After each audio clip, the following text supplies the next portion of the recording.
Hello. We might delay the first talk this morning since people are not coming too early. Maybe like 15, 30 minutes. We'll see.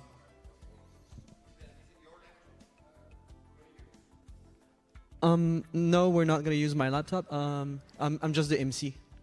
Yeah.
Welcome everyone. Welcome back to our staking gathering event.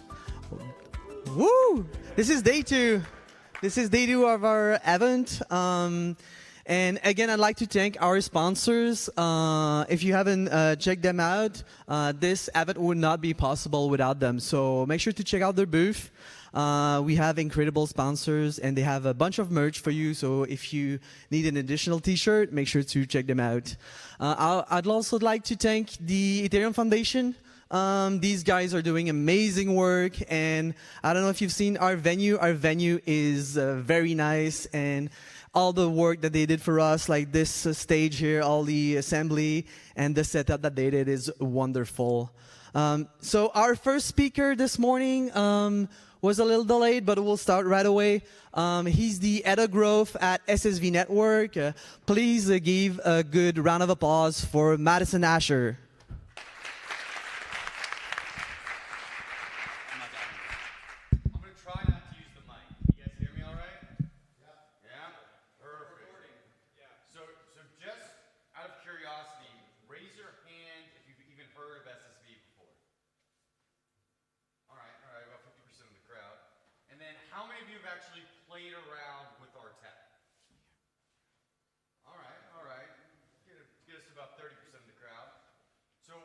My name's Madison, and I'm here to kind of talk about what ssv.network is from a very high level.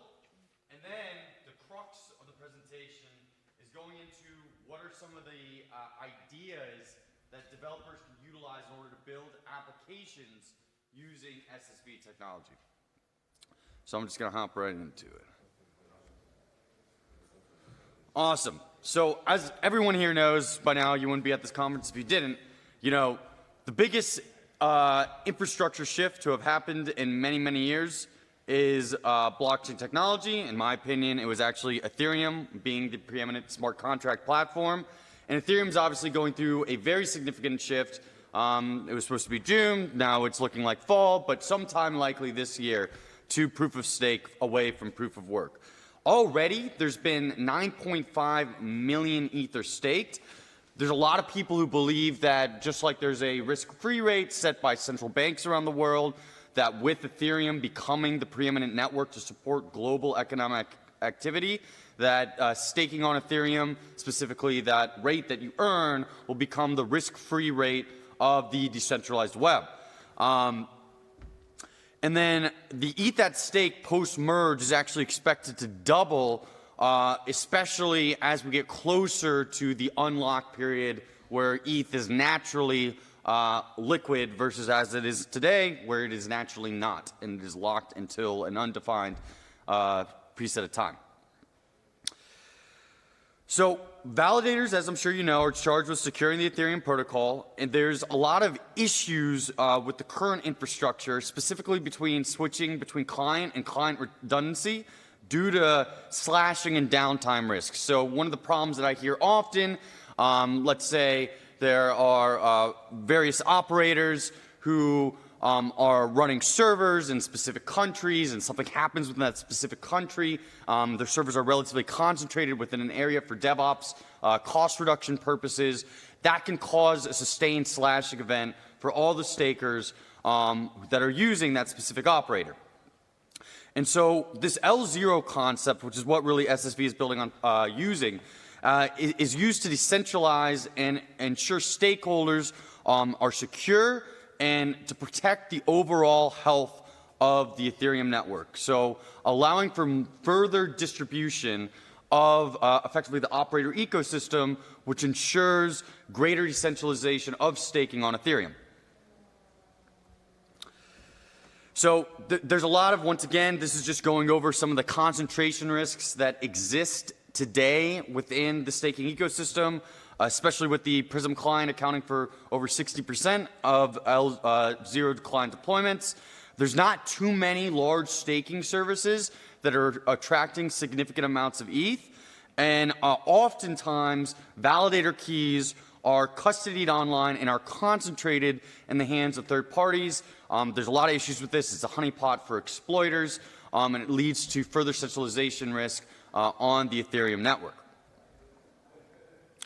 So what really SSV does it allows for the distributed management and operation of the Ethereum validator. So the way that I like to think about it and describe it, it is effectively a network that aggregates operators and allows you to split your validator key into multiple pieces and spread it amongst operators. And as long as a certain threshold isn't met, then even if a portion of the operators that your small validator key share is spread between goes down because of DevOps issues, server issues, etc., you would not incur a slashing event. So theoretically, this is going to dramatically reduce the slashing risk that is incurred by depositors of ETH on the network.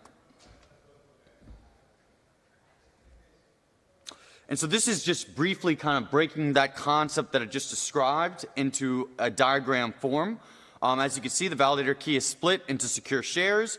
It's spread across these SSV nodes, which can be run by various operators. And that allows you to get that sort of distributed risk management process natively built into the protocol. A lot of these staking operators today, they can't engage with things like insurance funds. They deem it as too risky, or they have trouble finding anyone to insure it. This is not insurance per se, but it does act as a way to reduce that downside risk that occurs from slashing as a staker. So overall, it really redefines what Ethereum staking is all about. It decentralizes staking infrastructure. It uses, brand new technology. Threshold signatures isn't brand new, but it uses specifically the ssv/DVT technology, which is very incredibly innovative and uses some tried and true other technologies in pair with it in order to create security and fault tolerance. And it really is a decentralized infrastructure layer for Ethereum staking. These are some of the benefits that you achieve. I've gone over it in high level already, but if you wanted to read through this, it creates no single point of failure. It allows there to be easy to use infrastructure for operators, and it allows validator private keys to be stored in cold storage. And so far, SSV Network is the first and only implementation of SSV/DVT technology, which has been in development for the past 3 years. SSV received initially an Ethereum grant, and now it is also venture funded in order to develop this technology. And it is really built for new and existing staking services to build on top of SSV. So once again, this is an infrastructure layer. SSV is not an operator themselves. It is really for novel applications to be built that allows you the sort of decentralized, or let's call it distributed access of security across multiple operators. So there's a lot of benefits for operators. They can run SSV nodes. They get exposed to a much larger community and user base. Their operational risk and costs are lower. And then early adopters obviously will enjoy a higher market share before the rest of the crowd kind of jumps in. The DAO can manage curated list of verified operators. You can access, we're obviously run by a DAO. There's protocol network governance, and there are various grants for development on the network. And then the SSV token, where this comes in, and it is a currently public token that you can access via Uniswap and other exchanges today. Effectively, you have to pay the operators who are working on SSV a small SSV fee. The network takes a portion of that fee. The operators take a portion of that fee. And you, as a staker, need to effectively have this pile of SSV that slowly reduces over time as you continue to use the network. So our testnet is live. I encourage anyone who hasn't to test it out. We've had great success, over 361,000 Gorilla ETH have already been staked. There's already been 3,000 operators on that testnet. We've had many partners work with us on the testnet and the continued development of the ecosystem. So here's a list of some of the developer grants, and I'm going to go into some further ideas on a slightly different slide that will go into effectively the crux of what I wanted to talk about, which is our grant program and specifically the various ideas that you can come up with in order to build on top of SSV. So there's a lot of ideas that have already been tested by the market that can be applied to the SSV network, and then there are new ideas that have still yet to be tried within the Ethereum ecosystem that I think make a lot of sense on SSV network to use as effectively the decentralized backend infrastructure for them. So obviously Lido's here, they really popularized the liquid staking token model. A similar model could very well be applied to the SSV network. Using, instead of effectively splitting up 32 lots of ETH into various operators and socializing the losses of the slashing events across all the staked ETH, on SSV you should actually incur less slashing because of effectively the splitting of the validated key across multiple operators, reducing your risk that way, and ensuring that if 1/3 goes down, you don't incur that slashing event. So overall, a liquid staking product on SSV using that infrastructure should actually lead to users earning more ST ETH over time, or whatever you want to call the derivative product, because they should incur less slashing risk, or less slashing downside risk.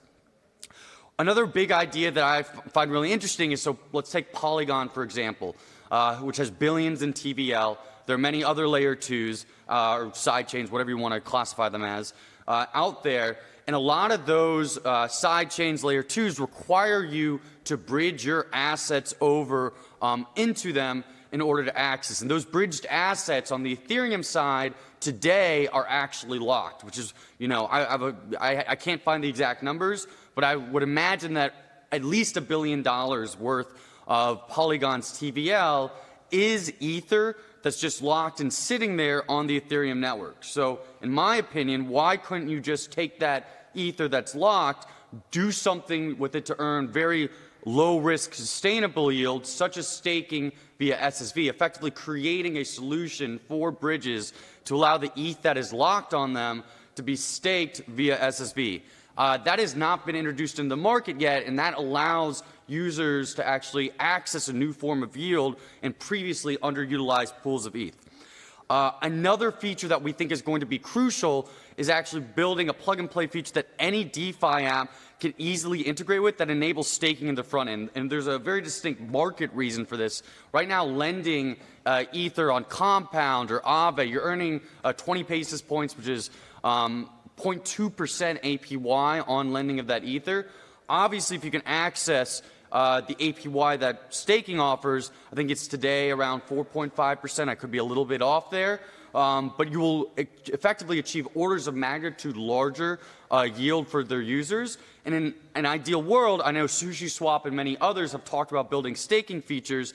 If you were able to build a staking feature on top of SSV that is easily plug and playable into the front end of various DeFi applications, that would allow their users to access this staking yield in an incredibly accessible manner.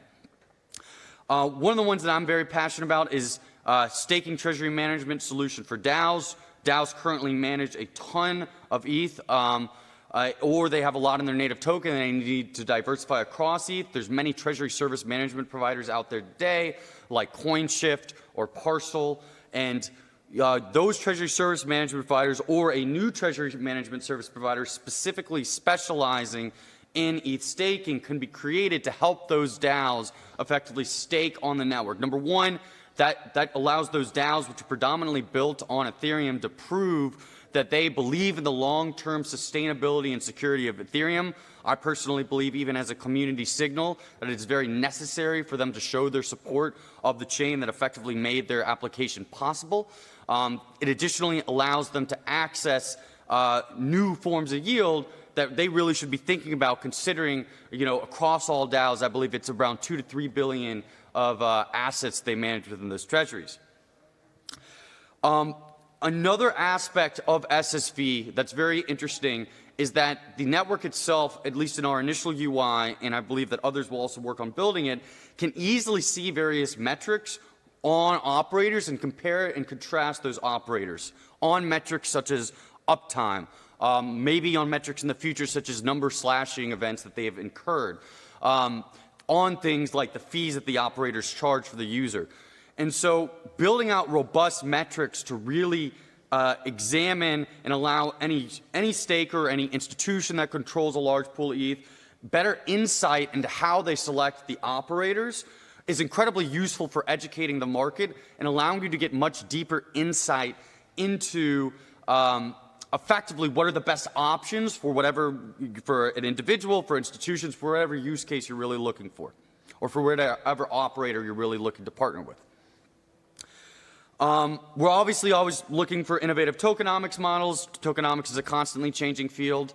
As you could see with, we started with like how you can lock up tokens on XSushi and then earn a percentage of revenue that way, and then that's how it allows you to participate in governance. With the curve models and convex models today. So there's plenty of innovation going on in tokenomics, and we're always open to exploring new ideas to create value for the SSV ecosystem participants. And then I'm also very interested in seeing if there's any sort of rev share model that can be created for large suppliers of Ethereum to the network and operators themselves. And the way that I like to think about this is, yes, you as a staker, as an individual staker, are going to stake with an operator, and you are going to pay that fee that they list. But that is like a one lot of ETH stake going to the operator. There are a lot of different, let's call them institutions or DAO service, treasury management service providers that control large pools of ETH.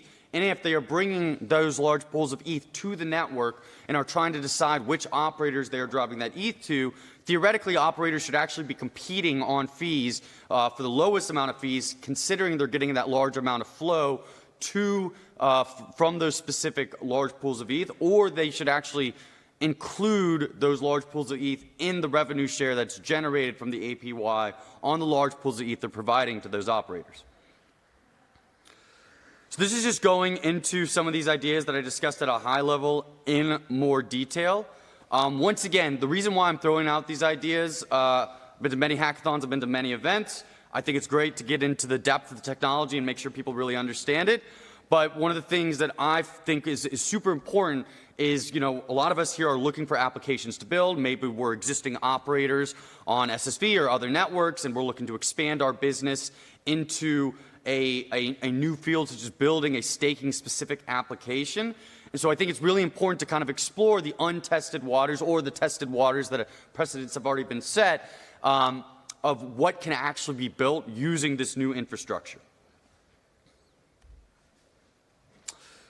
This one, I'm not going to lie, this one is my favorite idea that on this list, just because there are such large pools of ETH locked on these bridges that are currently being underutilized. And once again, if you created this EVM, if you created this solution, theoretically it could be easily plugged into any EVM compatible bridge. So Binance, Polygon, Avalanche, many others. I was talking with Boba Network last night about this idea.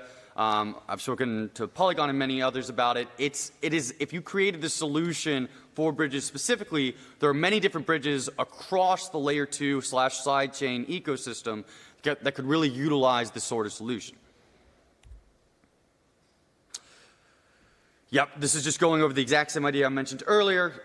DeFi apps offering more yield to their users than the current yield that's available through things like lending today. And I fundamentally believe, I've talked with many of the DAO service providers about this idea, and I think DAOs do want to show their long-term support of the Ethereum ecosystem, and there can be a very large campaign in order to show that community signal. But there needs to be a leader that really comes in the space and really starts building the solution that makes it as easy as possible for them to stake their treasuries. Even the current DAO service treasury providers are still about 3 to 6 months away from their asset management solutions. And then a part of their asset management solutions, and not the first part, are going to be focused on effectively Ethereum staking. So there is a good amount of time in the market today to develop something that is specifically focused on helping DAOs get their treasuries of ETH into the Ethereum ecosystem, specifically through staking, that hasn't yet been developed. Innovative tokenomics is self-explanatory. And I'm very interested to see a marketplace be created for the operators and stakers. I do believe that is what will end up actually happening and functioning in this market. Obviously, running your own validator, retail staking will always be a crucial aspect of the market. But as Ethereum staking becomes more mainstream, I envision that it will be various service providers, whether you want to look at them as institutions or DAOs themselves, or treasury service management providers, that really end up coming in control of large portions of ETH. And the more insight they have into where they route that ETH based on uptime, security risk, who else is using it, and fees, the better insight they have into that decision-making process. So I encourage everyone here to visit ssv.network in order to check out, play around with the tech. And I really appreciate you listening.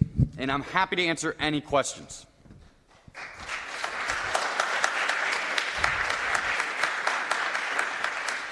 Thanks. Do we have any question from the audience? Anyone? There you go.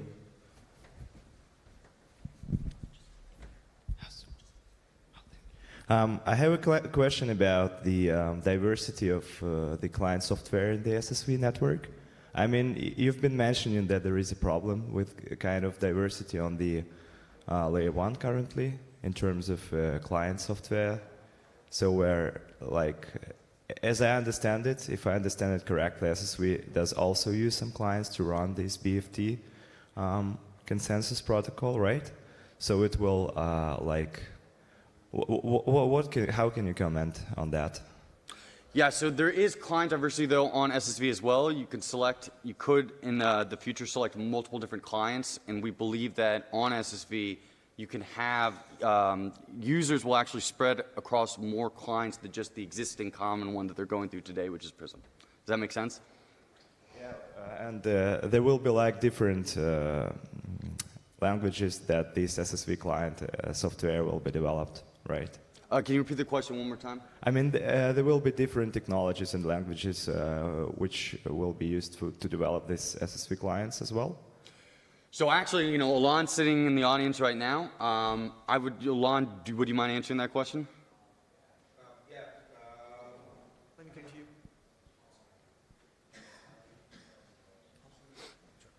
you. We don't have any plans right now, but I think that once we... Oh, sorry.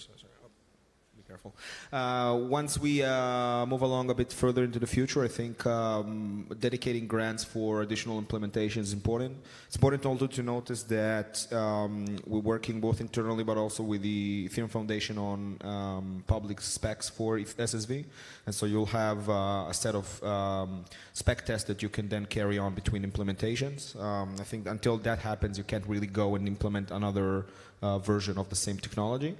But yeah, potentially I think it's definitely something we'll be interested in, and not us potentially developing it, but giving implementation teams outside of the core team to develop, yeah. Do we have any other question? I don't see anything. Please give it up for Madison Asher.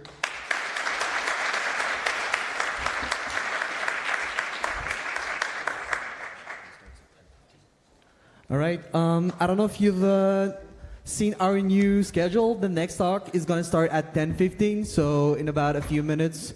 You're free to hang around or check out the other rooms with the booth or whatever you guys want. So we'll start in a few minutes.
Welcome back, everyone.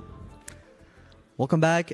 So our next speaker is the general manager at Rocket Pool. Please give a good round of applause for Langers.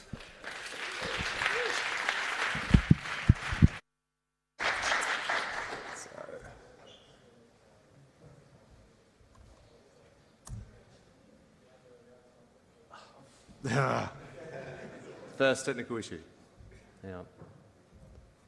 Right. There we go. Hello everybody. So my name is Langers. I am the general manager of Rocket Pool. So first of all, I'd like to thank ETHStaker for putting on this event and inviting us to speak today. I'd also like to thank Devconnect for putting on such a fantastic event series as well. So most of the Rocket Pool team are here. They're up the back there. Hello.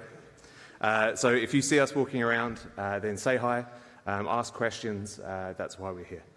We've also got a booth upstairs.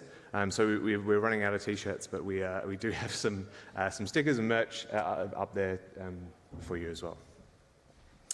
So I'm here to talk about Rocket Pool. And what is Rocket Pool? So Rocket Pool is the first and currently the only decentralized Ethereum staking protocol. So I'll explain that a little bit as we go through what that actually means. But our goal is to democratize Ethereum staking. So essentially to make it accessible to everybody. This is, at the moment, the barrier to entry for Ethereum staking is actually quite high. You need 32 Ether to participate. And so we are there to lower those barrier of entry so that we get as many people participating in Ethereum proof of stake as possible. This is extremely important. The more people that participate in proof of stake, the more decentralized it is and the more secure it is. So for Ethereum's health going forward, it is extremely important that we get as many people participating as possible. So, at a high level, Rocket Pool allows you to participate in proof of stake. It allows you to help secure the Ethereum blockchain and also earn the sweet Ethereum rewards that come along with that. The Rocket Pool protocol is essentially a set of smart contracts that bring together two groups of people. And so you can actually stake your ETH with Rocket Pool in two ways. The first one is as a liquid staking user. So as a liquid staking user, you don't need to run a node. There is no technical requirement. You can do it for a minimum of 0.01 ETH. And it's essentially a token swap. And I'll go into that a little bit more in a minute. The other way to do it is also to stake as a node operator. Now, currently with Ethereum proof of stake, you need 32 Ether to participate. With Rocket Pool, you need 16. So we've already kind of halved the amount of collateral that you need to participate in proof of stake. And we'll aim to reduce that further. So as a node operator, you need some technical knowledge, you need to be able to run a node, and you need to also supply some RPL collateral as well. Rocket Pool has been around for quite some time. Dave, our founder, has been working on Rocket Pool for about 5.5 years. So we've been around in the community for a long time, but we only really recently launched our product in November. What can I say? Building a decentralized staking protocol is quite difficult. But now we are now live and we're growing extremely quickly. We've got some top line numbers there, but I'll go into it a bit more. We've got over 5,000 validators. We've got over 1,000 individual node operators participating in the protocol.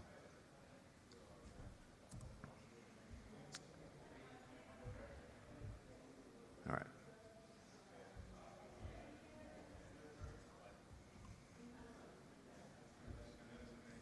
Okay, so some of our stats. So as I said before, we've got over 1,000 individual node operators. They are everybody. We're permissionless, so anyone can be a node operator. You just have to turn up with 16 ETH. They are operating across 84 geographic locations. So we've got the world covered. We might even have one on Mars, apparently. So we've staked over 160,000 ETH to date, and that's obviously going. I haven't checked the numbers today. There's no point. It keeps moving very, very fast. Our total TVL, including RPL, is over 200,000 ETH. Our node operators are actually running now over 1.4% of all Ethereum validators. Not too bad, considering we only released in November. So we're going quite fast. We're growing quite well, but we need more node operators and people to expand this further.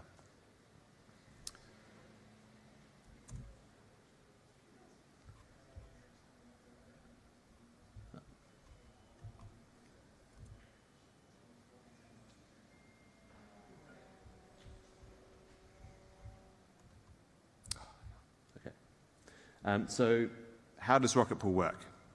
So, and I'll go to that.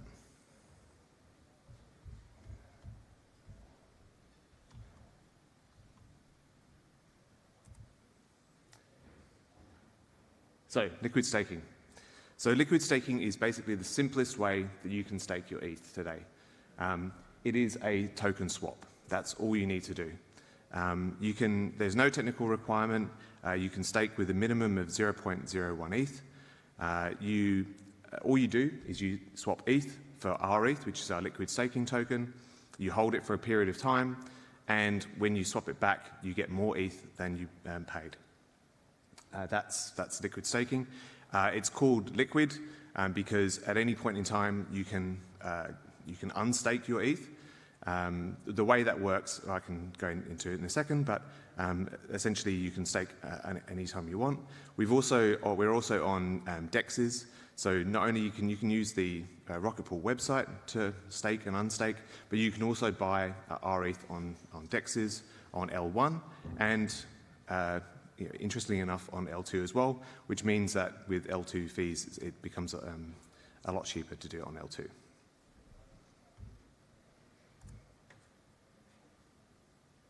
Okay, so the deposit pool. So this is how Rocket Pool works. When you swap ETH for our ETH, the ETH you deposit, actually you start earning rewards straight away, okay? But the ETH that goes into a deposit pool and is matched with a node operator.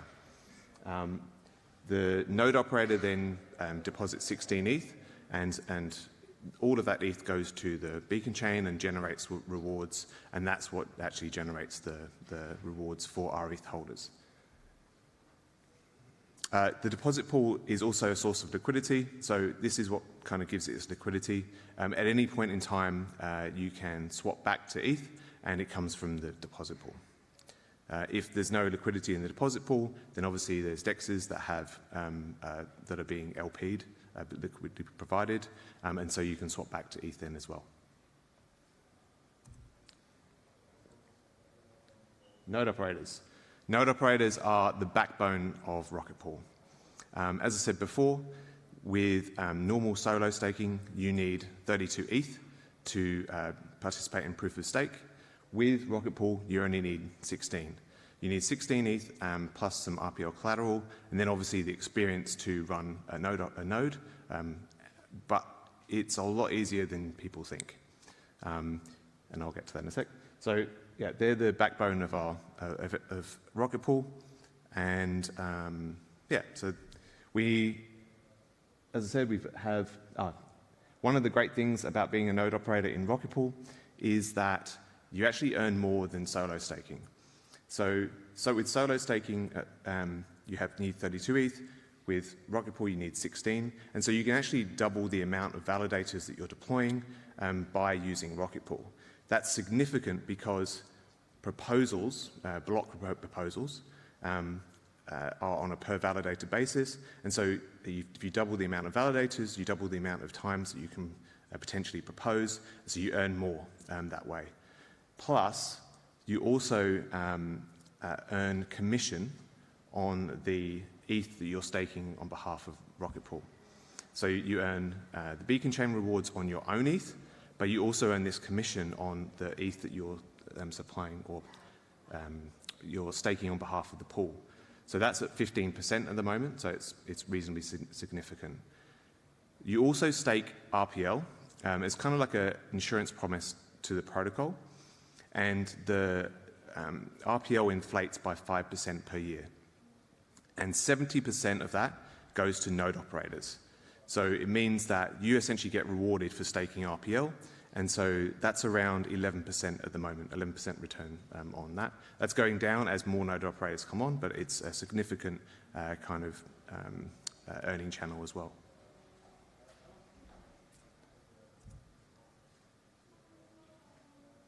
Okay, it is easier than you think to run a node. Ethereum's proof-of-stake system is extremely forgiving. You can be, downtime's not great. You want to be maximizing your return, but if you have some downtime, that's okay. There are a couple of key things you need to pay attention to when you're running a node, but a lot of the client teams have already put safeguards in place to make those things not as important as they previously were. So things like not running two validators with the same keys at the same time, that's essentially the only thing that you need to not do. But there are protections now in clients to make that so that it's not necessarily as big an issue as it was before. And so running a node is actually a lot simpler. We've got some resources there. We've got a page for node operators which takes you through how much you can earn with Rocket Pool, what are the costs, what are your responsibilities, and also some getting started guides and that sort of thing. We have a testnet that you can jump onto, explore how the system works, get comfortable running a node before you take the leap onto mainnet.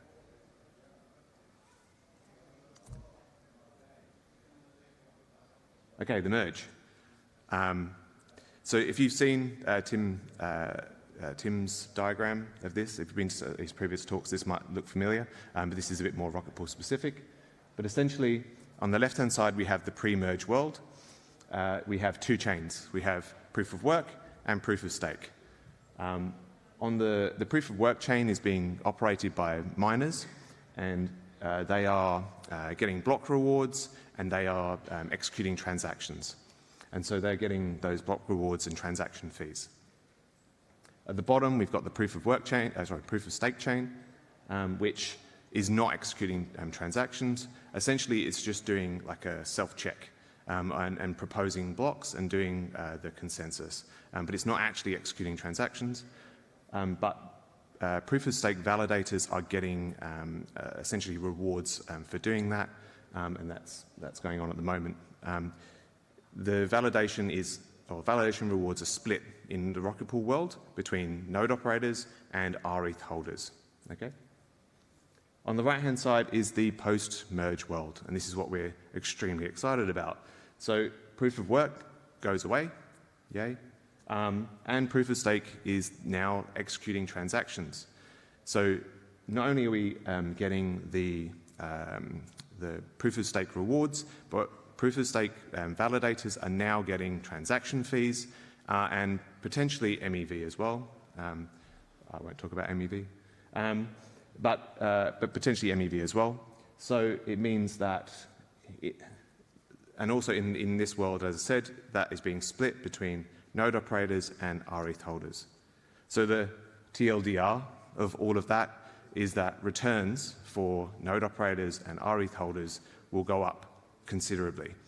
So because transaction fees will be included, there are some very, very rough estimates. We think between 8 and 12% return is kind of feasible. What's next for Rocket Pool?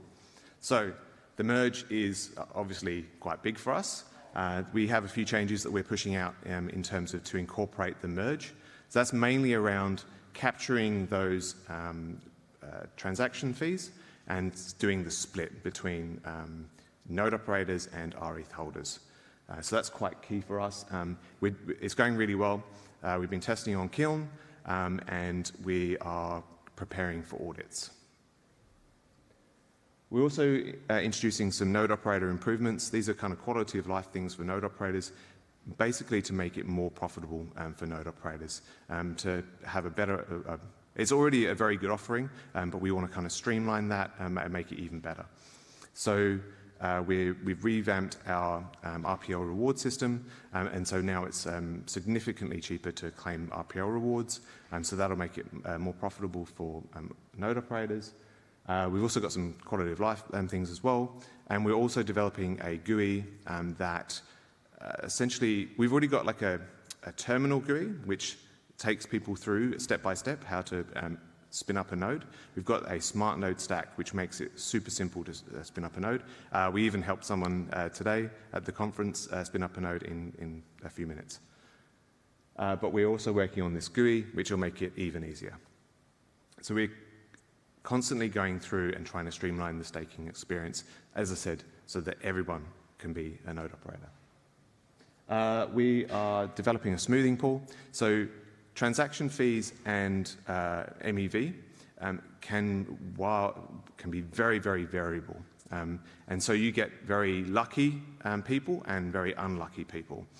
And so with the smoothing pool, what happens with that is that people who opt into the smoothing pool essentially get a good, consistent return rather than this chance of being very unlucky.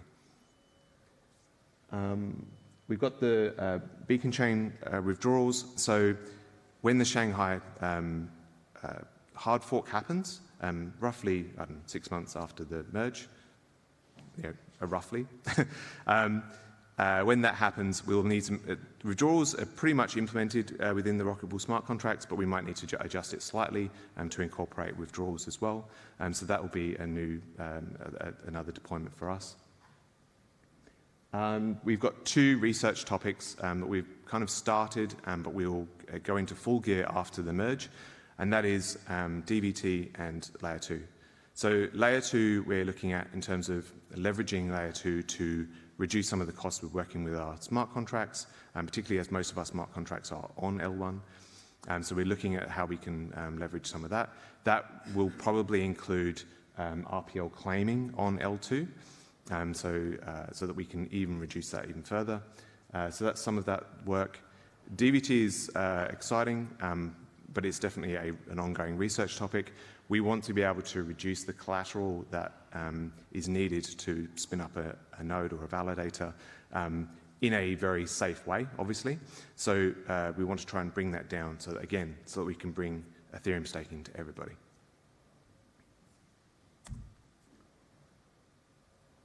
And thank you very much. So if you want to know more about Rocket Pool, we've got the Rocket Pool website there.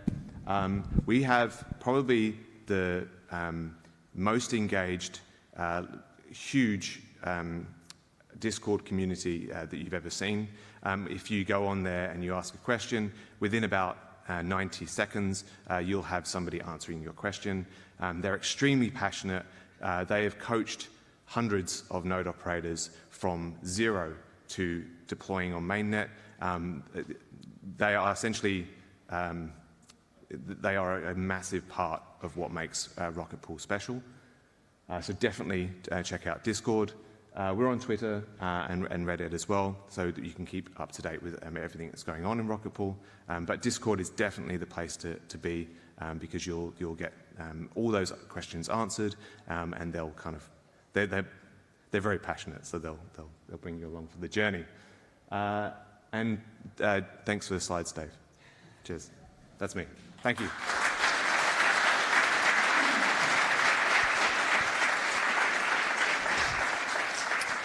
Do we have any questions from the audience? Just raise your hand.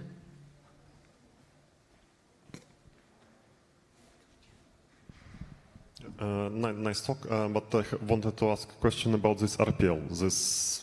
I guess it's your own tokens, like, and what's their value? Because you mentioned that you need to also stake them. So what are we talking about? Because they can be more expensive than ETH, so you need 16 ETH and even more in your tokens. Yeah. So as a node operator, you provide ETH and you provide some RPL collateral as well. So the minimum you need is 10% of the value of the ETH. So it's 1.6 ETH worth of RPL. That's essentially as a security guarantee for the protocol.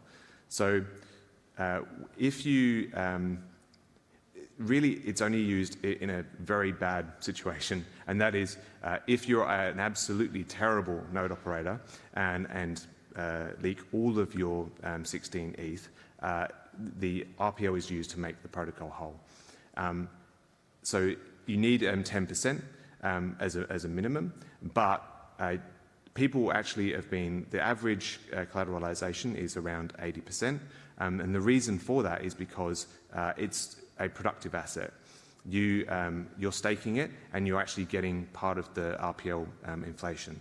So it's actually a productive asset in itself. Yes, you do need to have exposure to RPL. We're working on that to get RPL into lending platforms, in which case you won't need to do that. So you can obviously use ETH and borrow RPL, and then you don't have exposure to RPL. So there's a few different ways to do that. Well, is RPL is tradable? So, like, for example, if I have it for whatever reason, I can sell it Yes. for fiat or something. Okay, cool. Yes, we have a huge amount of liquidity across Uniswap, Bancor, Balancer. There's a lot. RPL has been around since 2017, so we've got a lot of liquidity, and there's a lot of it around. So yeah.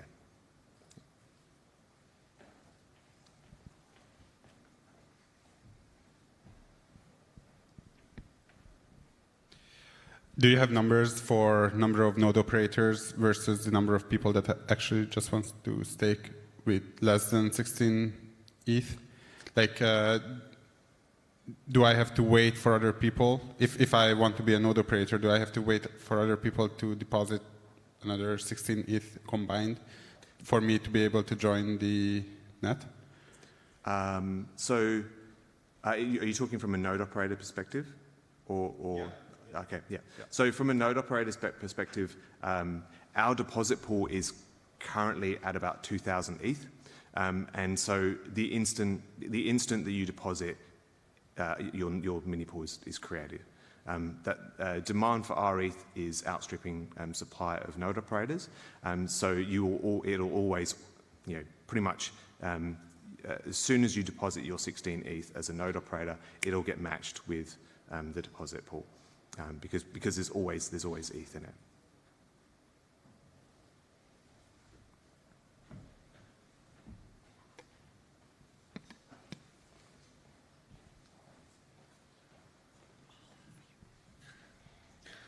Do you have plans to track the MEV? I mean, is it voluntary or it's hard to track? Yes, we do. It's an evolving area, and we're going to kind of try and finalize some of that this week. Our take on MEV is that we kind of wish it didn't exist, but with conversations that we've had and from stuff that Vitalik has said about MEV is not going to go away in the short term unless Vitalik or one of the other researchers has some sort of shower moment where they come up with an idea that gets rid of it. It's not going away anytime soon. So we have to kind of prepare for that. In our situation, half of the capital that our validators are running is not theirs. It belongs to RETH holders. And so our take on that is that MEV should be shared with the pool or with RETH holders. We have plans for how that might work, but it essentially means partnering up. We're already in the Flashbots working group. And so it means partnering up with Flashbots or an MEV provider to essentially do proposer-builder separation. As I said, it's a work in progress, but that's essentially our plan.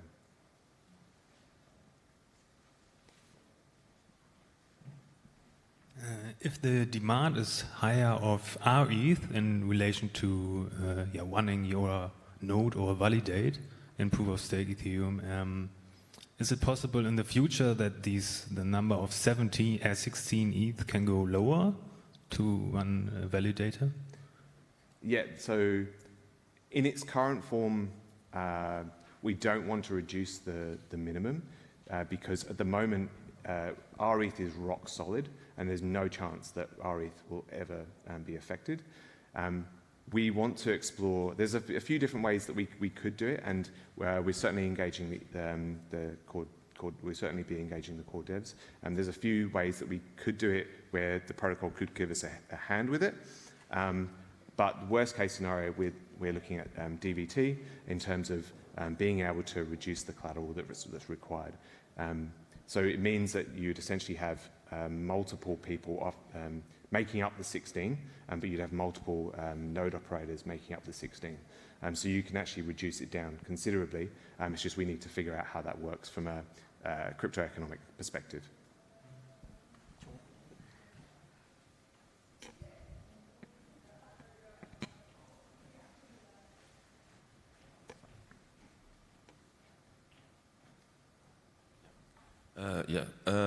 About the DVT, will you be using something like ssv.network or OBOL, or how does it work, or is Rocket Pool creating its own DVT solution? So we're speaking to both SSV and OBOL.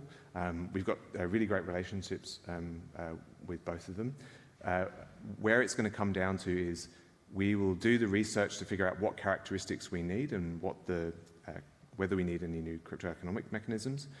Then it's really just exploring the options, and we will kind of prototype both OBOL and SSV and figure out which one's going to work best for us, whether it's SSV, OBOL, or something else. We don't know yet, so it's still quite early in that discussion. But yeah, they are certainly on the table in terms of that, and we're having conversations with them all the time.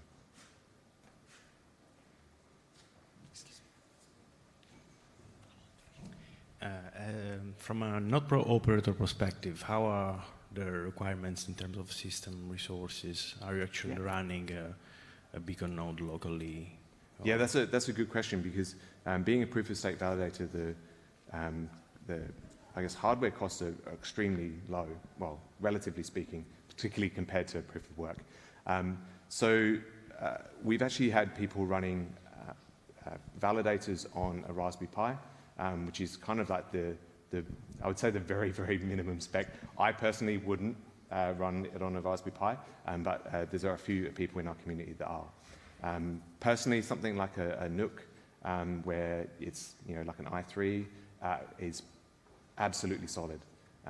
The main thing that you need is a fast SSD drive, ideally a 2 terabyte one, mainly because depending on what ETH1 client you're using, because with Geth you need to prune it, so you just need to bear that in mind. But a fast SSD drive is essentially all you need. It's very, very low requirements in terms of the hardware. Just to be clear, it's just the same requirements as running a full 32 ETH. Yes. So yes, exactly. You're running the same stuff, but you're not staking. Yeah. So how the only real difference is that we make it a lot easier. So we have a smart node stack which, technically speaking, uses Docker under the hood, and it spins up everything you need. I kid you not. I don't think I'm exaggerating when I say that spinning up a validator is like 4 commands. It's installing. We have a command that installs the dependencies, and one that sets it up, and it's like a wizard that you go through, and then one that starts the thing. So it's extremely simple to kind of use. The only other thing, we have like 2 other kind of like daemon processes that run in the background that do kind of Rocket Pool stuff, but they are extremely lightweight, so they don't take up anything. And it's really running. We also support different configurations as well. Our Docker configuration is the one that most people use because it's so simple and so easy to use. But we also support kind of native mode as well. So if you want to have a separate Lighthouse or Nimbus, then you can do that. If you want to have Geth or Nethermind, well, we're supporting more ETH1 clients. That's one of the things we're doing. But at the moment, we support Geth. So you currently could have a mix of things. So you're running your real not validator, and plus the rocket pool next to it if you want to stake, for instance, Yes. 32 plus 16. Yeah. So you have the full validator and then a rocket pool one with 16. Yes, that's exactly right. So in our documentation, that's called hybrid mode. And essentially, it's for solo stakers who are running a solo staker, but also want to run rocket pool mini pools as well.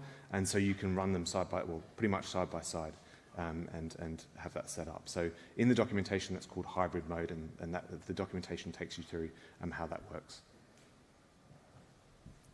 Do we have any other questions? I believe that's it. Please give it up for Langers. Thank you.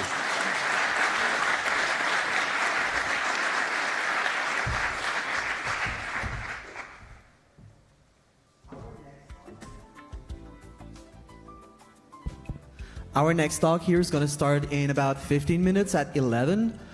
So feel free to roam around and come back if you want to see. I believe the next one is about Lido.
Welcome back.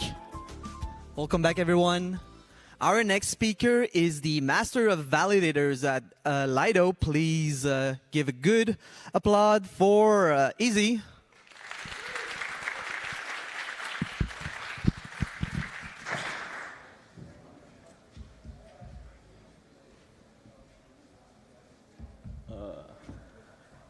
Hey, everyone.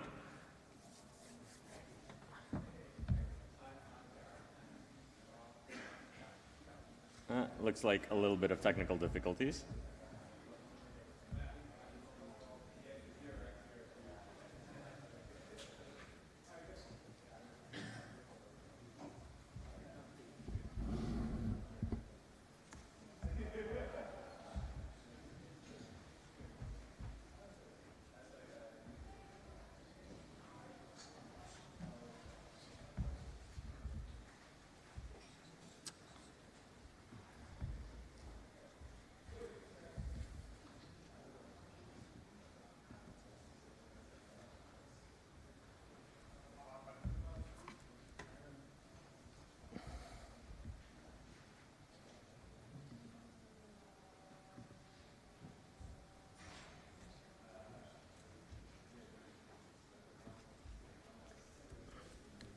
Can you, sorry, don't change the tabs. Just let me move the right window over.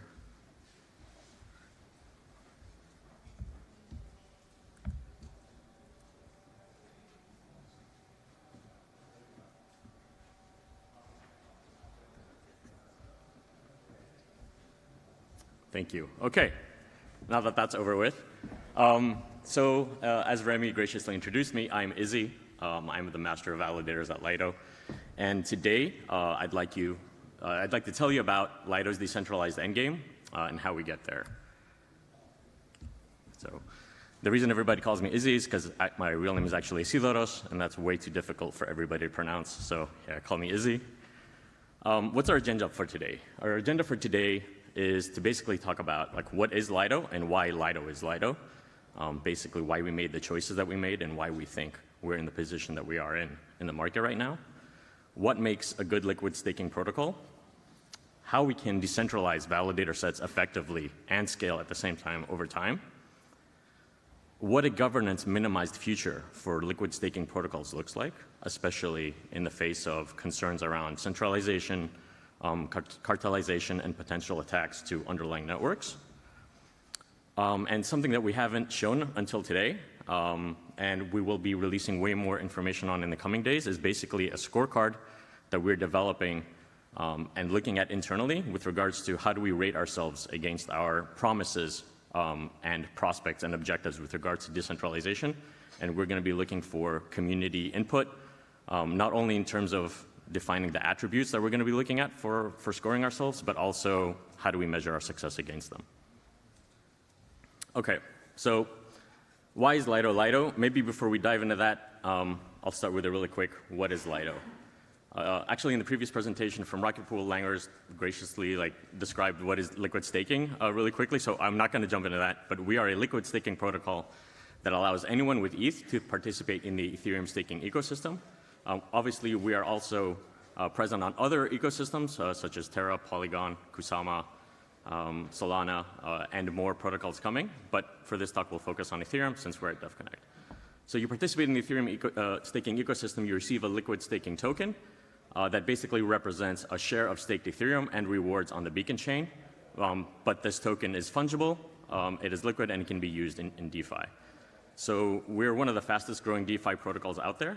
And in fact, according to a recent analysis by our analytics team, one of whom is sitting right there, the only thing growing faster than demand for STETH is demand for Lido merch, which you can find upstairs on the second floor. But what I'd like to focus on today is my understanding of why we built Lido the way that we did. I'm using we here, but actually I wasn't around. I wasn't a founding member. I was adopted basically into this DAO and this family. So I've come to really appreciate their values and their ethos, and that's what I hope to impart on you today. Why we made the choices that we did, facing the market dynamics that we were looking at, and why I think we're the dominant liquid staking protocol right now, and the responsibilities that we have for that going forward. Okay, so any liquid staking protocol faces two really hard problems. One, You need to create a useful and deeply liquid staking token for your users. And two, you need to provide a good validator set both to users and to the underlying blockchain. So as Lido, actually, we provide two products. We provide the liquid staking token, and we provide the validator set that supports this token. In a way, the validator set that supports the token is more important than the actual token itself. If you don't have a good validator set that produces good, consistent rewards over time, a good validator set that's just distributed, that's decentralized, you're never going to win liquid staking in the long term. Either the immune response of the underlying chain will come after you, or you're going to lose to basically superior products that are immune to things like regulatory capture, maybe better at getting integrated into DeFi protocols because of their permissionless nature, et cetera. So these are the two hard problems that any liquid staking protocol needs to solve. And the way that we went about solving them, and the way that we want to continue to go about solving them and evolve our process, hinges on what we think are the market dynamics that drive the liquid staking market. So the market dynamics that drive liquid staking are basically a form of a cycle that ends up where certain market participants or one market participant probably have a winner-take-most share of the total ecosystem. The way it works like that, because when you create a liquid staking token that is basically a good product, that has good DeFi integrations, that is versatile, that can be plugged in and out, and that is useful, then you lower the opportunity cost for a potential interested person in this token of actually staking. So they can stake, they don't have any of the risks or less of the risks that they normally have when they're staking.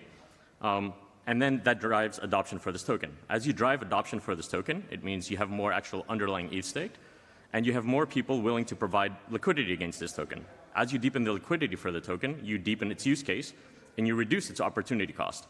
So you have a cycle that's created whereby it becomes less and less risky, provided that the underpinnings of the validator set and of the protocol that are supporting this liquid token are stable. So this isn't the case of us saying that we want to go towards a winner-take-most system. This is the system that we think the market drives towards. And because we are anticipating this market outcome, basically, and what that might mean for the overall health of the ecosystem if one participant who is not ethos aligned, or multiple participants who are not ethos aligned with the general Ethereum ecosystem, ended up being these actors who had the majority of the share, we came up with the model that we came up with Lido, which is to start permissioned and scale fast, and then decentralize over time. So the core reason that we started Lido was to prevent a centralized exchange over a group of exchanges from basically taking over the staking market. Centralized exchanges, or like, let's say, actors that are backed by institutional funds, can leverage economies of scale, reduce complexity by doing most of the things off-chain and not actually needing to be accountable to users on-chain and having decentralized smart contracts, multiple points of failure, et cetera. The explicit and implicit trust assumptions that they already receive from customers through customers providing their funds into these exchanges, and also the increased lifetime value that they have from customers, because customers basically use exchanges for multiple different things. And exchanges can use profits or losses from other parts of their offerings to offset things related to staking. And of course, they can leverage the fact that they have strong markets and relationships with things like market makers, investors, and things like that, that allow them to basically support their efforts through the use of other people's money, let's say. So a centralized exchange having 20% of Ethereum stake is not the same thing as Lido or another custodial, non-custodial staking protocol having 20%. And Ethereum, or a version of Ethereum where 3 centralized exchanges have 20% each, is also not the same as a version of Ethereum where 2 decentralized non-custodial staking protocols have 40% each. Because the nuances of how these non-custodial staking protocols actually can influence or can't influence the operators that they use to run and manage the stake are very different to the direct influence that centralized exchanges or institutional actors would have on the direct operators that most likely they run or they have direct contractual relationships with. So before we examine the nuances of what make a good liquid staking protocol, let's examine the effect of Lido on Ethereum staking as it is today. So we have over 3.2, actually this is already outdated, I think it's over 3.3 million Ethereum staked in Lido, with over $10.3 of TVL. We are number 4 in terms of like Ethereum DeFi protocols, and have a staking share of around 28%. So of all Ethereum staked, around 28% of it is through Lido. The really amazing thing here, though, is that we have over 51,000 stakers. Now, okay, it's a little bit difficult to understand this exactly because sometimes people have multiple addresses, so the number may be a bit lower. But on a per address basis, we have over 51,000 stakers. And the median stake is 1.34 ETH. So while we do have some very top-heavy deposits, we have a lot of stakers with actually low amounts of ETH. So what we're doing right here is actually democratizing access to staking on Ethereum. So before moving on to describe like how are we values aligned and how we're working to create a robust validator set, there's something else I want to touch on, which is in general what makes a good liquid staking pool. So a good validator set should be thought of as a public good. And public, in its capacity as a public good, a good validator set needs to minimize the following risks. Operator compromise, so the possibility of an operator doing something malicious or going rogue against the network in which it participates. Network connectivity issues, so like in general performance. Operator misconfiguration leading to serious bugs or events. Regulatory capture. And of course, things that are more specific to Ethereum, like client bugs, for example, so enforcing client diversity in order to minimize mono-client risk. And so now we're talking about how do we take these risks and turn them into the principles for what makes a good validator set. And these are one of the things that we will be releasing in the coming week, actually, for open comment to all of the Ethereum community, to all of the Lido community, and in general the staking community, to help us devise on and refine what these principles are. So for us, these principles are the following. Long-term alignment with the success of Ethereum in decentralized economy. At least right now, while we're still curating our operator set, we are not looking for operators that are only here for short-term gains. We're definitely looking for operators that understand the values of Ethereum and the ethos of Ethereum. We're looking, of course, for good performance because a part of the promise basically that you make to users of staked ETH is that the operators that you choose will perform well. We want to make sure that operators earn well enough to build a profitable and dependable business on staking, because this actually creates a commitment by the operator to a long-term future together with a successful Ethereum. If there's way too much profit to be had in the short term, this creates possible incentives to act by going rogue or being malicious. But if you create a dependable revenue stream that's aligned with the long-term success of the underlying protocol and the Lido protocol in generally, then you basically also create long-term commitment. An emphasis on improving client diversity. We talked about this in our blog post that was published recently, but basically within Lido, we have always had a non-majority of Prism nodes, and we are steadily increasing the amount of very minority nodes that we're using. So like not outside of the big two of Prism and Lighthouse. Encouraging our operators to use things like Nimbus, Teku, and even Lodestar, actually. We definitely want operators that are legally and physically unrelated, both between each other and also within the operator itself. So perhaps there's an operator that has a legal entity in one country, but doesn't have all of their operations in the same country. So if there is any regulatory concern, they're able to pivot quickly. We want operators who run their own nodes and do not use white label providers or paid APIs. This ensures the robustness of the protocol against possible attacks. We want operators that are distributed geographically and jurisdictionally, so across the set. Every time we do an onboarding round, we try to make sure that we pick a set that is representative of distribution, both in terms of infrastructure setup, which is the next point, and geographic dispersion. We want distributed and varied setups, especially in terms of favoring on-premise setups, co-located in local data centers or managed. We also have, of course, node operators that are using cloud providers, but we have a certain internal target, let's say, in mind of what reliance on cloud providers we think is acceptable for now and what target we want to work towards in the future. Another thing that we're working towards is no operator having more than 1% of total staked Ethereum share via Lido. Right now, this principle is not being held because we grew really fast in the last month and a half. But that's why we're doing another onboarding round right now, so we can even out this percentage as fast as possible. And of course, last but not least, best practices in security and key management. At Lido, we don't centrally manage any of the keys. All of our node operators are responsible for creating and submitting to our smart contracts the public key component of the validator keys that they manage. And of course, the withdrawal keys are tied to the Lido smart contract withdrawal address. And so we enforce really good security and key management practices with regards to that. So why is it important to have an opinionated validator set? And why is it important for the operator or the protocol or the service, whatever you want to call Lido, to be able to touch meat space, so to speak, to be able to have a hand in enforcing these principles versus relying on these principles to be enforced by market dynamics within a permissionless system. Because we want to enforce these principles of a good validator set, if we don't have a way to enforce this opinion, we can't guarantee that these principles are furthered. A permissionless set may support these principles, or it may not, but our feeling is that right now, a truly permissionless protocol has no way to guarantee that these principles win out in the end. There are a lot of different ways to eventually work on this. That's part of also why our roadmap to decentralization includes things like working on DVT, developing reputation and performance scoring, some way of building up a history of identity of node operators without necessarily them KYCing or providing authentication information.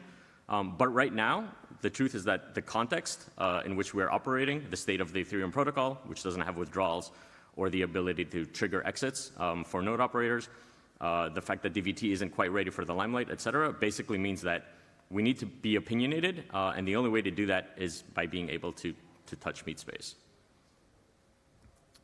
So how can we move towards decentralizing our validator set over time? Maybe before we talk to that, we go a little bit back to the idea of opinionated validator sets.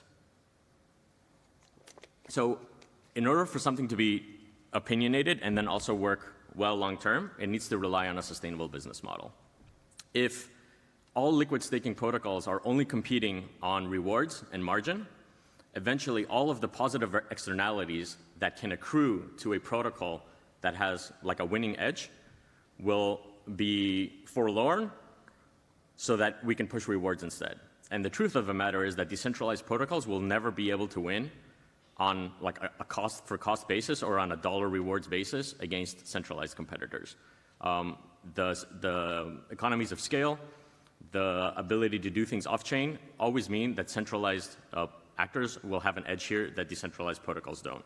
Of course, in networks like Ethereum, where users, due to their close alignment with the Ethereum ethos, are willing to pay, let's say, a decentralization discount and accept less returns, there is wiggle room, and that is why some decentralized protocols are like as effective as they are today against centralized competitors.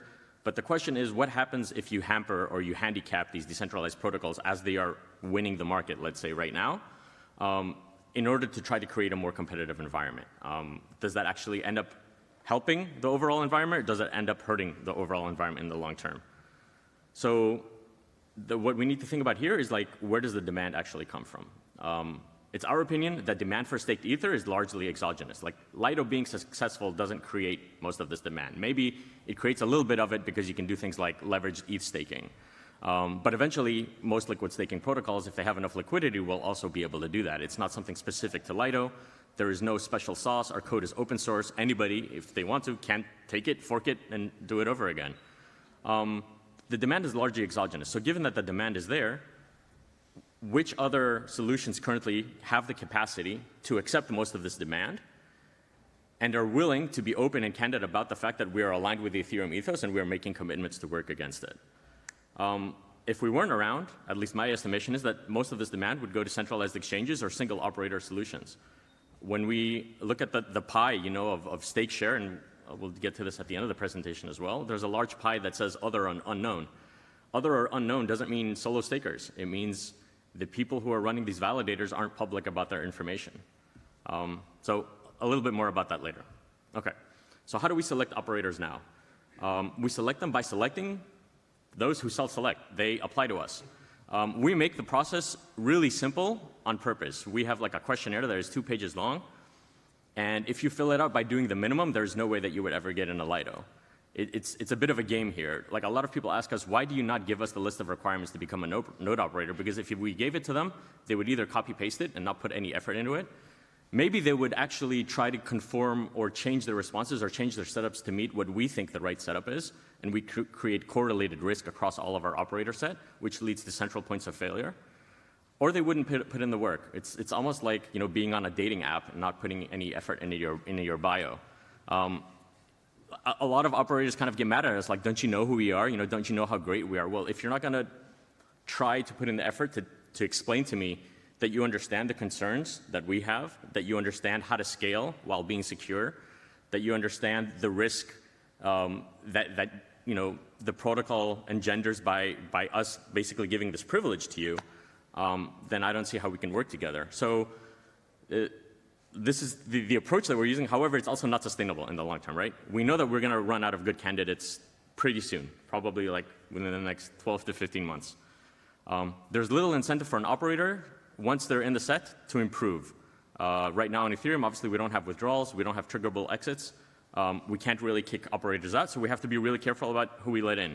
Of course, what we can do is like stop giving them more ETH, or deplatform them from our other staking platforms if they're an operator on other staking platforms as well. But we also have to consider that most of these operators are really large operations with like brand and reputation that would be irreparably damaged if they did something that went either against the concerns and the values, let's say, of Ethereum, of participants in staking, and specifically of Lido as well.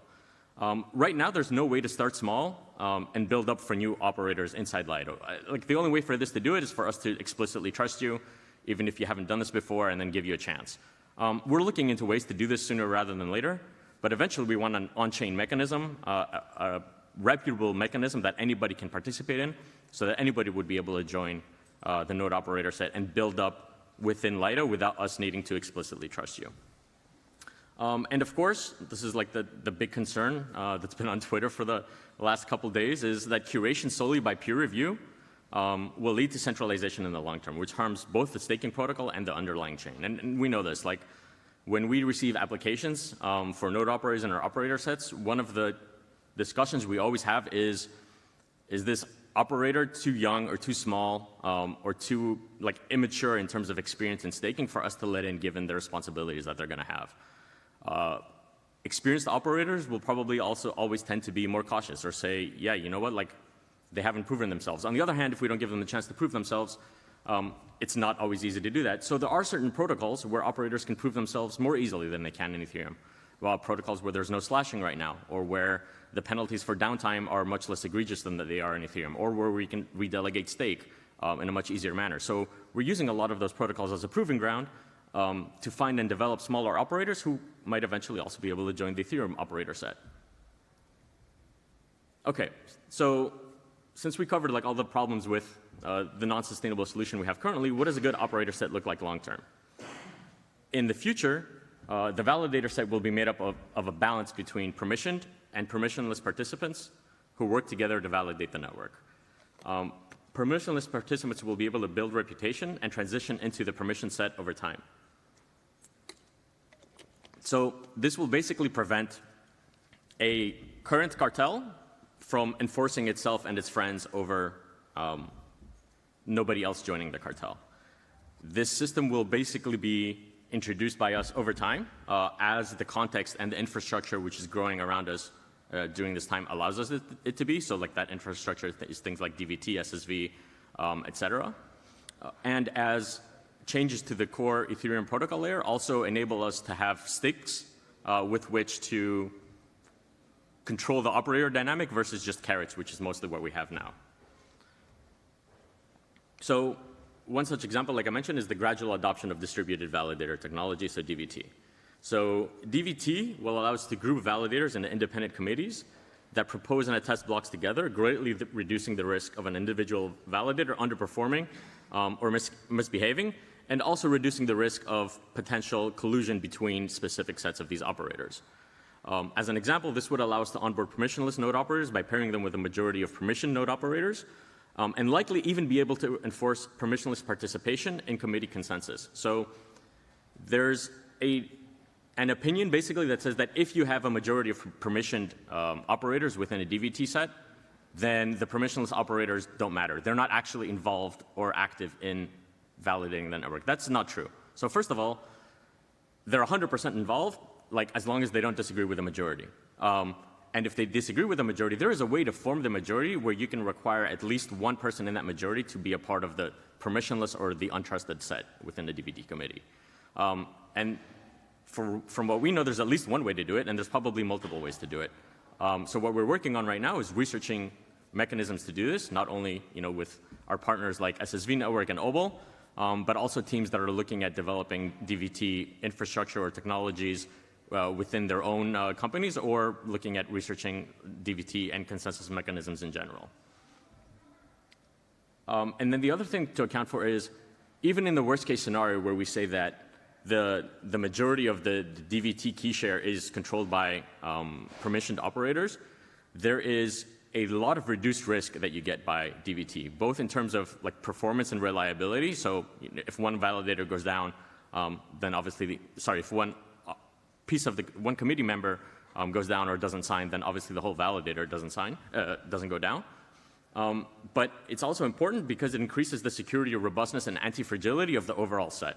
So right now we have one operator managing, a lot of like thousands of validators and managing those keys as well. The management of the keys is one of the key risks that we have right now from a node operator perspective in Lido. Once you have DVT, that risk gets minimized, like, I don't know, 20-fold, for example.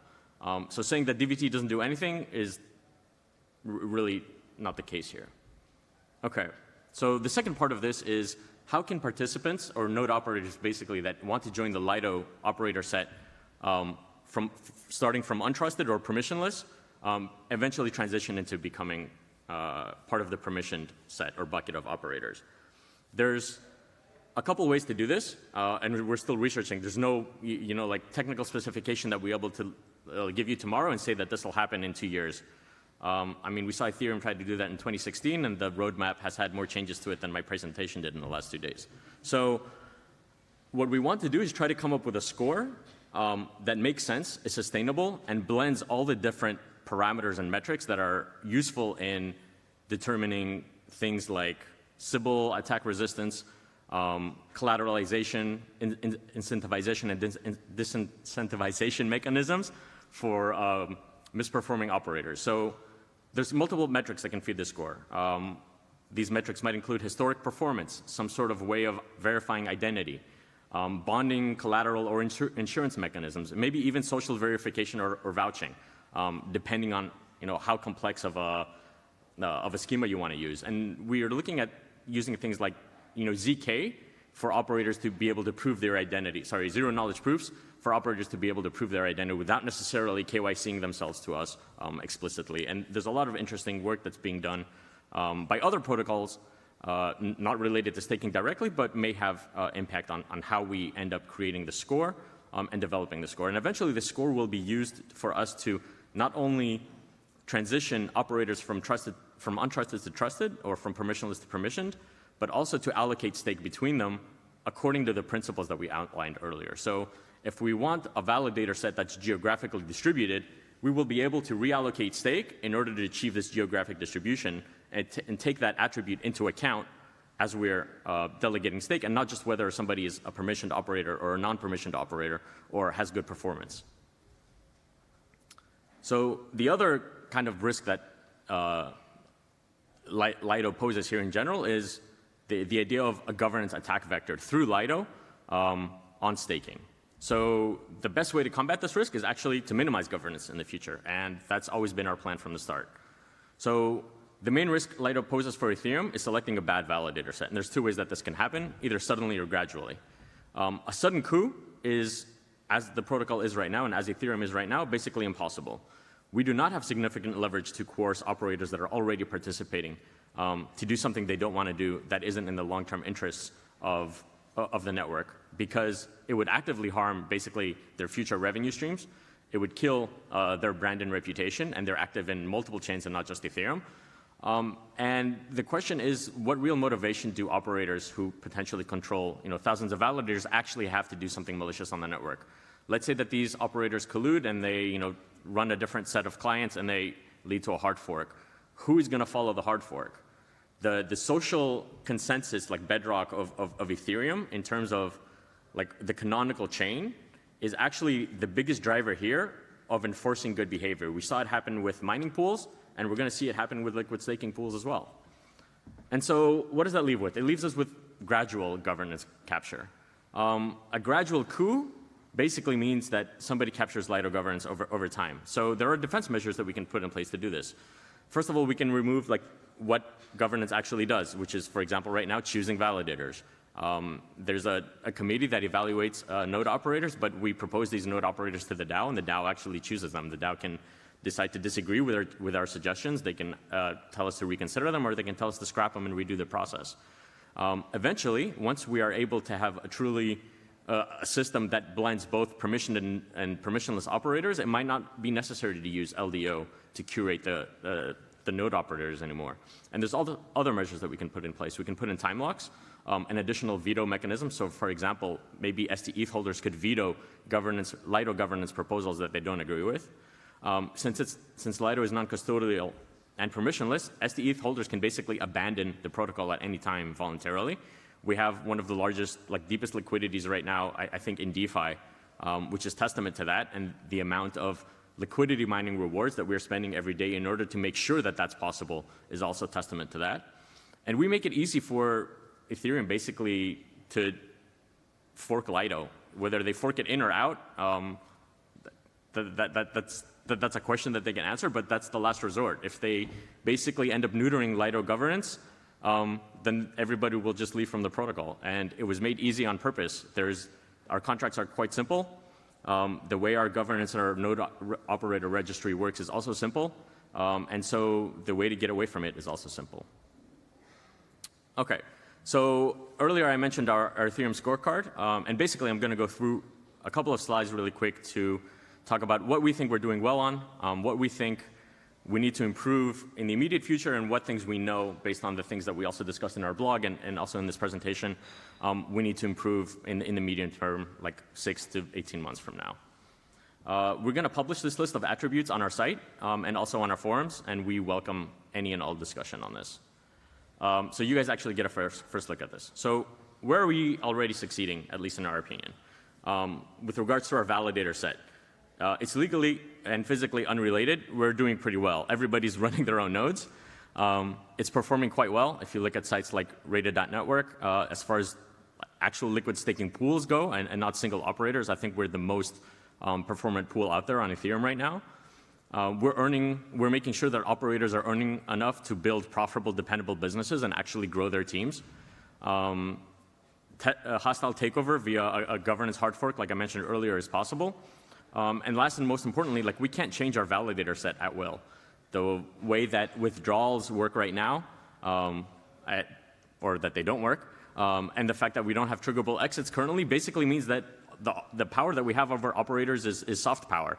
And given the close alignment between their future revenue and the success of the Ethereum ecosystem, it simply doesn't make sense for them to attack the network. So where are we doing well, but we can definitely improve? No operators with over 1% of total stake.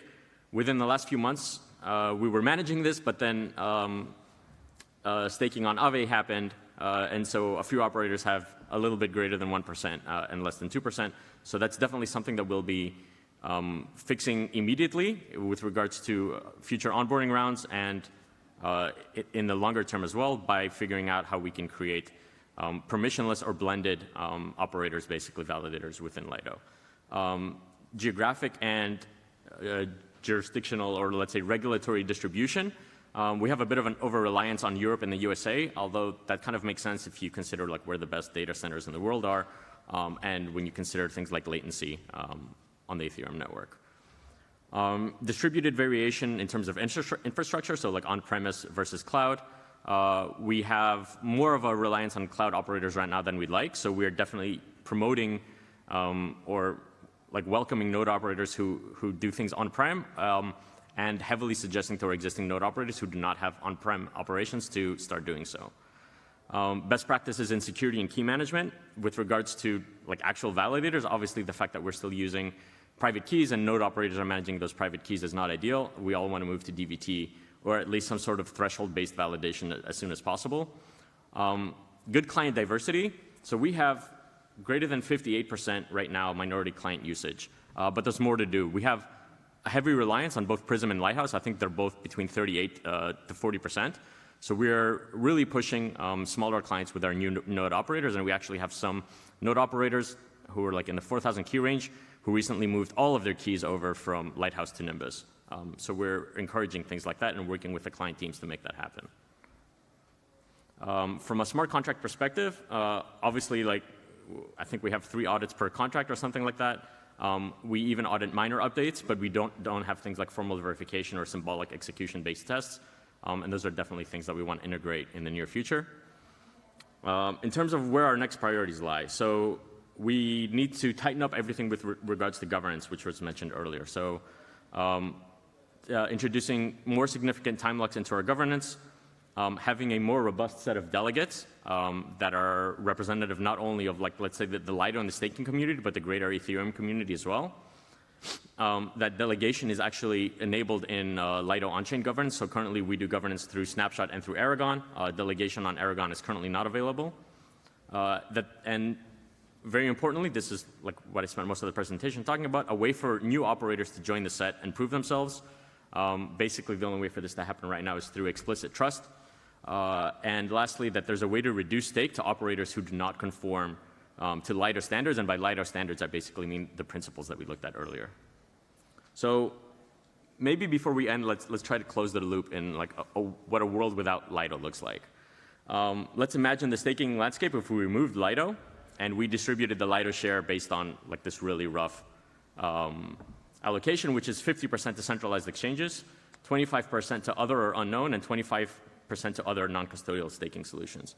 So you may not agree with this allocation. The way that we came up with it was by looking at allocation growth before liquid staking solutions were commonplace, and also by examining what we consider to be the capacity of other non-custodial liquid staking solutions. So to what extent can the supply of validators that they are able to create meet the demand for Ethereum staking?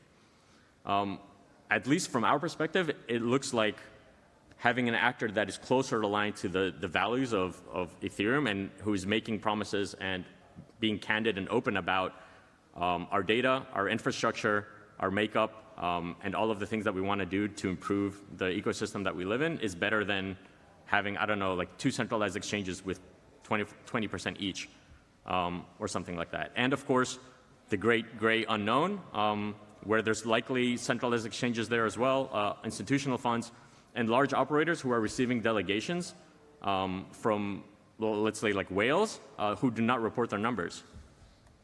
So when we started Lido, but I wasn't there, but this is what I was told, we explained that we believe that the only way to meet like the demand for staking that we were forecasting, like right around this time, in a semi-decentralized manner would be through this permissioned approach and to eventually decentralize. I know that we hear a lot about like, oh, you know, you're just going to decentralize later and who's going to do that? But actually we see that that's also what's happening on most of the L2s. They're all starting very centralized and provincing to decentralized. Now, I understand that L2s and sequencers and relayers on L2s are not the same thing as staking on Ethereum, but it doesn't necessarily mean that just because somebody's saying it that it's a talking point. We really do believe this. This is really in our bones.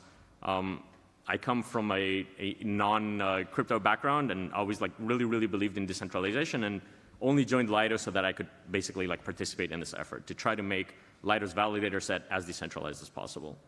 So we started with 5 node operators back in December of 2020. We're now at 21. We're going to have another onboarding round. It's like in progress right now. So if you're interested, even if you're just like one guy running a node, send us an application. I'll send you back comments as to why we rated your application the way that we did and what things we can do to move along further.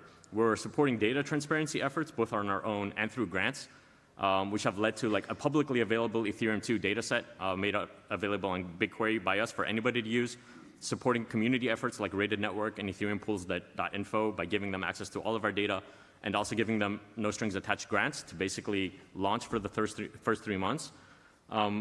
And what we want your help to do is basically keep us accountable. So the scorecard is going to be released soon. All of the elements of the scorecard are basically going to end up into different working groups that we want to work on together to get your input on and figure out ways that we can do these things together. There are other things that we also need to talk about eventually. I think it was also mentioned earlier, like MEV. How are liquid staking pools going to handle MEV? How will it be extracted? How will it be redistributed back to stakers? Because that is what should happen. How do we develop a scoring and reputation mechanisms, stake and allocation mechanisms, and things like that? So we welcome your input, like here, in the hallway, on the forums, even on Twitter, if you want to post some memes about, decentralization. And that's it. Thank you.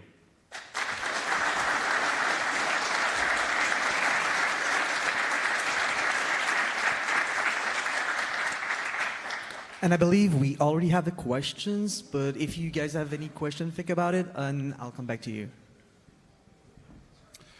Who is financially liable for if an operator gets slashed? Let's say you mentioned that you have 21 operators that, based on my calculations, is about $500 million worth of node per operator. Mm-hmm. So that's quite some money.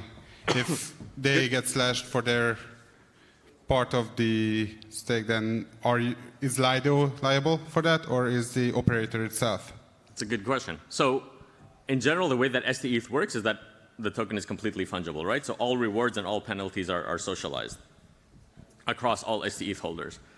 What this means in effect, if there's a large of STETH out in existence, is that the total damage, let's say, or the total impact if a slashing happens, gets distributed across all holders, so may not be that major as it might sound. Now, if like one operator gets completely compromised and all of the keys get slashed, although like this is quite difficult to happen, there are other scenarios that are more likely, like maybe they try to get them ransomed. The question of who's liable is, right now it's the Lido protocol. I mean liable in the sense that like, can you go and sue Lido? No, you make that decision when you like buy a token from a liquid staking protocol, but we do have an analysis that basically says that we have a treasury that will cover losses up to anything that's like completely catastrophic that obviously cannot be covered. The specific article that we wrote was written by our analytics team, and I think it's called like on self-insurance or self-cover options, and you can find it on our blog. And if you have specific questions, I'm happy to answer.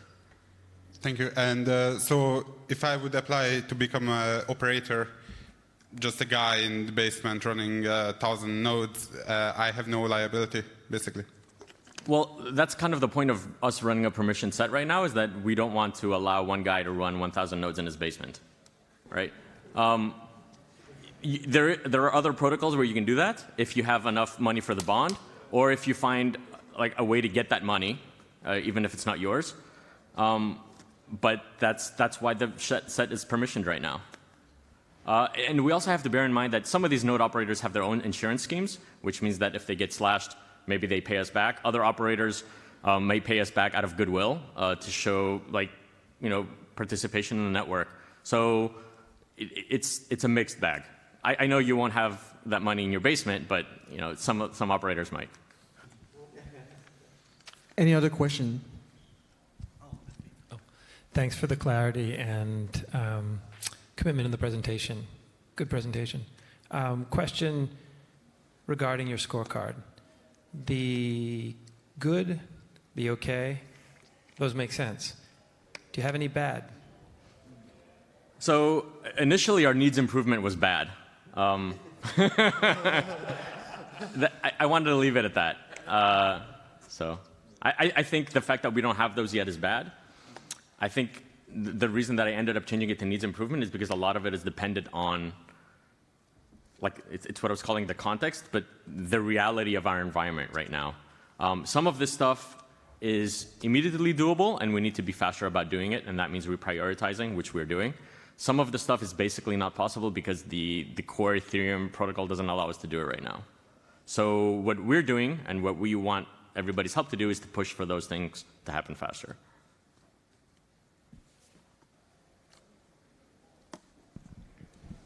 I have a question about this node operator rating? Is it first, maybe other question? What is the reward that operators are getting, and is it related or going to be related to node operator ratings that you described? Good question. So we don't know yet, to be honest.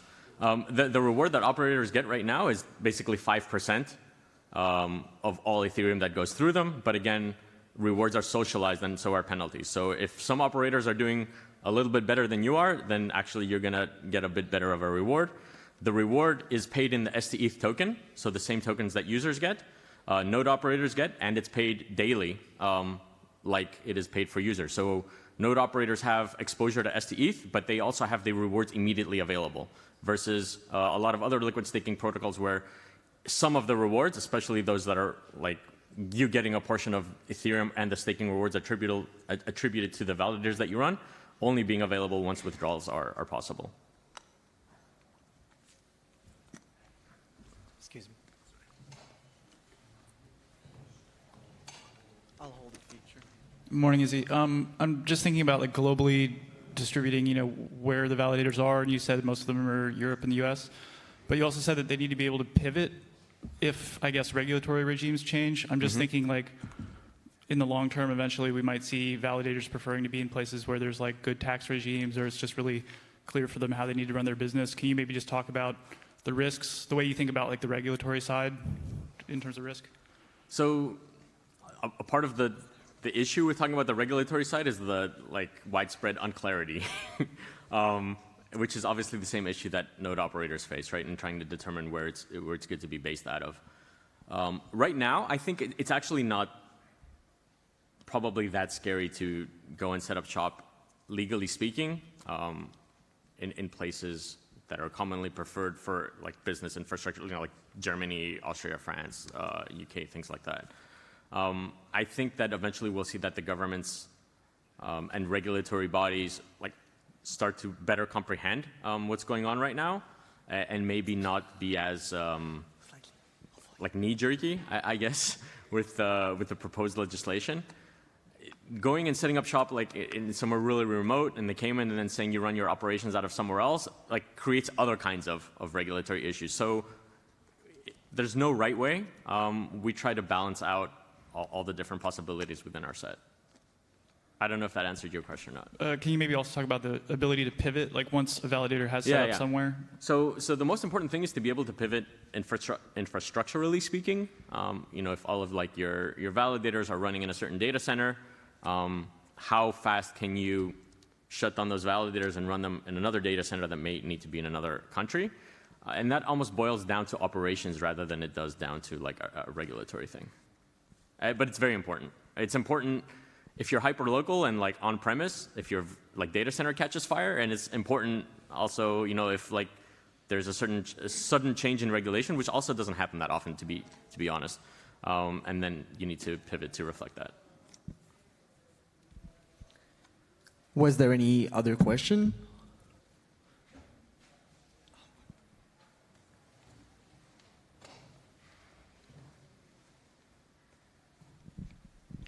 Just about the size of this operator, because you said that 1,000 is too big, basically. What is this 1%? It's 1% of total Ethereum staked. Oh, okay. Yeah. And there's other considerations here. So maybe you don't only want 1% of total Ethereum staked through Lido. Maybe we need to consider how much stake does this operator have outside of Lido, as well as through Lido. But then you get other questions about how do you calculate this number? What if the operator isn't really comfortable disclosing all of this data because they have NDAs with investors? So we know what data we do have access to. We know what we can control. So we're starting from there, and then we'll build further. I'm surprised nobody has asked what the right way to pronounce Lido is.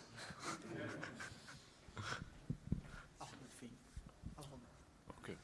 Hi. I have actually a question. I feel like Lido is here the bad guy, being the centralized player, versus Rocket Pool being the decentralized player. Yeah. I have actually a question, do you actually compete with Rocket Pool? Because I feel like there's not really an overlap. Is there? Or what's your feeling here? That's a good question. And maybe we can actually talk with the Rocket Pool guys. I see them there all together. I don't think we are immediately competing. I think eventually all liquid staking protocols will converge on the same market, but the approaches are different, like the starting point. So we start off with a different starting point, which is we're creating the protocol to meet the demand that we think the market is going to create. And Rocket Pool, from my understanding at least, right, like I can't speak for them, is starting from a more values perspective, like full decentralization as much as possible from the get-go, which I think is not only valuable and admirable, but we should also support. So eventually, I think you will see the models and approaches converge, but the starting point is different.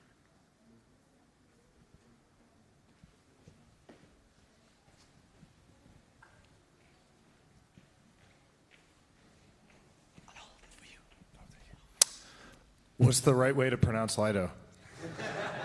Lido. And the reason for that is the guy who created it calls it Lido, so that's the only thing that matters. Hi. So you said earlier that one of the challenges was finding good candidates or maintaining good candidates. Why is that, and what's kind of the issues there? So this is especially true in Ethereum, but like taking the leap of creating a validator on Ethereum is pretty hard. Like putting up your own money, fearful that it might get slashed and all of these things, and that's easier to do if you're only doing it for yourself. But then once you start doing it for other people's money, I know some people say that like managing other people's money is easier, but to me it's harder. Like I don't sleep at night. So once you start taking on that responsibility and you see that, it becomes much more difficult to manage. And you need some sort of foundation to be able to do that well. And it's hard to go from me doing that by myself on a server at home to me doing that through an organization or operation that can scale also really fast, that I can do 1,000 validators within 2-3 months. And I can do it in a way that isn't risky. So like one of the big problems with solo operators is what we call the buzz factor risk, right? Like what happens if there's an accident and somebody that's managing 1,000 keys cannot move their validators if their server catches on fire or they're sick or something like that. So we need to consider every kind of what could go wrong risk. Okay, thanks. Could we expect a transparency report regarding who is actually handling what, like the number of validators, or is this going to... That data is available. Maybe it's not as easily as available as it should, but we're working, for example, with Rated Network to expose that via their API. And if you want access to the data, I'll send you the link. It's all on BigQuery. And is Lido running any validators themselves? No, or we do not. It's all external? Is there anyone else? I think that's it. Please give it up for Easy.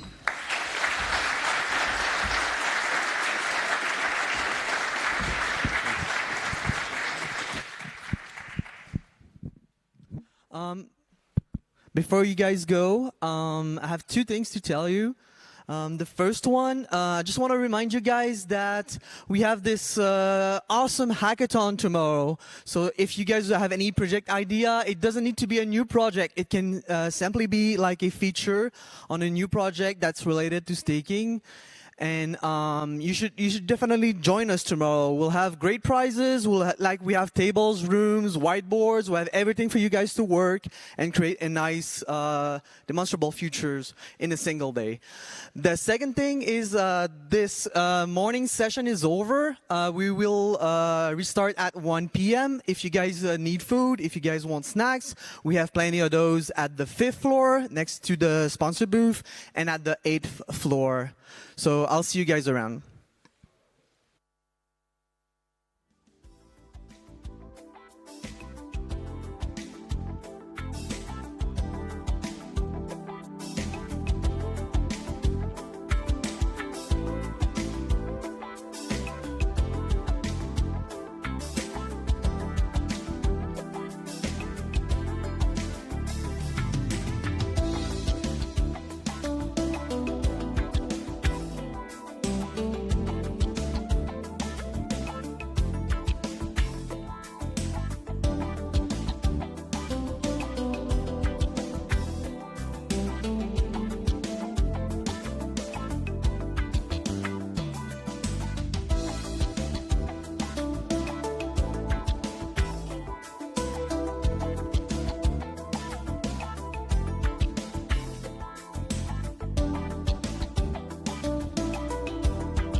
Hello, everyone.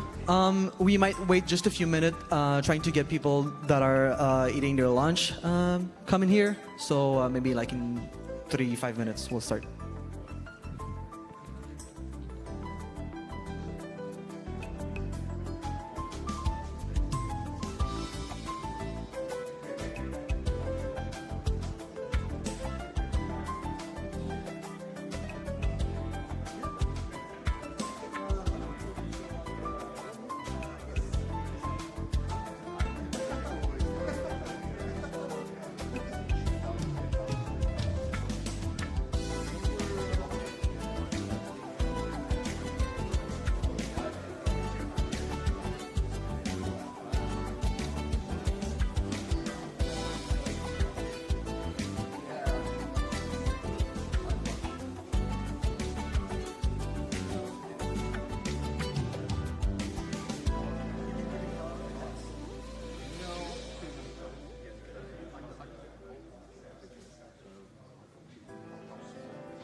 You're from Australia, right? No, I'm one of the few people who's not from Australia. Where are you from?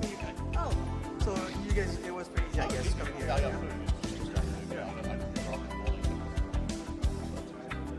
I'm from Canada, so it's really easy for us to. Not too bad, right? If it's one flight, yeah, direct flight, that's what I got. yeah. yeah, I'm from not Montreal exactly, another close by, but yeah, I took my flight from Montreal.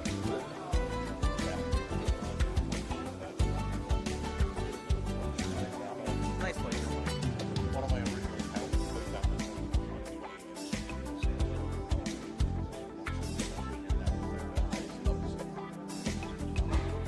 Was he a French speaker?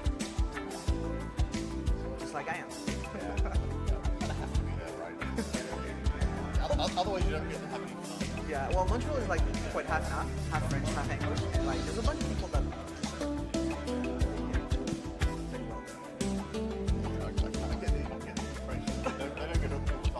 Probably.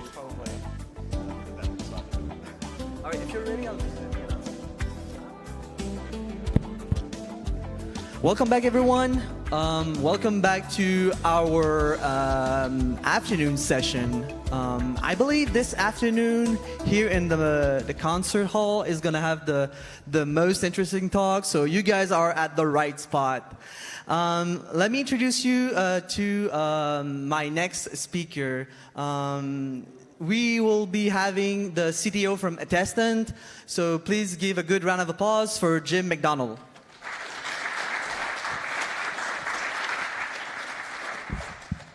Thank you. So yeah, today we're going to have a brief talk about looking at how to select the best consensus client. So everyone wants to run the best consensus client. Of course they do. What is a consensus client? Consensus clients are the nodes that run the Ethereum proof of stake chain. At the moment, there are 5 active ones on the network. Prism, Lighthouse, Teku, Nimbus, Lodestar are listed here. They all have slightly different design goals, different languages, focused on different use cases. So an obvious question is, with all those differences out there, what one is actually best? So if we're thinking about best, obviously one question is, how do we actually try and measure what is best? So the best client for us is one that gives the best benefit to the network. So it proposes blocks that have a lot of good data in them. It attests to the correct block to allow us to move the chain ahead. And it provides sync committee contributions to allow like clients to join without using much resource. The good news is that all of those features lead to the highest monetary rewards as well. So part of the Ethereum design is that you get paid for doing good work. Because of that, you can measure the rewards and the value you get out of blocks and use that as a very good proxy for looking at what you would consider to be the best client. So given that we understand the block rewards are a great proxy for measuring maybe the best client, how do we actually do that scoring? How do we decide which one's better? So inside Vouch, when it comes to scoring a block, it fetches block proposals from all of the beacon nodes. So it talks to multiple different beacon nodes, obtains what they all think is the best block. It scores them internally. So it looks at things like the attestations that are there, the sync committees and similar. As a result of that, it can assign a score to each block. It will look at the end result, the scores from each node. It will say, okay, we think node B or whatever has given us the best block today. We will sign that block. We will broadcast that block to the network. We get a lot of benefit. So I just said the word vouch, which doesn't actually exist in the Ethereum lexicon. So let's have a little look at that. So vouch is actually a validator client. It's written by a testant, which is us, and it's designed to work across multiple beacon nodes. So what it does is it can talk to multiple beacon nodes, it can obtain information from them, it can rationalize that information, it can spot bugs and issues in the information returned and reject it, it can look at the value of what's actually being returned and accept the best ones. But it presents a lot of metrics internally. To do this is a relatively complicated task, so it has a lot of metrics to track what it's doing, how fast things respond, what type of information comes back and similar. All of this gives us a lot of useful information from which we can start to look at different beacon nodes, different client types, and say, well, okay, actually, yeah, what is the best? So, going back to block proposals, we have various ways in which we could measure what is the best. So, if we start with one graph, we have 4 different clients, clients A, B, C, and D. At the moment, a testnet runs 4 different client types inside its production network. These are production stats. So previously, we produced metrics based on the testnets. Testnets do not represent the real world. So these are actually mainnet stats. So this is the real world and actually what's out there with real Ether and similar. So if we look at this, we can see that we have a large difference between how frequently we will take blocks from different clients. So client A, less than 2% of the time it produces the best block. Client B, 25%, all the way up to client C at nearly over 2/3 of the time it gives us the best block. Okay, that seems to be nice and easy then, so we pick client D. Gives us the best block most of the time, seems like a reasonable thing to do. We found our best client, but I still have longer to give in my presentation, so I'm going to have to talk a bit more. So what we're going to do is we're going to take a different look at the information. We mentioned earlier that the blocks give us monetary rewards. They return Ether. So actually, why don't we sum up the amount of Ether that's returned by each client and see then what happens. So now we have actually a very different view. First off, they're all a lot closer. So all of the beacon nodes are actually returning decent rewards. Interestingly, client B now returns the highest rewards, even though it only produced the best block, what was it, 15% of the time, whatever it was. It actually manages to give higher rewards if you ran with that one solely than any of the other clients. So obviously it's finding certain situations where actually it does very well. So where are we now then? So, okay, different clients produce different blocks. Some of them are better in different situations. The example, and one of the examples that does show up in the numbers, if a client produces a block after an empty slot, it has a lot more to select from in terms of attestations. Two things. One, it means it potentially can create a richer block. Two, it means it has to do a lot more work to decide which one's the better block. Different algorithms come into play. So maybe one client does better when all of the blocks are easy, one comes after the other. Another one does better when the blocks are a bit spotty and there's some missing. We also have just seen that there's no simple way of selecting the best client, because we can pick something like the one that produces the highest number of best blocks. If you're only running one validator, maybe that is the best one because you're more likely to get a high-value block. If you're running thousands or tens of thousands of validators, maybe you want to go for something different because overall it provides a higher amount of return. So there isn't really a simple way of us saying, okay, yep, we can definitely say client X, perfect, everyone uses that one. So given we can't say what the best one is, can we at least get rid of some of the other ones? So if we go back and have a look, let's pick on client A. Client A only produced the best block less than 2% of the time. Fantastic, okay. We have an immediate candidate, maybe we can get rid of him. If we look at it again, yeah, in 93%, other clients did better, so maybe we can say, okay, let's ditch that one. Why shouldn't we ditch that one? Well, there are things that happen on the blockchain that aren't directly rewarded. So we call them subsidiary operations. Best example that we can give this immediately is something called aggregate attestations. Every slot has thousands, over 10,000 individual attestations created by validators on the network. There is no space in a block to fit in 10,000 individual attestations, so we group them together, we aggregate them using various cryptographic methods. The point is that something has to do that work. It has to create those aggregates. Those aggregates are the things that ultimately find their ways into blocks. So, slightly different question. Which client produces the best aggregates? Which one does the best job of packing these individual items and putting them into large groups so that we can then build the best blocks? Well, turns out it's client A, okay? By a huge amount. So it's by far and away the most impressive system out there at providing aggregate attestations. Does this matter? Yes, it does matter, because all of the other clients are building blocks based on client A's attestations. It's creating these great aggregates that allows everyone else to build higher value blocks. So now we can see that we have an interrelationship forming. Client A may not always produce the best blocks, but it produces the best aggregate attestations. That allows other clients to build the best blocks. All clients have their strengths, and actually working together in a network gives us the best overall results.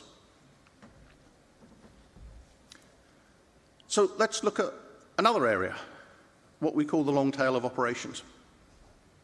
Beacon nodes are very busy. We love to think of blockchains as chains of blocks, and they absolutely are once they're finished. But whilst they're being built, they are a seething mess. There's a huge amount of data flying around. We have peer-to-peer networks out there that all talk to each other. They're passing data around, an awful lot of data. The data isn't in any useful order. We can have blocks turn up out of order. The aggregates and the attestations all turn up. There's a lot of information moving around out there. In addition, beacon nodes need to actually keep track of state. They only ever generate anything based off their current state, so it's very important they keep track of it. Beacon nodes react to all of this data that comes in, updating their state, moving things around, but they have no control over when this stuff turns up or how much of it turns up. Because of that, we can find unfortunate situations where a beacon node just happens to have received a large amount of information and is busy processing it at just the right time where we want it to talk to us to create a new proposal, to broadcast a new proposal to the network. So if we dig in and look at some of the data, this is now across all clients. So this is something we see across all clients. What we're looking at here is something pretty simple. How long does it take from us as a validator client having a nice shiny signed block that we give to a beacon node until it turns back to us and says, yep, got that, thank you very much, we're now going to broadcast it off to the network. The vast majority of the time, it's pretty quick. Half a second is the most common item here. Realistically, 90-ish% of the proposals, we get a response within half a second. Certainly within a second, we're generally done. But we can see there is a long tail there. There's lots of little markers going out beyond 2 seconds, 3 seconds, and similar. If we zoom in on those, we can see that there is a proportion of validators out there who, when they try and propose a block and say, okay, I've done my work, I've signed it, I'm giving it back to the beacon node to sign, it can take 2 seconds, 3 seconds, 4 seconds before it gets a response. Even longer. I've cut this off at 4 seconds. But in reality, roughly 1 in 300 responses takes more than 3 seconds. Now that's bad. If it takes more than 3 seconds for your beacon node to look at your block, decode it, be happy with it, confirm everything and it is valid before it broadcasts it, you've probably missed your chance. Everyone's gone and attested to the block beforehand, your block is likely to get orphaned. If we even bring that in a little bit to every 2 seconds. If it takes more than 2 seconds, roughly 1 in 125, just under 1% of all blocks are getting slowed down, potentially orphaned or similar, because of this long tail effect. Now,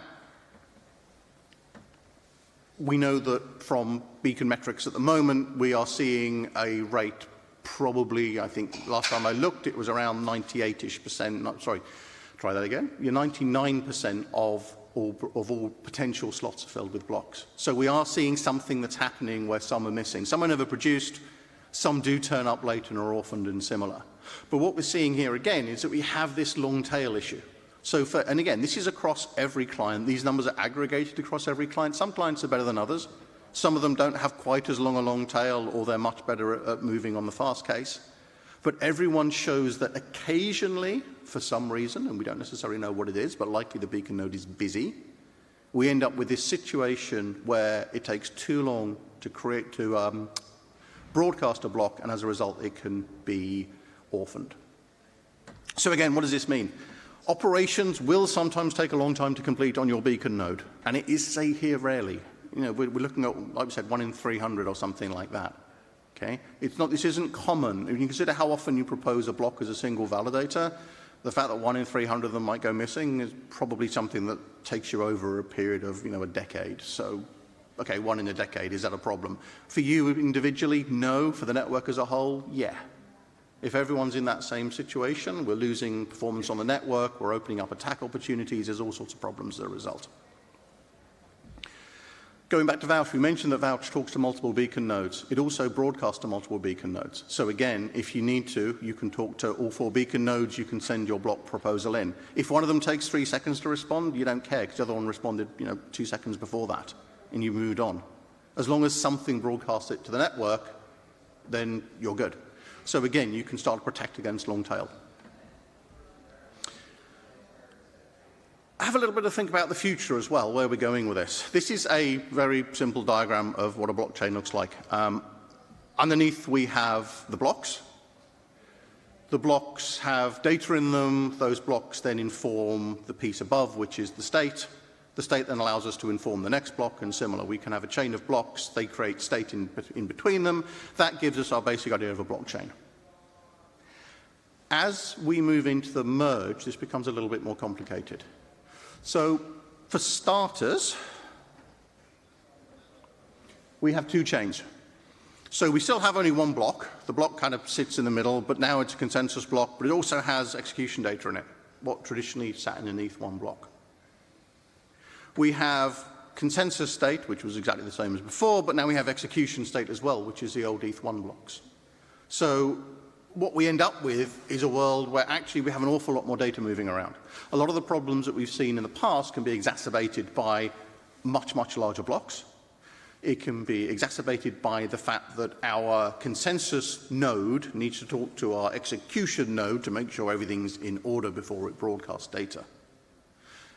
And we're also seeing a significant increase in the number of active validators. So this is the active validators since Genesis. We started at around 20,000, just over. We're now up to about 350,000, and it shows no sign of stopping. I mentioned earlier that we have to handle over 10,000 attestations for every slot. Well, when we started, it was about 1,000. It was easy. We're now at 10 times that, more than that. And it's going to keep going up. So, beacon nodes are busier. The network's busier. The space for transmitting your attestations, for transmitting your blocks, is getting more congested. There's a lot of people out there running on home networks and similar. Their bandwidth is frankly limited. So, all of these things are going to start creating more concerns, more issues, more options for us. Just to conclude, we've looked at all of the clients, and the title of the presentation was a lie. We can't select the best beacon node. There isn't one. They all have their own strengths and weaknesses. They work differently under different resource systems. They work differently under different network conditions. We can't say that any one of them is better than any other, but we can say that they work very well together. We saw this with the aggregation of attestations, for example. So having lots of different clients out there is very, very good for everyone, regardless of what client you're running. Be happy other people are running different ones. As mentioned, as we look into the future, there are many more opportunities for beacon clients to be updated, to improve their performance. There's also lots of options for them to get worse. We're looking at a lot more complexity in the system as the merge comes in. As we go to sharding, we're going to see a lot more data movement as well. There's a lot more data being thrown about. All of these things give us potential concerns, issues, and problems. So it's really important to keep track of this stuff. What's the best client today? Well, even if we could pick one, it may not be the right client tomorrow. Everyone releases new code bases, things change, the network changes in size as a result of that. Algorithms that used to work don't. When the merge comes in, things will change. When sharding comes in, things will change. We don't know what the best client is, and even if we could tell you now, it would be wrong next week. So again, just a final note for Vouch. One of the reasons we have Vouch is you can run it with multiple beacon nodes. Yes, it makes your performance better, but it also helps the network. It means there are multiple nodes out there that are running, that are active. It increases the client diversity, and it also ensures that your own validating can be the best it can be. And that's it. I didn't mention anything about details of Vouch and similar. There's a GitHub URL on there. All of the code that we run is open source. It's all available. Anyone can run it. Lots of staking services do. And everyone is welcome to get involved, have a look, submit PRs, always welcome, and that type of thing. As I said, I apologize for lying about the title. There is no best client, but hopefully this has given you an idea that running your client, running your individual client, running multiple clients are all great things, and they will all help the network. Thank you very much.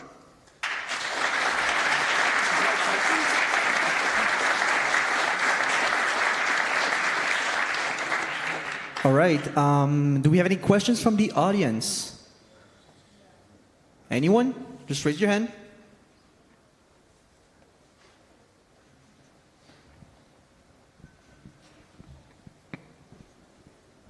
Yeah, thanks, Jim. Very interesting talk.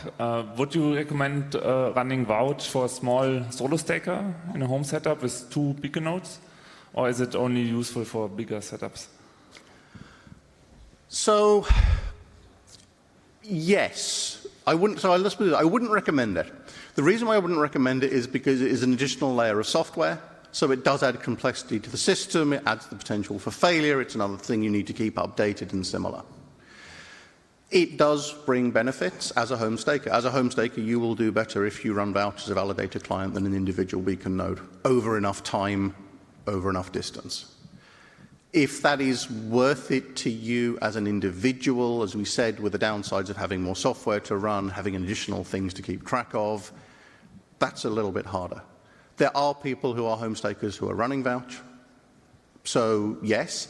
The question is probably more, would it be better for you to run more beacon nodes? If you can run multiple beacon nodes at home, then Vouch kind of makes sense to run on top of it, because that way you can use the multiple beacon nodes. If you only have time, space, bandwidth, CPU resource, enough effort on Discord to bother with one client, then stick with that one beacon node. And in that case, Vouch won't really help you. Anyone else?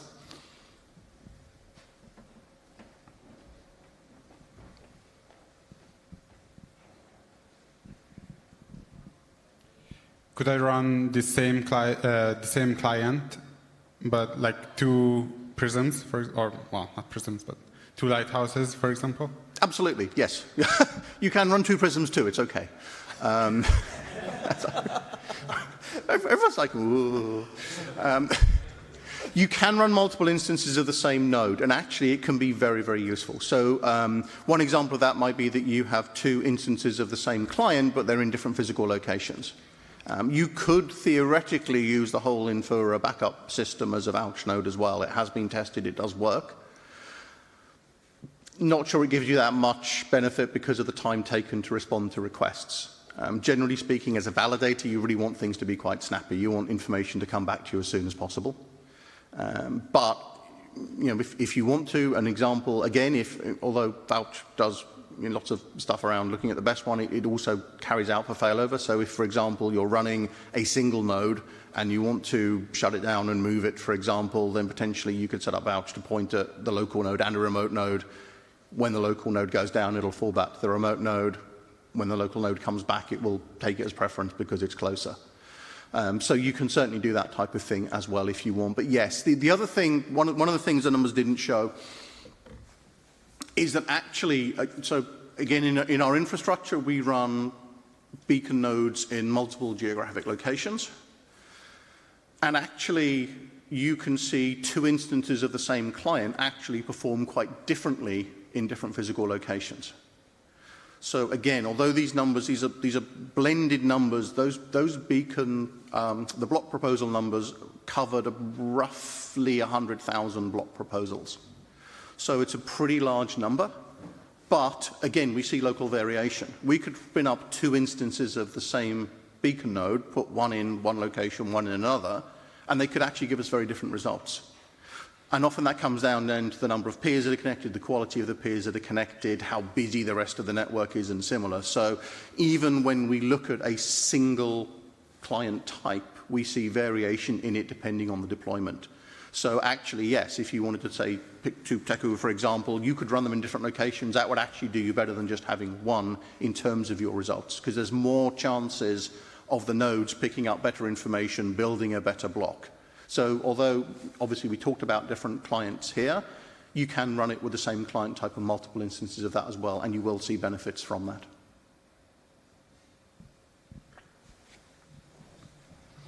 Thanks for a great talk. How would you then prevent vouch being a single point of failure? Would you run 2 vouchers, perhaps? So, yes, up to a point. As always, so one of the things that we sort of didn't really talk about, Vouch is designed to work in tandem with a signer called Dirk, and Dirk is actually a distributed threshold-based signing system. So what it allows you to do is run multiple Vouch instances without worrying about any kind of double signing issue, because Vouch doesn't do any signing. So Vouch itself separates out validating and the validator client from key management. So what you could do is, so again, you could run, say, a 2 of 3 instance of Dirk. You have 3 instances of Dirk. Both vouchers can talk to all of the Dirks, but you'll never get a slashing event as a result of that, because the Dirks don't care how often they're asked for signing requests. They will only sign something once according to the slashing rules. So yes, you can actually run Vouch happily in an active mode if you want. Again, there are people who are doing that. A lot of that then comes down to, frankly, your own operational ability. Making sure you know exactly what you're doing, where you're running things, what works, what doesn't. Like any piece of software, Vouch is going to have bugs. Yeah, just the way of the world. You know, we'd love to sit here and say that we write bug-free software, but we don't. Apologies. So there's always risk. There's always risk involved. And the more pieces of software you run and the more complexity you add into a system, the higher that risk becomes. You don't necessarily know the baseline of risk as to what you're doubling. It might be a very small number you're doubling, or it might be quite a large number that you're doubling. We don't really know that until, obviously, this stuff's been out there. Vouch has been running in a large number of staking environments since Genesis and pre-Genesis, so it's not like it's anything new. But obviously, there are always new situations turning up on the beacon chain. There's different things that could happen. Would we recommend you run Vouch active-active? Personally, I'd recommend you run it as warm standby. Now, if you want to do that, have a second vouch instance somewhere sitting up. If your first machine blows up, then swap over to it. You should still be protected because, again, even if that first vouch instance comes up, Dirk is underneath, and that is doing the signing and that is doing the protection. So you can run vouch active-active. And that would be something you can do, but as I said, warm standby is probably safer, certainly for any larger sort of configuration.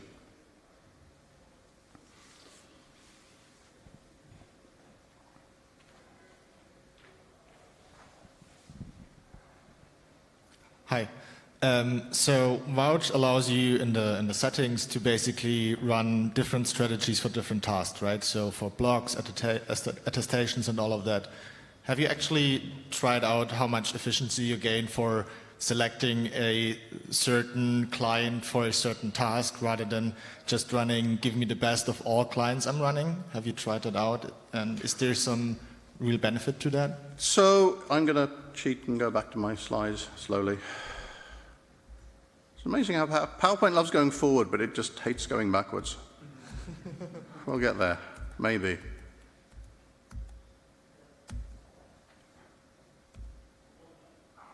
Okay, we'll go there. So if you picked a single client, you would get, roughly speaking, these rewards. So we're looking at, obviously, the best client out there, client B, gives you 100% of rewards. All the way down to client C gives you about 87% of rewards, something similar. So obviously, we run Vouch on the side of this, so there will be another bar on the side there. Vouch gives us about 103% of rewards. So what that means is if you ran one client, in this case client B, over the same time period as we took this data, you would get roughly 98% of the rewards that Vouch received. However, the point is that this ensures, the way we've built the system means that if a software update comes out and client B suddenly has a disastrous update and it produces only 20% of the value of the other beacon nodes, we don't care. We'll spot it, we'll know about it, but we'll then fall back to the next best one. So by always picking the best one in all situations, that gives us a lot of strength around being insured against client changes. And that's both good and bad. If client A suddenly can produce blocks worth 30% more than it has before because they've gone in and tweaked their algorithms, we'll pick that up too. So we'll start benefiting more from that. So running a client will give you good rewards. And this is the other thing, running a client is good. You never sort of think you shouldn't be running a single client because it might not be as good as a guy next door, or because you think that someone should be running all 4 clients at the same time or similar. Running any one client is good. It's better if you can keep monitoring it and keep an eye on it and see what the rewards are like compared to everyone else out there and be prepared to move if there's a problem. What we've done is we've basically kind of automated that process by keeping everything running under all situations to see how they work. And as mentioned, even though a client may look great, if we hit a period of non-finality, those numbers might change. If we hit 3 missed slots in a row, that might change. So being able to handle all of those different situational aspects and knowing that the clever people in client team A built something specific for this situation, so they're actually acing it now, whereas client team B suddenly fell apart, that's great. We get the best of every client in every situation to make sure that obviously we can fundamentally get the best information out onto the network. Okay. How does Vouch handle slashing protection, especially if 2 clients disagree? So there's 2 bits there. First off is selection of information. So Vouch is very picky about the information it receives. Because we aren't a client team, we don't build with any assumptions about what the information will come back to us. Simple example, when we go back way into prehistory now, and we go back to Medasha, which was one of the earlier test nets, there was an issue in there where Prism got its time wrong. Okay?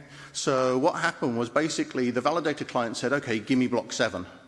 And the beacon node returned block 23 because its time was out, and so it just returned the current block. And so, on the one hand, there was no check to make sure it was asking for the right block. On the other hand, it returned something that was out of time. There was no check for that because why would there be? They talk to each other, it's all the same code base, no one cared, right? So Vouch will do that. It will actually reconfirm all of the information that gets back, so it will watch very carefully for any deviation from what it would expect in terms of the return data. It will also verify things. So, if I get a block back and it says, hey, the head of the block is this, or, oh, sorry, the parent of the block is this, we'll go back and actually confirm that block exists and it's in the canonical chain and similar. So we are very careful about what data we actually present before we sign it. Separately for signing itself, that's the Dirk layer. So Dirk is a threshold-based signer, so you might have 3 instances of Dirk out there running. You need 2 of them to agree before it will actually create a valid signature.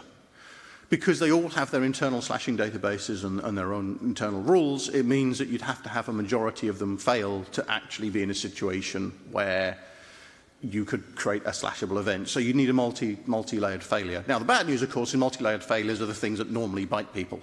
Rarely speaking, when you have a major issue, is it, yes, someone pressed the big red button saying don't press this button. What happened was, this kind of lever was tweaked here and someone pressed that and this happened there and that happened there. And as a result of all of those things, it all went wrong. Okay? So having extra layers helps somewhat.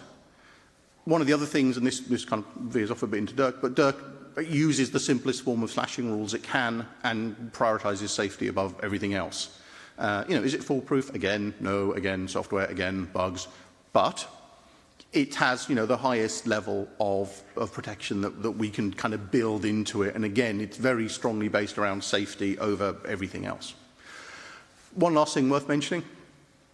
We talked about, obviously, client diversity, still a big issue and similar. We at Teston have never been susceptible to getting slashed from a Prism supermajority because we didn't trust Prism for attestations. So one of the other things with Vouch you can do is, we said you talk to all the beacon nodes, well, that's just by default. What we can actually do is we could say, okay, we're not going to talk to Prism to get attestation information. What that means is the only attestation information we can possibly look at is stuff that comes from other beacon nodes, which means they would have to agree, if a bad block was produced by Prism, the other beacon nodes would reject it. It would never get to the other beacon node, so they'd never suggest it as part of an attestation. So that means then that even if Prism produced a bad block and it went through all the Prism nodes and they were happy with it, and even though we used Prism to generate blocks, we could have generated a bad block if Prism had a suitable bug. What we couldn't have done was attest to that bad block, so it would never have had enough weight to actually become part of the chain and cause the whole client network split horror that we've talked about in the past. So there's various layers of protection that you can play within there.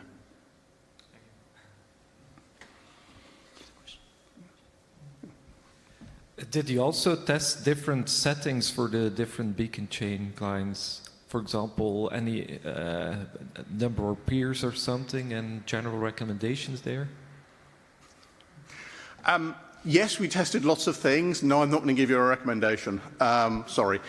The reason for that is very simple, is that it is very dependent on your network. Okay, so simple example, number of peers. More peers, better. You have more peers, you have more chance of getting information earlier. That's fantastic. Except it burns more of your CPU resources. It burns more of your memory. It burns a lot of your network. Okay, so as you increase the number of peers, you get more information, but you have to handle more information. At some stage, adding more peers will be worse for your system than keeping it where it is. But I can't tell you what that number is for you. It's something certainly worth keeping an eye on and looking at. And again, even different client teams will give different options because, again, internally their systems are somewhat different as to how they handle things. I will say again, though, if you want to do simple A/B testing, then you could put Vouch in front of a system and compare 2 of the same clients with different parameters and see how it goes.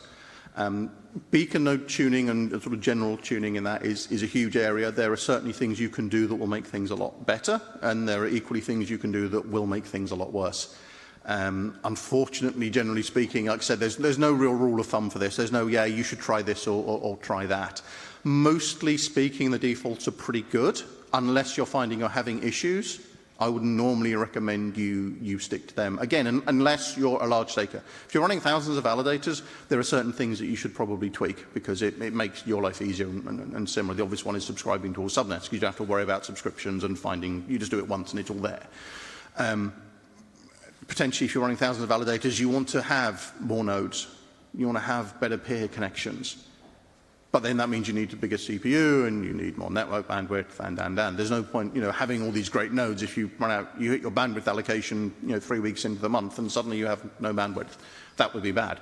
So all of these things are variable. We run a relatively standard configuration for most beacon nodes, honestly. There are a few parameters we tweak depending on the number of validators we're running and similar.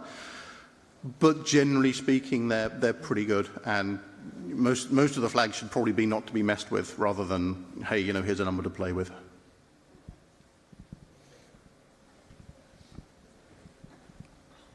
How do you go about scoring block templates? Is it more like a general score across many different time periods, or do you actively look at the block templates for proposing the next block and how good it is, and how will you maybe think about scoring the block templates after the merge?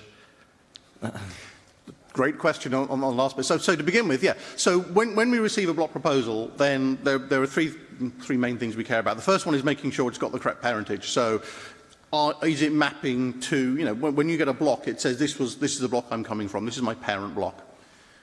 We need to make sure that that's a valid block. It's not, it's actually exists in the chain, it's relatively recent, there's nothing else in the way and similar, so we get a score for that. If you don't do that properly, generally speaking, your score's so low you'll get kicked out regardless. After that, and the vast majority of the score is around attestations.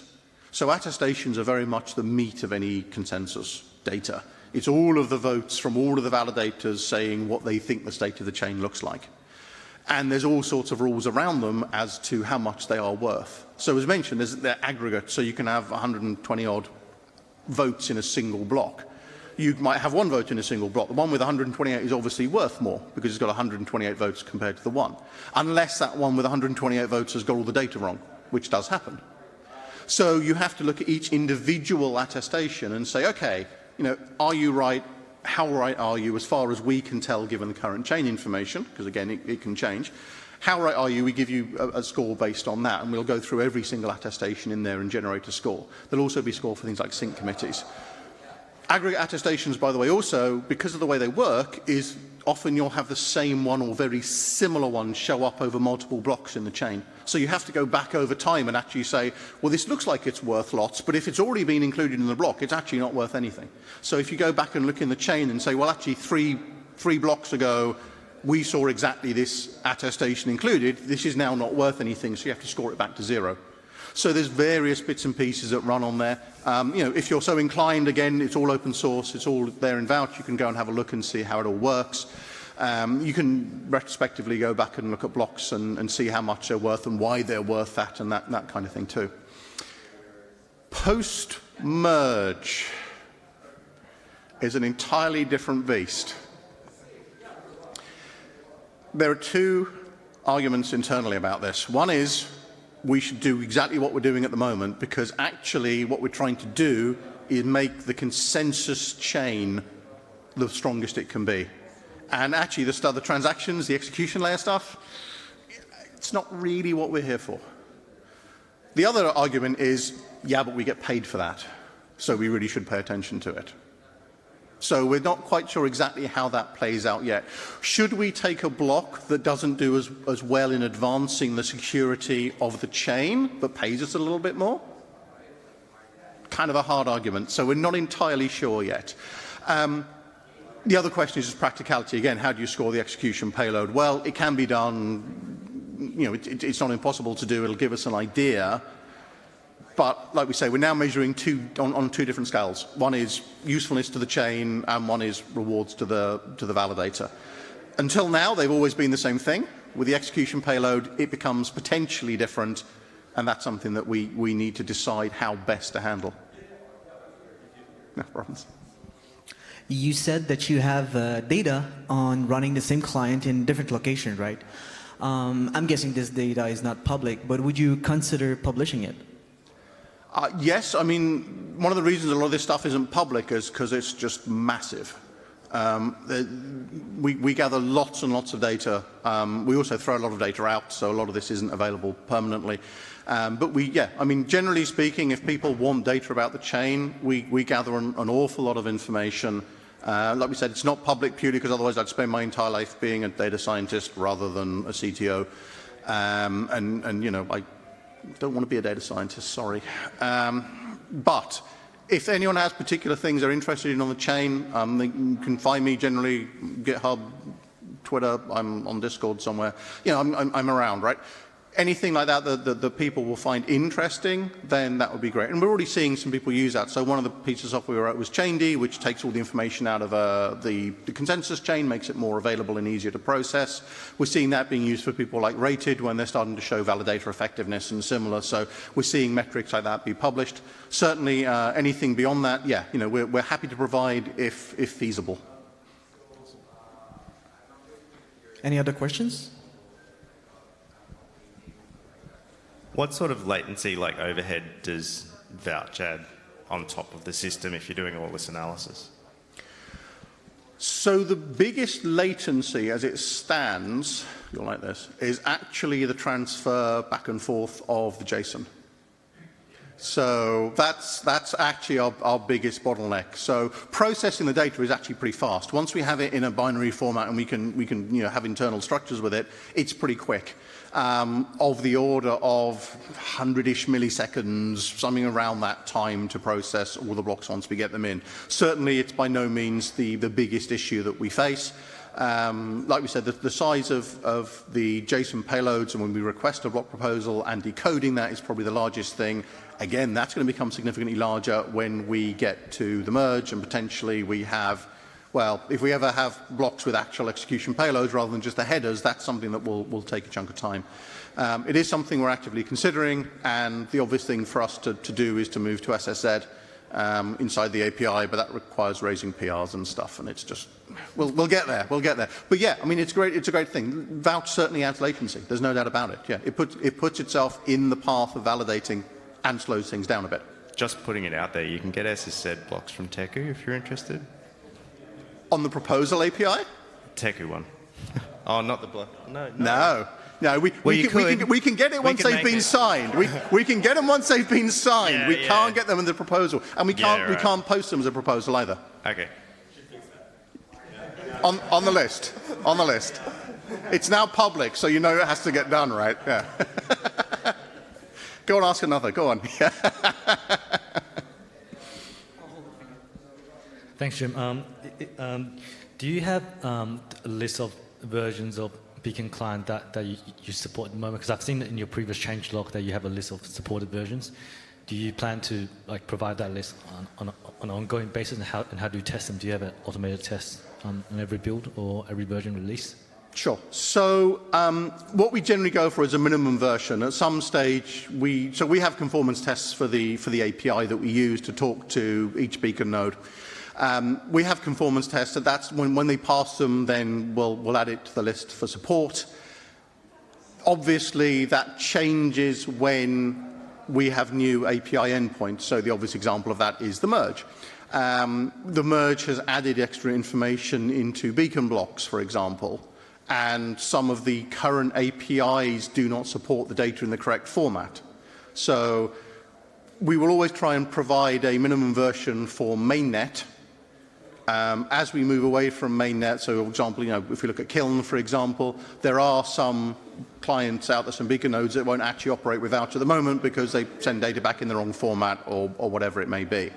But for mainnet, yeah, absolutely. And just so you know, internally, whenever new releases come out, and commonly before new releases come out, we often run against head and master. We will run them in our own development environment to check for any problems. Obviously, part of that is to be able to feed back to client teams. If there's been a change, if there's been an alteration, we'd love to get information back to them so they don't ship a version that has problems in it. So we run that internally on the Prada testnet, and then for mainnet, again, obviously we do traditional scheduled rollouts and similar. As a rule, we don't normally find that there are many changes inside the APIs on mainnet from one release to another. If there's a network upgrade, that can change, and again, we flag that as we go along. If you're interested in that, the best place to hang out is on the Attestant Discord, where we'll post any issues like that turn up, along with any obviously release notes of new releases and similar. Or you can just subscribe to the relevant repository on GitHub, and again, whenever a new Vouch release comes out, you can get notified and see the notes there. I believe we might have a few minutes still for one or two more questions. Was there any more people who wanted to ask a question here? I don't see anyone, so please give it up for Jim McDonald.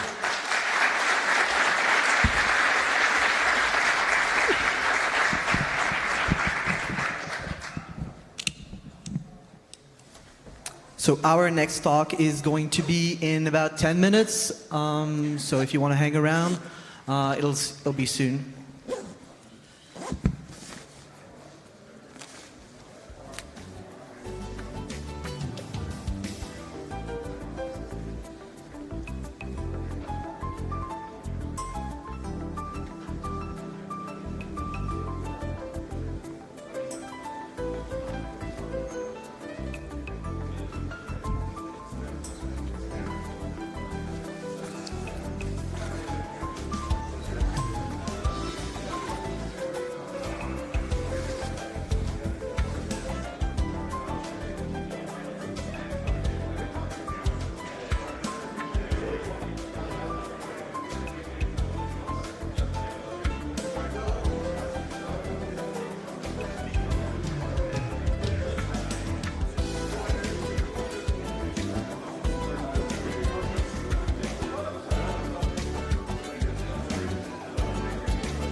Welcome back, everyone. Welcome back.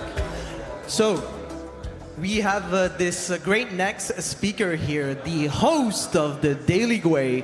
Please welcome Anthony Sassano.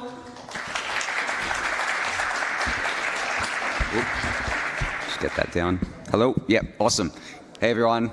All right, so I haven't prepared any slides or script or anything for this. I wanted to play it like I do a Daily Gway episode for those of you who watch my my YouTube show. So I'm just going to be talking for the next half an hour about how to contribute to Ethereum as a non-developer, and then I think we've got 15 minutes for Q&A after that, I'm pretty sure. So I guess in typical fashion, hello everyone, and welcome to another episode of the Daily Gway Refuel. All right, so some of you may already know my journey within Ethereum, how I came to where I am today, you know, where I've come from in the past and things like that. But just to give kind of like a TLDR, because I think it sets the context for what I want to talk about today. So I got into Ethereum in early 2017. I wasn't working in the industry or anything like that. I was working in cybersecurity for a telecommunications company in Australia. So I guess a little bit similarities there on the technical level, but something kind of like outside of the crypto ecosystem. And I just kind of fell in love with Ethereum. I mean, I had known about Bitcoin since 2013 and kind of got involved back then, but I wasn't really excited about it once the price went down, so to speak, right? So, because that was the most interesting thing happening at the time. And then I discovered Ethereum and I'm like, wow, we can actually build, you know, new cool applications on this thing, whether they be decentralized or otherwise. I never really thought that the decentralization was the most exciting thing. It was just you could build applications that you couldn't build outside of on a blockchain. So, and it's funny, I say that to some people and they say, well, if you don't need decentralization, you don't need a blockchain. I'm like, there's a few key properties there that are quite unique. But did that. Basically, I still was just working in cybersecurity during this time, just learning as much as I could about Ethereum. In 2017, I really wasn't public. I was just kind of lurking. I lurked Reddit a lot, ETH Trader, for those of you who are active on ETH Trader back in the day. That was the place to be. There wasn't really anything going on Twitter. In 2018, this is my first foray into kind of being more public. I started a weekly newsletter, something super basic. I just said to myself, like, how do I get involved? Like, I'm not a developer. I can't really code, and I don't really want to code or anything like that. And there wasn't many jobs at the time either. So I was kind of like, you know, what can I do just to add a little bit of value to this ecosystem? And I started my weekly newsletter, which later in 2018 became the ETHUB weekly newsletter, as I co-founded ETHUB, which was an Ethereum educational resource with Eric Connor.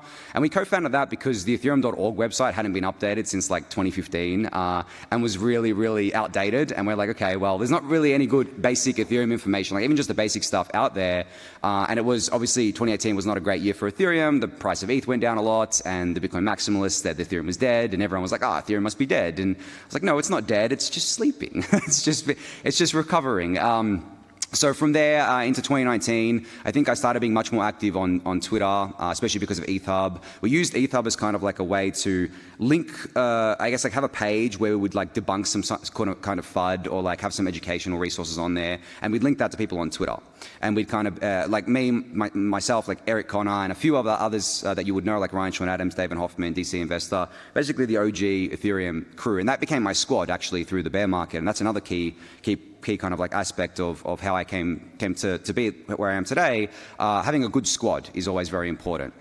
So then, you know, through 2019, I think, you know, it was still pretty bad for Ethereum. Like everyone was kind of like, you know, there's this DeFi thing. It was really small. So I tried to get involved with that, kept growing my following, kept growing everything that I did back then. Into 2020, founded Daily Gway, started the newsletter, did the YouTube videos, and then just continued that all through up until today. So that's kind of like the TLDR. Oh, and I joined Set Protocol in mid-2019. That was my first crypto job. And I actually got that job, and I was a product marketing manager there. I never did marketing before, but I got that because of the fact that I was like so active on Twitter and basically doing a lot of kind of like orthogonal stuff to it. So I was able to land a gig there as a non-developer, right? And to this day, like for those of you who follow my work, I basically just write the daily newsletter, do the daily YouTube show, and very active on Twitter, and still do the ETHUB stuff as well there. So that's the context of kind of like where I've come from and how you can see that like I didn't write a line of code pretty much in that whole period of time.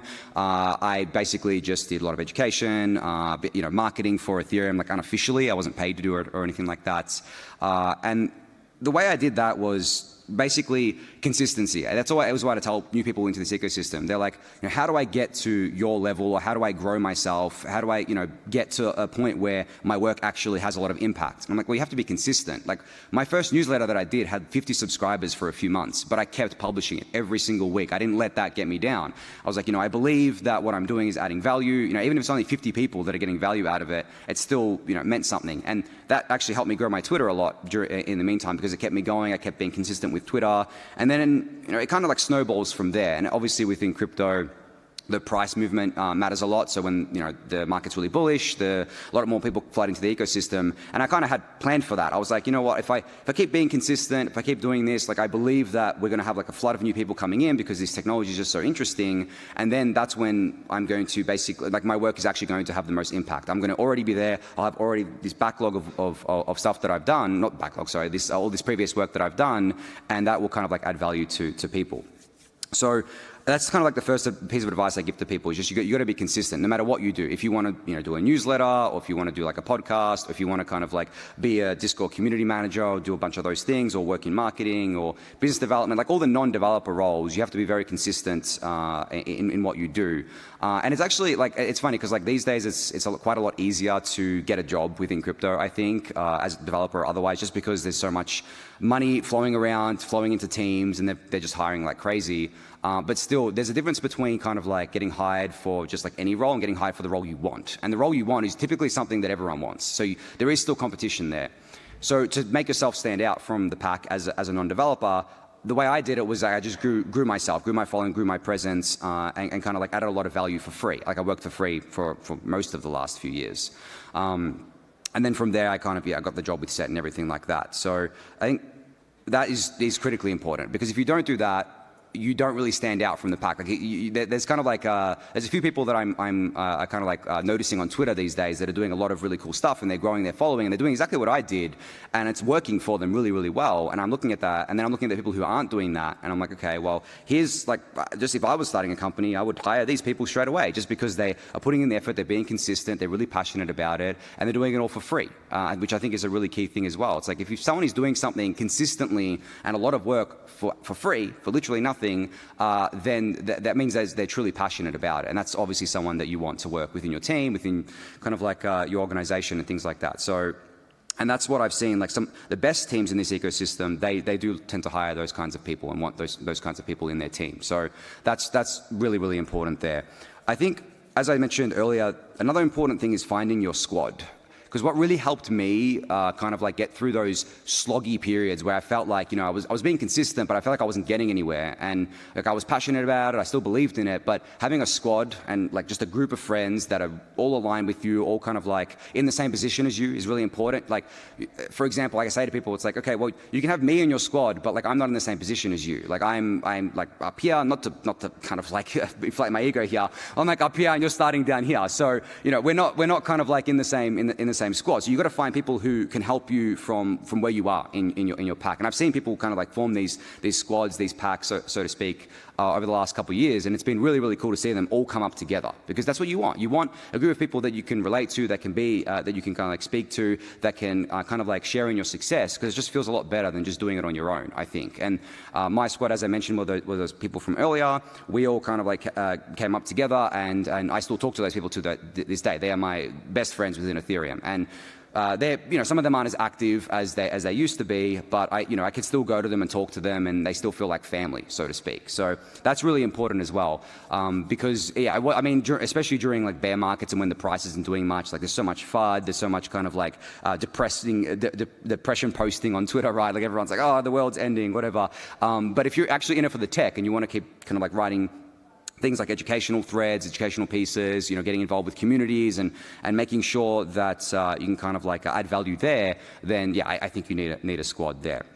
So I've talked a lot about community and marketing and things like that, but that's not the only thing you can do as a non-developer. There's plenty of things, right? There's designers, kind of like business development, all those sorts of things as well. But I think in those kind of roles, and same with marketing and community, the thing that I've seen, the people that I've seen be most successful in those roles are ones that actually get the culture of crypto, because crypto culture is very unique. It's not something that you can just learn overnight. You have to kind of engross yourself in it. And that's why a lot of the people who come from the Web 2 world that I deal with, and they've just been hired by a Web 3 company, they don't get the culture. They're like trying to set up a meeting with me to discuss something that should take 2 minutes. And I'm like, guys, like, you know, Telegram, just come on. Like, what are you doing? I don't want a meeting for something that's going to take 2 minutes. And I don't think that's necessarily crypto culture, but in crypto, I think we're more meeting averse a lot of the time, or at least I am. I prefer just like discussing things on Telegrams and Discords and things like that. But there's also the anon culture, which is very big, right? Like people, for better or worse, it's a big part of crypto culture where a lot of people may not be fully anonymous, but they have like a profile online where their real name isn't there. They have like a JPEG as their profile picture.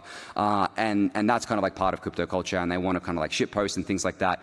You don't see that in the Web 2 world. I actually went to a conference recently in Australia. It was Blockchain Week conference, but there were a lot of non-crypto people there, and they all asked me for LinkedIn. And I'm like, I don't have LinkedIn. Like, it's there, but I don't use it. I don't even have the app installed on my phone. And they're like, well, what do you use? I'm like, Twitter? Like, it's crypto, right? It's Twitter.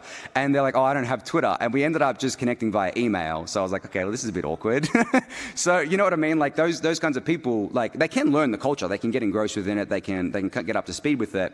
But it's like, it's definitely a culture shock for them to come in, because they have to kind of like, you know, mold their way of doing things for crypto culture. So that's extremely important as well, I think, on top of, you know, all the other things I discussed as well. And as I said, like the most successful kind of like people, especially within like business development roles and like marketing roles, are those ones who get hired from the community, from the people who have already been in crypto, because I mean, you need to be able to relate to your target audience, and really, crypto is still relatively small, so your target audience is crypto natives a lot of the time, especially as a new product. You want to get those crypto natives to use your product or your service, so they can be your early adopters, but they're not going to use something that feels very, I guess, like suit, like doesn't feel like it's run by suits, right? The crypto people are very averse to that. They hate that, and it's funny because like some of the most popular applications are still considered to be run by suits and to run by VCs, and then you see all these kind of like weird things play out. Like Uniswap, for example, a bunch of people think that Uniswap's just suits and VCs. That's why we like SushiSwap, and then there was all this other stuff that went on, and there's all these kind of like culture wars all the time that you need to kind of navigate around, and it just becomes like this whole thing. So I think that to be the most successful I mean, even as a developer, but not so much, because if as a developer, like a lot of developers I know aren't really kind of like community facing or quote unquote customer facing, right? They kind of like just,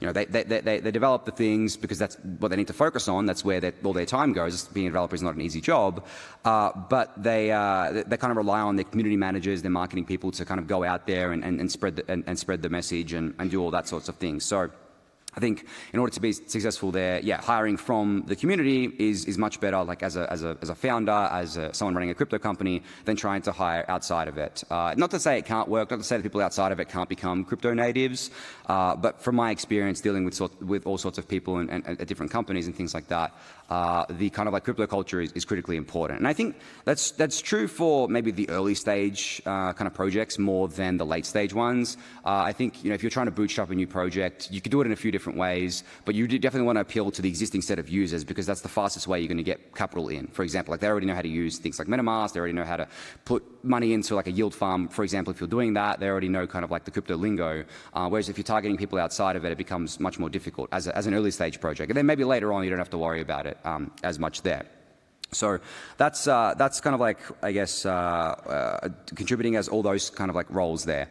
But I think another way that's really important that you can contribute as a non-developer, not in marketing, not in community, not in business development and things like that, is just advocacy. And what I mean by that is like it kind of like blends together community and marketing and things like that, but like advocacy in such a way where you're not essentially maybe trying to get like a job within the industry, but you're advocating for something that you're really passionate about. So for example, I have always advocated and been a big Ethereum bull, but I never really cared to work for the Ethereum Foundation or anything like that. Like I worked for SET as a DeFi protocol, and then after that, I left that 18 months later and have just been working for myself, but basically, you know, doing the daily way and things like that. But being an advocate for something that is kind of like just a pure passion project, because this isn't like how to contribute to Ethereum as a non-developer and get a job. This is just like how to contribute to an Ethereum as a non-developer in general. And I think just like that sort of stuff is kind of like the most fulfilling and something that will give you the most rewards, because you're doing it as a pure passion thing. You're not doing it for money. You're not doing it for anyone else. You're doing it for yourself, and you're doing it in such a way where you think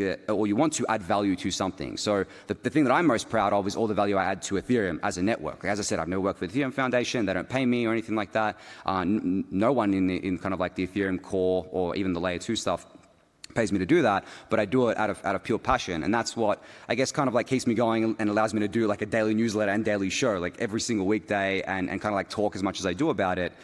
So finding that can also help you with kind of like focusing on what you want to do as a career path too, because sometimes, I mean, some people say kind of like if you're passionate about what you do, you'll never work a day in your life. But you can be passionate about what you do, but still feel like you're working, especially if you're under a team and you have like deadlines and you have bosses you have to listen to and things like that. It doesn't matter how passionate you are about it. There's going to be like crappy parts of your job. But if you're contributing and because you're passionate about it, because you actually want to do it, and it's just something you're doing as maybe a hobby, then that can kind of like make you change your kind of like frame of mind and make it easier for you to kind of like work within the companies and things like that and get through those humps and get through those hard times and things like that. And I think within crypto, a lot of people do that via, I guess, like investing in things as well. And it's like, oh, if the price is going up, everything's good, everything's awesome, I feel great. But that obviously doesn't happen most of the time. Like most of the time, we're just kind of like going sideways, as they say. So I think, if you're actually in it for the technology, contributing or like as an advocate for something that you're really passionate about, it doesn't have to be, Ethereum, the core protocol, it could be literally anything, and adding value there normally, from my experience at least, for me personally, led to me being able to do like all these other things and being able to do them, even though I didn't necessarily want to do them, thinking, okay, well, this isn't that bad, like, and looking forward to doing the thing that I was actually excited about doing. And I think that was, I mean, if you're trying to grow a Twitter following or trying to grow a following in general, that was key, I think, to my success personally. It was that I never felt like the stuff that I was doing on Twitter or the stuff that I was doing as part of like ETHub and things like that was actual work. It was just pure passion, purely kind of like putting that out there to add value to people. And I've had so many people come up to me and say, I got into Ethereum because of you, I've learned so much because of you, I got a job because of you. And like, that is so much more fulfilling than anything else that I've done in my life. And I feel like I try to advocate for people to do that, because I feel like that's something that a lot of people miss, is that they think, okay, I'm going to get climb the corporate ladder. I mean, you can actually climb the corporate ladder in crypto too. Like, that's a thing that you can do for sure. But they have like this mindset. It's like, okay, I'll get a job here, then I'll go a job here, where I don't, maybe for some people that's fulfilling, but I think for a lot of people from my experience, the most fulfilling thing is definitely passion projects at the end of the day. And you can do that as whether you're already working within full-time crypto or you're outside of crypto. Like, as I said, I worked outside of crypto for a long time on passion projects before I actually got a job within the industry. And then I kind of like left shortly after. I only stayed for 18 months because I was like, well, I really want to do this Ethereum thing. I really want to do Ethereum advocacy and education as a full-time thing. So there's also that kind of like at play there. So I think that's critically important. Now, in terms of kind of like, I think I got about 10, 15 left of until the question. So I think in terms of how to actually do it, like I've spoken about like all the things that you can do and if you want to do that, but like what's the actual things, like practical things to do? There's a lot. I mean, it's literally the world is your oyster. There's a lot of people actually creating roles for themselves at companies as well. They kind of like jump into a Discord channel from one of these early stage companies. They just start doing things, whether that's kind of like community work, whether that's like writing blog posts, writing Twitter threads, and then the company takes note of them and they're like, oh, wow, like this person actually is just doing all this work for free for us. Like, let's just bring them on board. And they just create a role if there isn't one that exists already, because it's much better to obviously hire someone that's passionate about what they're doing, that actually wants to contribute, that's really excited about your project, than going out into the world and just getting like 300 applications, having to sift through them all. Like, this person's like screaming at you. It's like, hey, like I love everything that you're doing. Like, I'm actually contributing already. Like, you should hire me, sort of thing. So I think that's kind of like a practical thing that I've seen a lot of people do, and they've gotten a lot of success out of that, which I really love seeing. But on top of that as well, there is just things like, on Twitter, just like, it's such simple things, like doing an educational Twitter thread, doing a blog post and sharing it. If it's good, people will share it, people will retweet it, and you will get noticed. I remember there was a person that came out of nowhere called Squish Chaos, and he did a report. It was like a 90-long page report on the bull case for ETH. And he took like all the previous work, I think, that a lot of the Ethereum advocates from the early days had done, and just put it all into this report. And I had no idea who this person was before that. And then suddenly this person was on podcasts, being featured in mainstream media and newsletters, and people refer to that report, the quote-unquote triple halvening, all the time now. So it's just amazing how, like, within this industry, you can seriously go from like 0 to hero really, really quickly. Obviously, that's not going to happen for everyone. And I think that if you don't be consistent after that, you become a one-hit wonder, of course, right? Like you can't just do one thing and then expect that to continue on. You have to be consistent.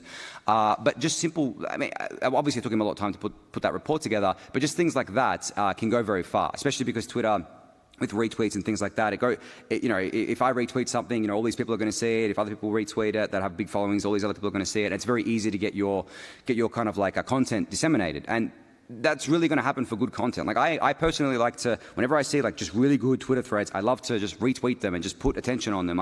There was a recent person called Polinya that came out of nowhere, and he did a lot of good education, and I was just like, this person's consistent, this person's great info, I'm going to like help them as much as I can to grow. And it wasn't just me, it was a lot of other people that were noticing this person. It's like, let's do this. And there's plenty of others as well. So all you need to do is just add value at the end of the day. That's like the thing. I know it's a meme to say, like, we're adding value, we're building, right? There's all these memes about that. But I really do think it's true.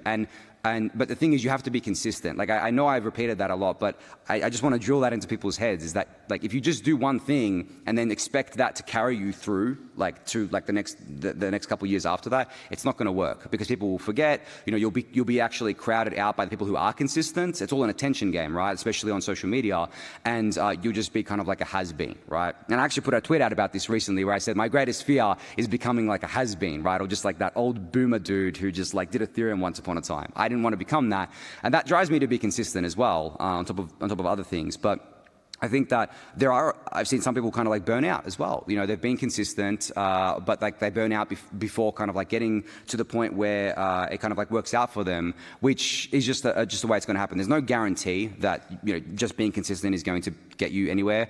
But I think being consistent with good content, educating people, just adding value wherever you can is critically important to basically, if you want to make a name for yourself, or to get a job in the industry, or to just get noticed. That's the best. That's kind of like the best way to do it. I think I touched on the joining the Discord and like creating a role for yourself. I think that's just so amazing that happens, and I'm sure it has happened in other industries prior, but I think it happens in a much greater way within crypto, and it's very unique to crypto because. And the thing is, not just like joining a Discord and like making a role for yourself, but like as an anon too. Like a lot of these people who join the Discords, like they don't have their real name attached to it. They're just like literally being judged on their merit, on what work they're doing. No one knows who they are, how old they are, where they come from, or anything like that. So I think that's even more amazing, is that like you can't necessarily do that in most industries, right? Like, and you're kind of like judged on certain things, and it's a lot of the time it becomes not even merit based because like, maybe you didn't come from the right company to work in their company, or maybe you don't have the right credentials or anything like that. It's not like that within most of these earlier stage crypto companies. They just want people who are in crypto culture, who, I'm talking about like non-developers here as well, obviously, but they want people that are like, understand crypto culture, want to add value, passionate about these things, and aren't just kind of like, trying to make a quick buck or anything like that, and aren't just trying to kind of like weasel their way into things. So I think that's obviously really, really important there as well. So yeah, I think I've talked a lot about kind of like adding the content, growing the value that you kind of like add to the ecosystem, and growing your own presence. But the thing is, you don't have to grow. Like if you don't want to be like have the spotlight on you, you don't have to kind of like grow a Twitter account or grow kind of like a following around you. Maybe you're introverted, maybe you don't want that, maybe you don't want the attention. There are plenty of ways you can add value by being kind of like behind the scenes. Like there are lots of people who have done really amazing things that you would be aware of, but you wouldn't be aware of that they did those things. So they're kind of like these, silent warriors just in the shadows, like doing their thing because they don't really care and don't really want the attention, and they still have added a lot of value to that. Now, I think that's true for kind of like even people, like it's funny, it's true for even people like Vitalik these days. He does a lot of research, right? He's obviously very visible as a person, but he does a lot of research that gets disseminated into the ecosystem. And, a lot of the times, like I'll look at some of these really cool ideas that have come to be, and I don't even know they came from Vitalik, right? Because he doesn't publicize it as come from him. He just puts it out there into the world, adding a lot of value doing that. And he doesn't really, care to put like the attention on him or anything like that. He wants the attention on his work, which is very, very cool. And it's not just him, it's like plenty of people. I mean, the core developers aren't really like famous within the industry. They add some of the most amount of value to Ethereum, but they're not really kind of like famous people. And obviously they're developers, but there's researchers in that as well. There's lots of people doing things like even organizing events like this, right? Like organizing events that we can all come to, network, have a good time. A lot of the time they're in, they're very much in the shadows, and you don't even know, who they are. for better or worse, right? So there's that aspect to it as well. So don't think you have to kind of like be famous, you know, create a Twitter account, like become, you know, a shitpost star and kind of like get all this attention and kind of like, you know, feel the pressure of fame sort of thing. You don't have to do that at all. You can add tons of value not doing that. And it's funny because like those people that I talk about that go into the Discord channels and like get, you know, make their own role or get jobs like that, you know, I've been keeping tabs, or maybe tabs is the wrong word, but I've been like paying attention to a few of them for a while now, and they've added so much value, but you know, they just don't want the attention for it. So they're just like, you know, I'm fine like my work not being kind of like attributed to me. I just want to add value to the ecosystem, which I think is really unique to crypto. And I got about 5 minutes here, so I want to talk about obviously how the, I guess like financial incentives play into this, right? Because look, you can say you're doing something for like, you know, you're truly passionate about it, you know, you really like, obviously interested in the tech and things like that.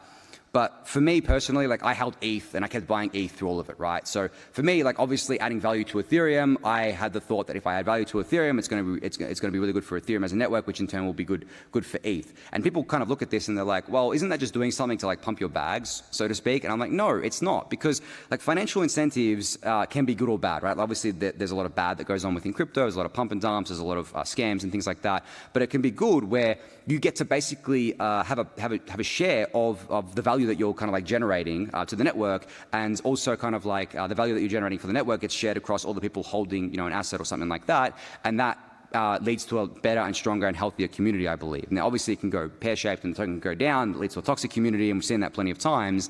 But I think that the strongest communities within crypto are the ones that have both the people that are in it for the tech, right? People who actually care about things, people who do things out of passion, and you know aren't just like in it for the Lambos, and people who are able to kind of like make money, make kind of like, or get rewarded financially for their contributions to the ecosystem.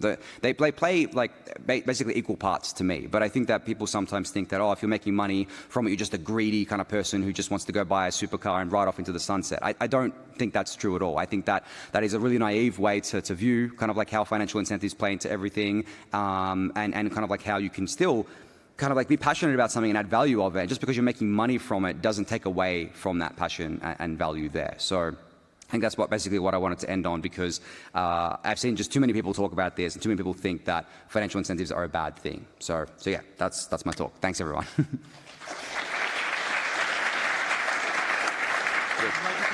Yeah, we'll do some Q&A if people have questions, yeah.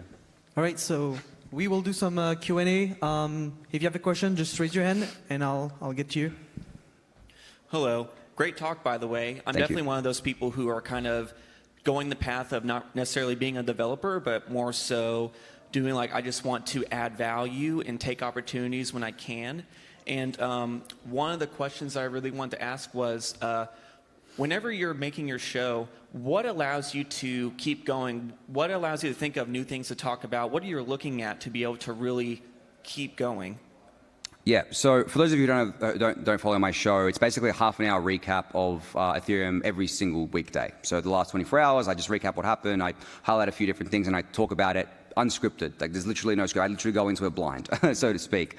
What allows me to do that, I think, is that I pay a lot of attention to everything going on within the ecosystem all the time. Like I'm consistent with how like I get up in the morning, I have like a routine where I check Twitter, I check all the chats that I'm in, make sure I'm across what's happening during the day, and then get all the necessary details and kind of like just store that for later, so to speak. And it's kind of like, it's kind of like maybe a personal thing as well, like just the way I work as a person, where like I can talk about things, and then as I'm talking about it, like my mind will just go in like a million different directions, and I'll have things that I can pick from. So some people like that, some people aren't, but I think that it's very, very important. And the reason my mind can do that is because I just basically I'm so active within kind of like paying attention to things, like on Twitter, on Discord, reading the blog posts, reading research posts, reading everything that's happening. And even if I'm like I repeat myself a lot right on the show, and I repeat a lot of the things that I look at. But that's very important as well, the repetition, because repetition leads to being able to store something for longer in your brain. And that's kind of like how I can talk so long and talk off the cuff and not have to kind of like script things. But it does take, it's kind of like a learned skill. You have to kind of do it for a while before you can get to that point. Like I wouldn't have been able to do it earlier on. I would have missed all this context. But because I've been exposed to the same topics, the same things like a million different times, they're just there. And I'm just picking from them as I'm talking. Great, thank you. I definitely need an answer like that, because I help run the Pup Community Show, and one of the big issues is like, what am I going to put on the agenda today? So yeah, I can definitely agree, like being able to pay attention and stuff is a great way to keep going. Yeah, because it just gives you things to pick from, right? Like if you've got like all these things just stored there, you can pick from, and you can kind of like branch out and talk about different things, and it kind of just leads itself to that. But I mean, yeah, it depends what, because with the POAP stuff, you may be just talking about like POAP for most of it, maybe some things going on in the ecosystem. I guess for the show that I do, it becomes a little bit easier because I have multiple different topics that I'm talking about, right? Like from layer 2 to Ethereum core development to DeFi, NFTs. So there's like a lot more things to pick from. But I think having an agenda or having like a script or anything is not a bad thing. It's just that whatever works for you, so to speak. Any other question?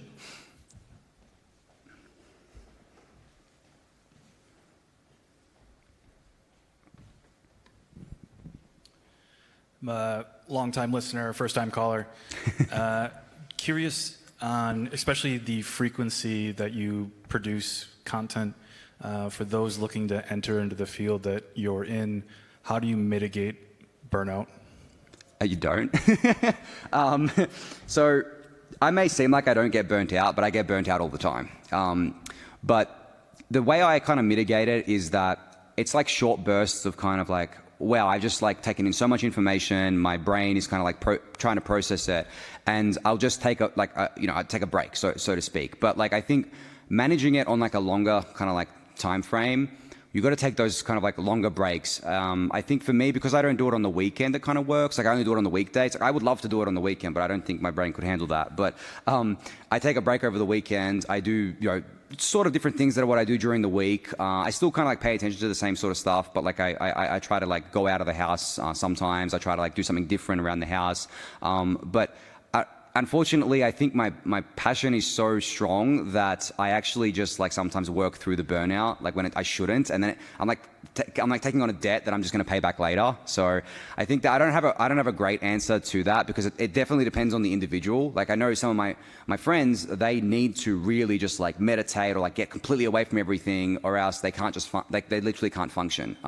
For me, I don't necessarily need to do that. I think that I just the way I am, I can kind of keep doing what I'm doing. But I think that what also helps with me is that I don't have any other kind of like obligations. Like because I work for myself, I don't have like a boss or anything like that. I don't have someone I have to report to or any deadlines or anything that I have to kind of like worry about. And I can just put all of my attention and energy into the Daily Gwei and all the other kind of like educational work that I do. Thanks. Awesome. Anyone else? I think that's it. Cool. Please give it up for Anthony Sassano. Awesome. Thanks, everyone.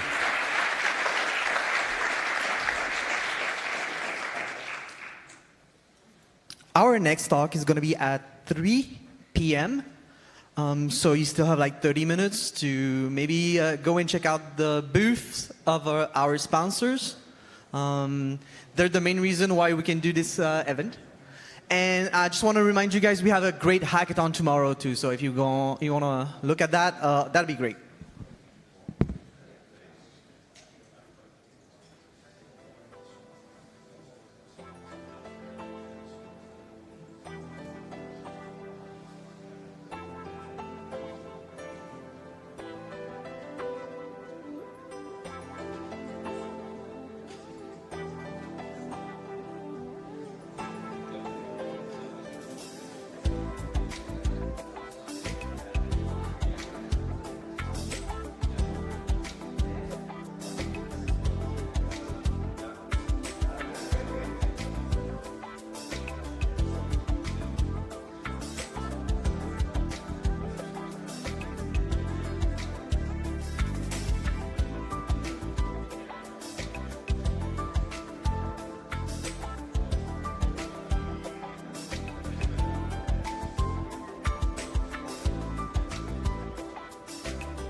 this one?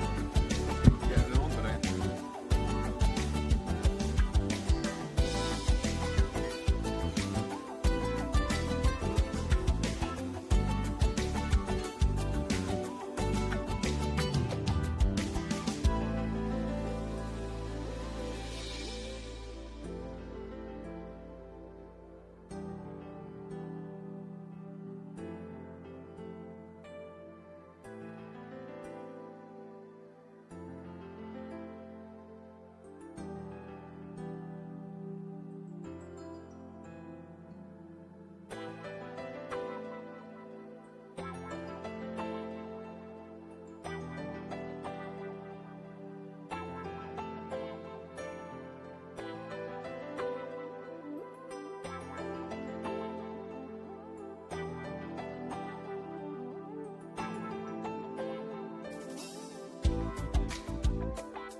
Welcome back, everyone.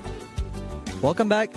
For our next talk, we have an engineer and a researcher from Flashbots. Please give a good round of applause for Alex and Leo.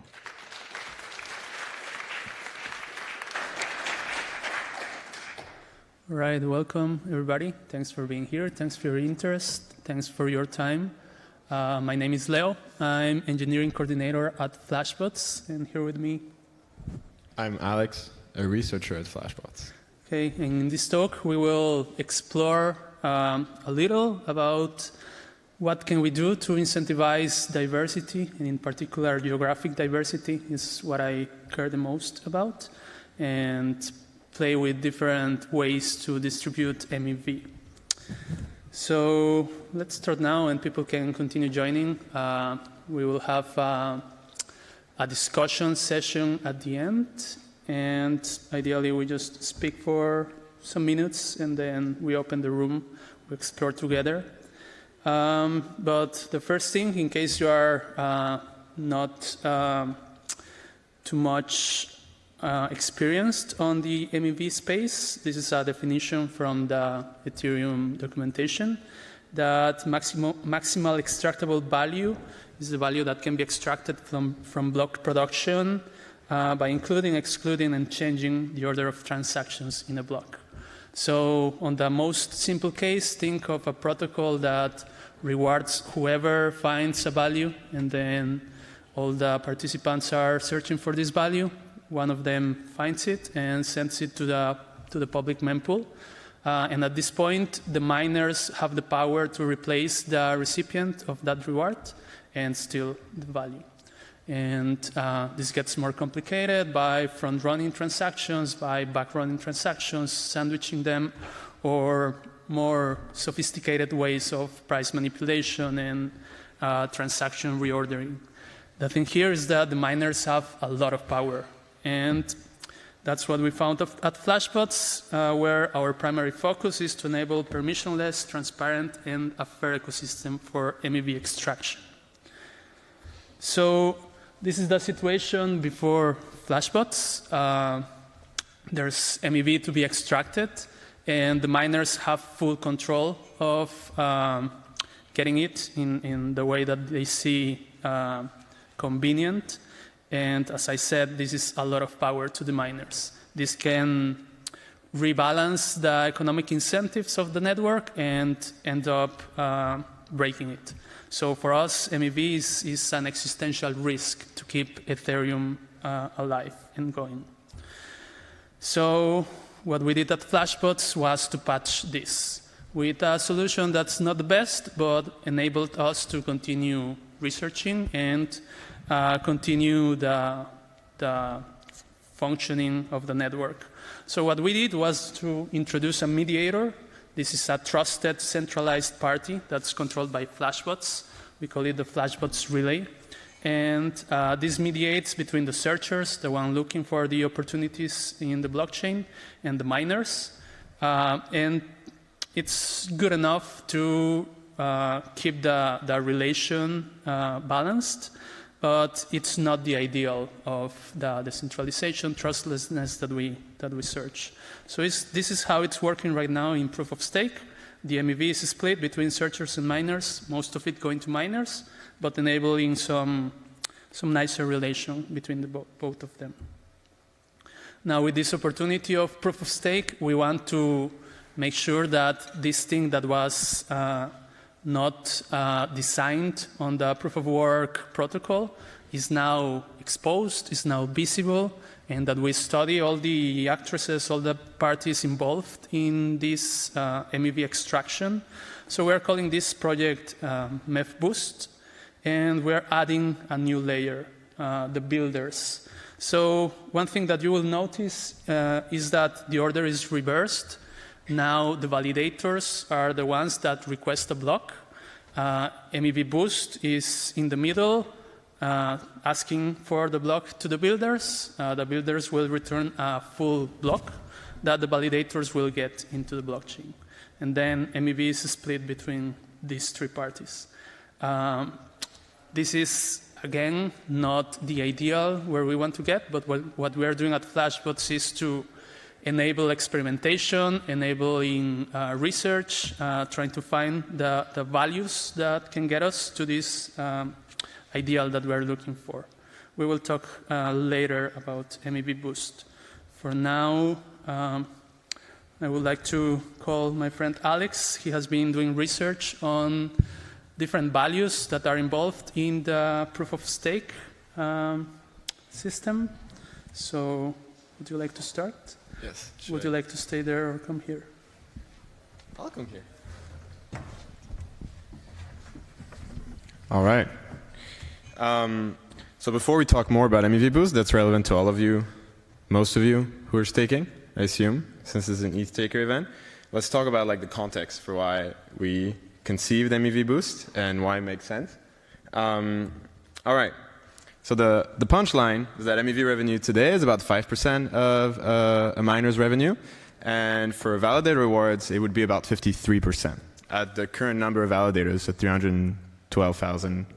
Maybe it's a little less than that, but around that, right? That's a huge difference. That's what you need to keep in mind as I continue this little presentation. So it's worth asking why, right? So, in a nutshell, I mean, the reason is really... Can you hear me well, actually? Yeah, all right. Great. In a nutshell, the reason is that Ethereum issuance drops significantly. So this is from Attestant that released this post a while ago, charting Ethereum issuance. And you can see here different phases of Ethereum. So number one is Ethereum 2 phase 0, so the launch of the beacon chain. That's why there's a little increase, because you need to also incentivize beacon chain stakers, right? Number 2, the IP 155 NAND, there's a little decrease, you can see here. Number 3, the end of mining is really the huge drop that you see, right? So this is a feature, not a bug, of Ethereum. You want to spend as little as possible ETH to secure the network. And currently there's a fixed pot of value, so the 2 ETH block reward that is shared by however many miners, whereas in proof of stake, the actual amount that you have is more of a band that is depending on the number of validators. Regardless of the number of validators, though, it's much, much less than Ethereum proof of work. So that means there's a lot less value for people that are securing the network. Miners previously, now validators. However, the amount of MEV doesn't change in the network. You still have like DeFi activity and all that. And so relative to the total value that a validator would make or a miner would make, MEV is a much larger share. So I'm going to expand on that a little bit. This is from Pintail. I don't know if he's here. They're here. The Beacon Chain Validator Rewards article. And this is like the full formula for, in the perfect case, how much you would get as a validator. So as a validator, in maximum, you get 4 times the base reward. The base reward being a factor that is in the spec, and that's based on the number of validators. 3 out of that is for accuracy. So you vote on 3 particular things, right? Like the latest finalized epoch, latest justified epoch, and then the head of the chain.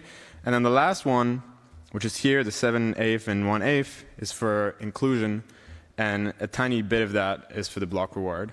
So an imperfect model, I'm not going to go in detail of that, but I'm happy to go back to it if you're interested.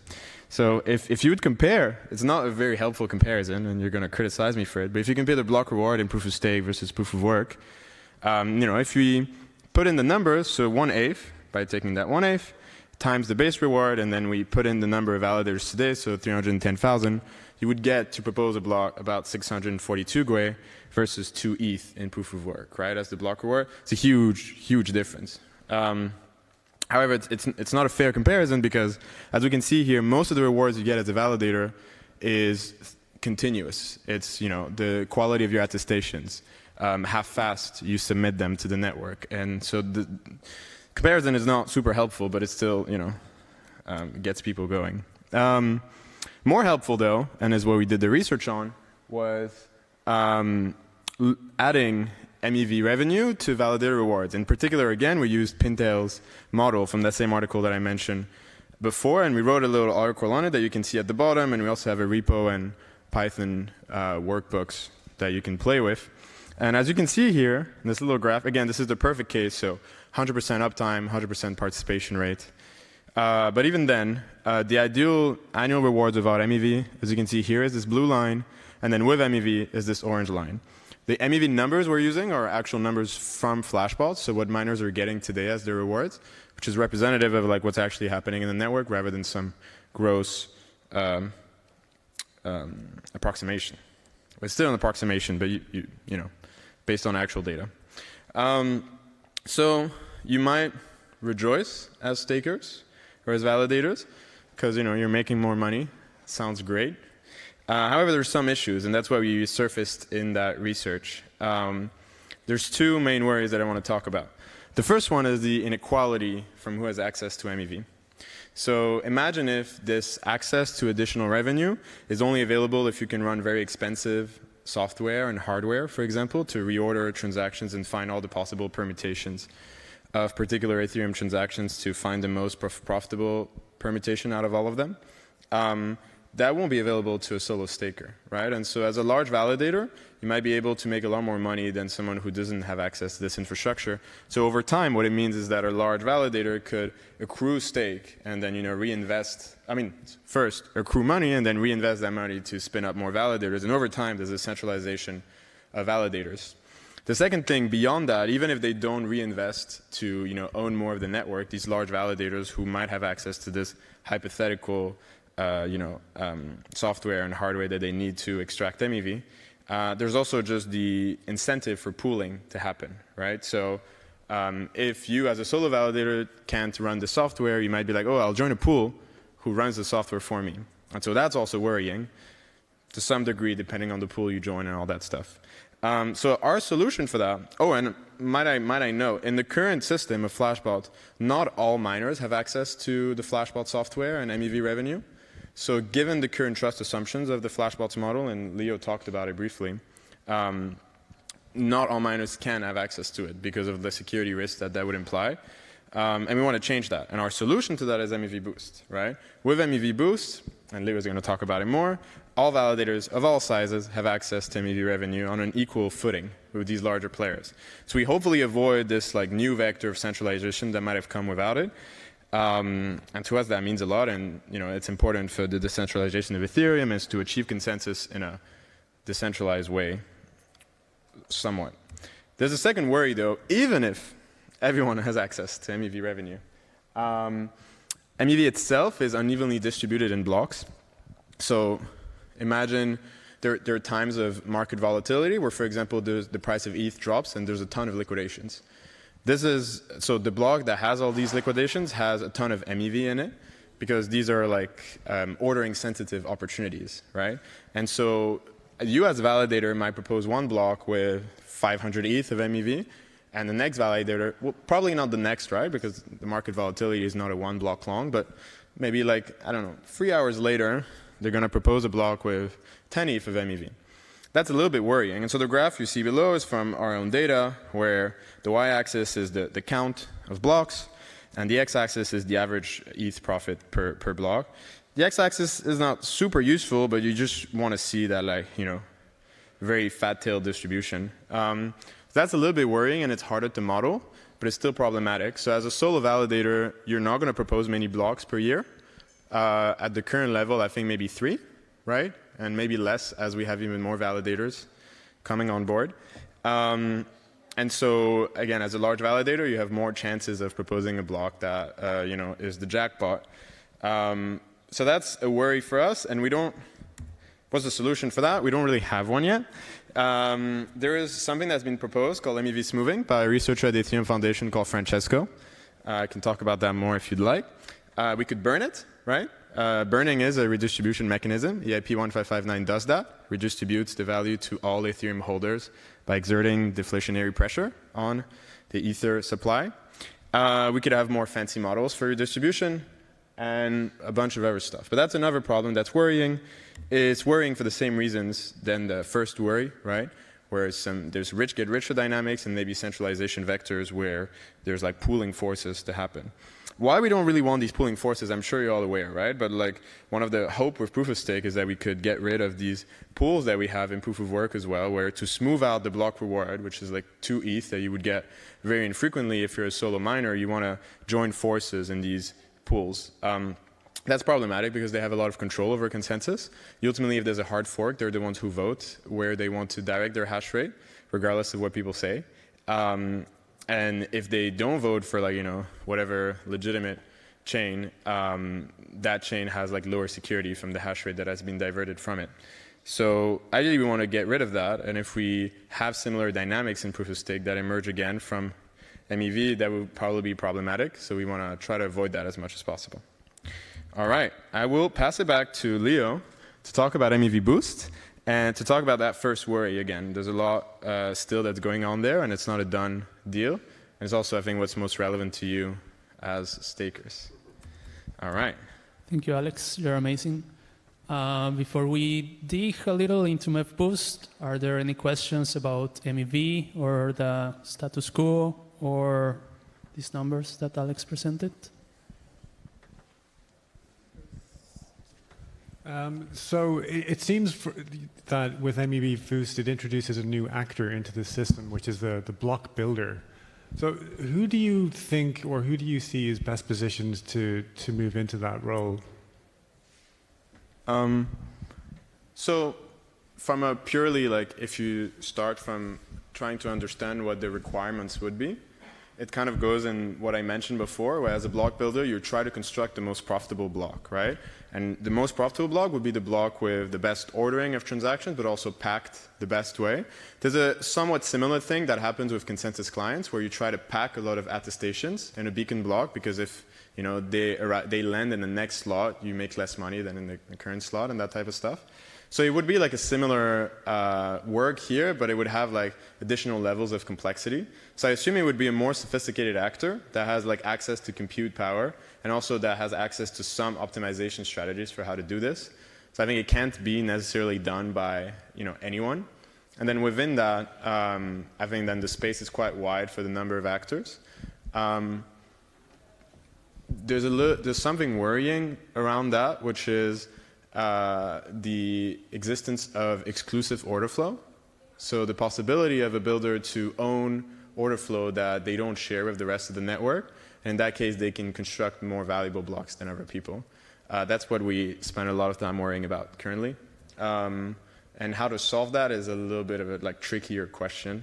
So I assume if you want to think about who would be a good builder, think about who has access to order flow that they wouldn't have to share with the rest of the network before it lands on chain. Ideally, this is a decentralized role, so we also don't control who the builder is. But we will see soon our conservative approach to the merge. Currently, the builder in proof of work is Flashbots, is this relay in the middle that produces the transactions and bundles them. The first phase in proof of stake will be similar, but we will be thinking of having at least 2 independent builders. That's one way forward to decentralize it. And then, well, it's what comes next. We will discuss and gather ideas of how we move forward from there. Any other questions, or should we continue? What time is it?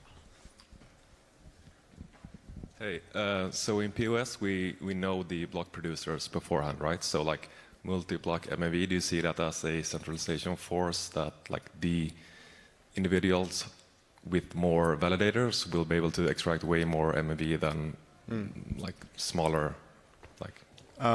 Right. So I don't think there's a lot with multi-block MEV. We looked into it. The most promising thing was Oracle manipulation attacks that are multi-block, where you can do fun stuff there. But most of the time, it doesn't matter that much if you get contiguous slots. I do think there's another worry. The fact that the leader election is done in advance and is available to the whole network is very problematic. And there is work there around single secret leader election, so that as a leader, you don't know who else is a leader for that particular epoch. And also they don't know who you are. So it's problematic for many reasons. A lot of them are related to MEV. But for example, if I know that you're going to propose if I'm slot n+3 and you're slot n+2, maybe I'm going to DOS you, so that I know that your slot is going to have a lot of MEV and I want it. So I would rather you equivocate because your network delay is too bad.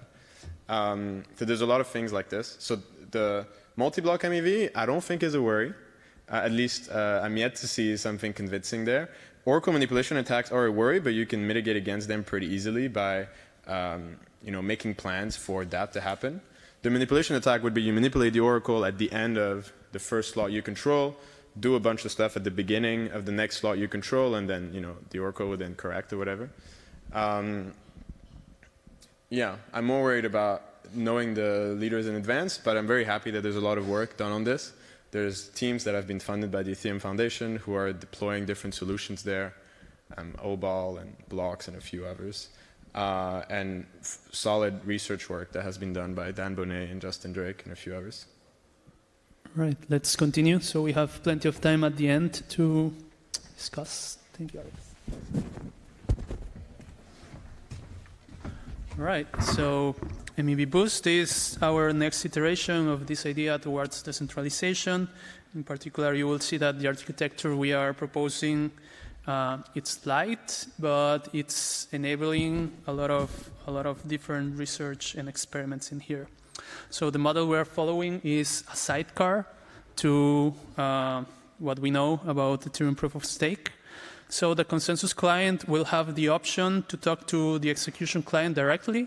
And this is normal going through the mempool, public mempool, building a block, getting it into the blockchain. Then the MEV opportunities in there are limited. So the validator will miss all the value that Alex explained will be available. Or they can talk to MEV-Boost, and through MEV-Boost, they will have access to the blocks that these builders will be producing, which will be optimizing for MEV. And this MEV will be shared between the searcher, the builder, and the validator. Some way that we are still to define, still to see how we configure all of this.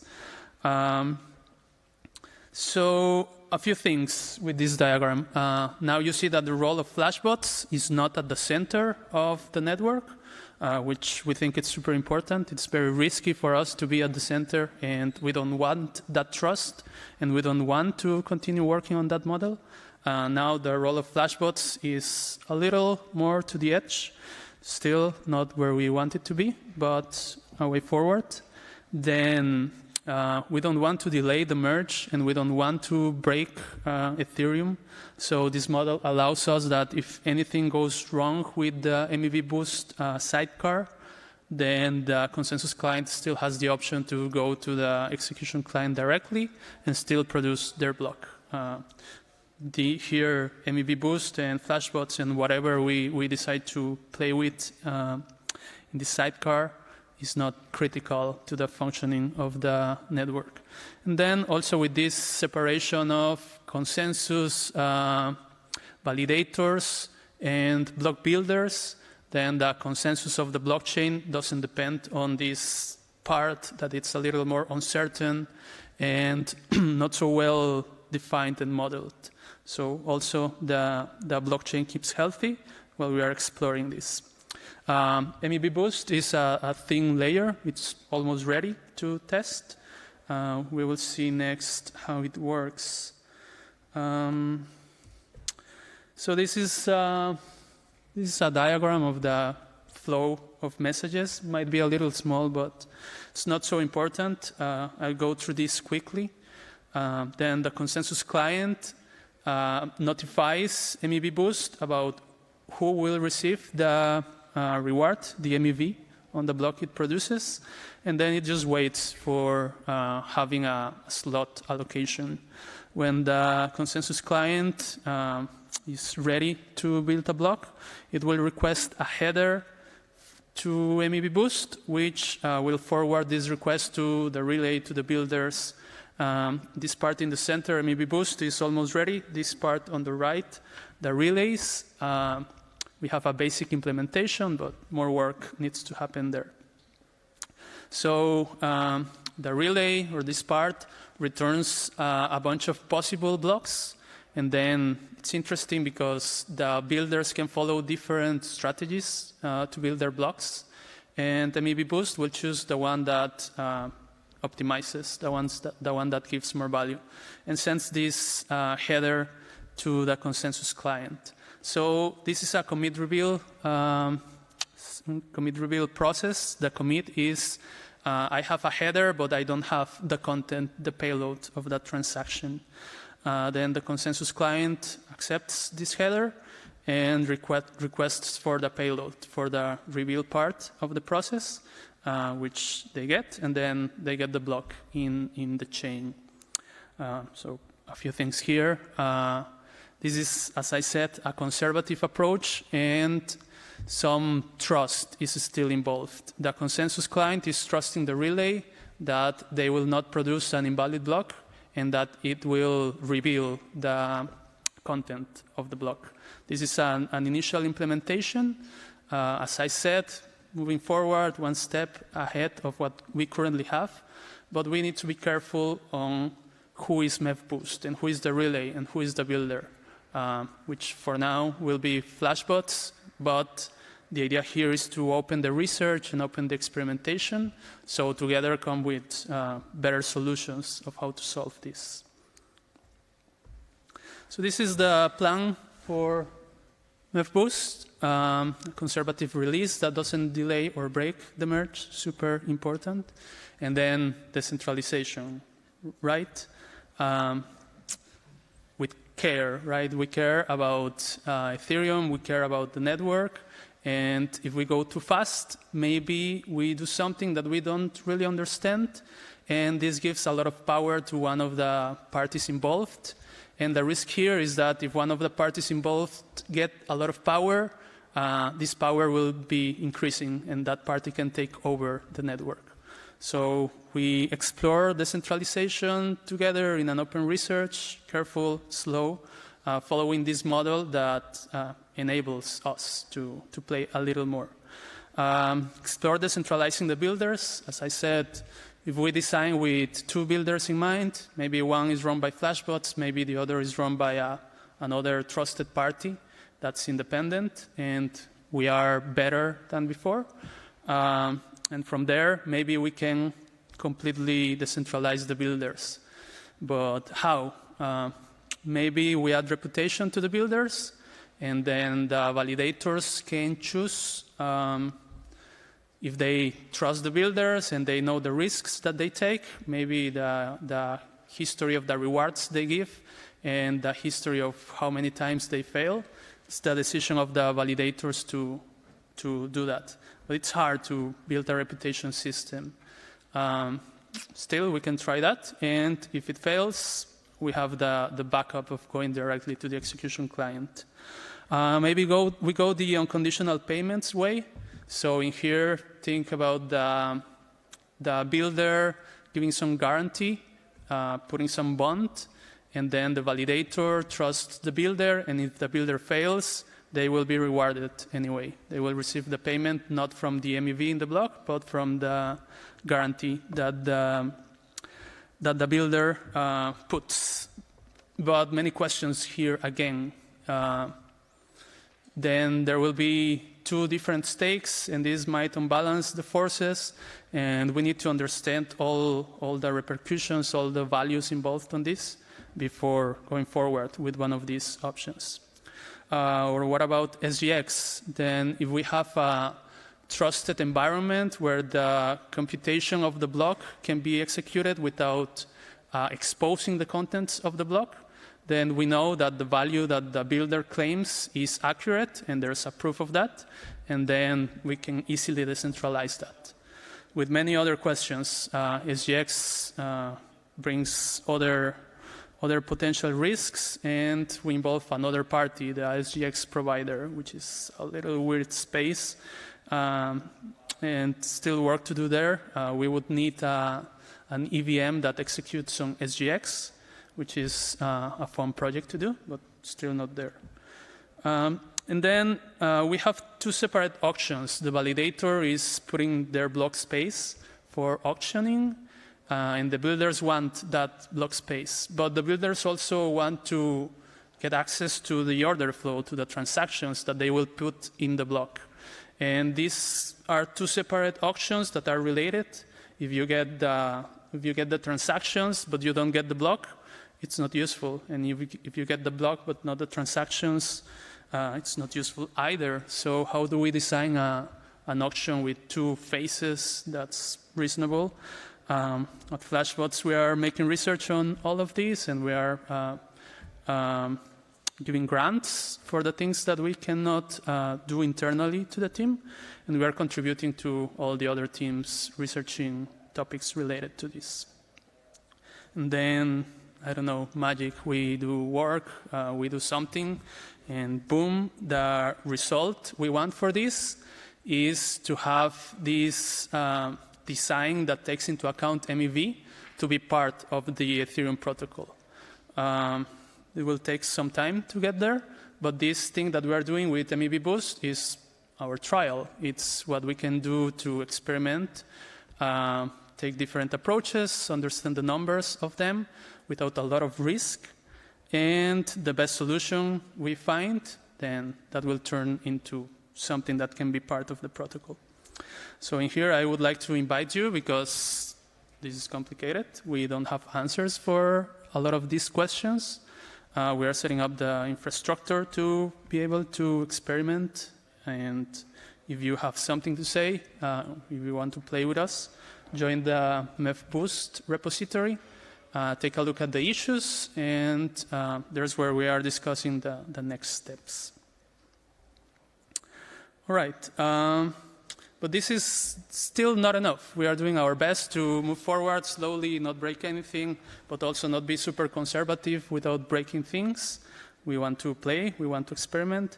But as Alex presented, the new forces on proof of stake will lead people to join staking pools, which is not terrible, especially with these staking pools that are by themselves working on decentralization.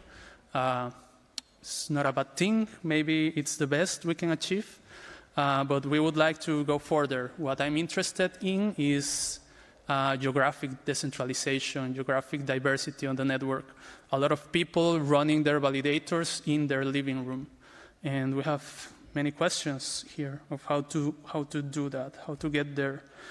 So this is my vision for MEV and why I'm working at MEV Boost. I want this value that's created to be a force for decentralization, to make this explosion that gets value to all the participants that are involved in creating that value.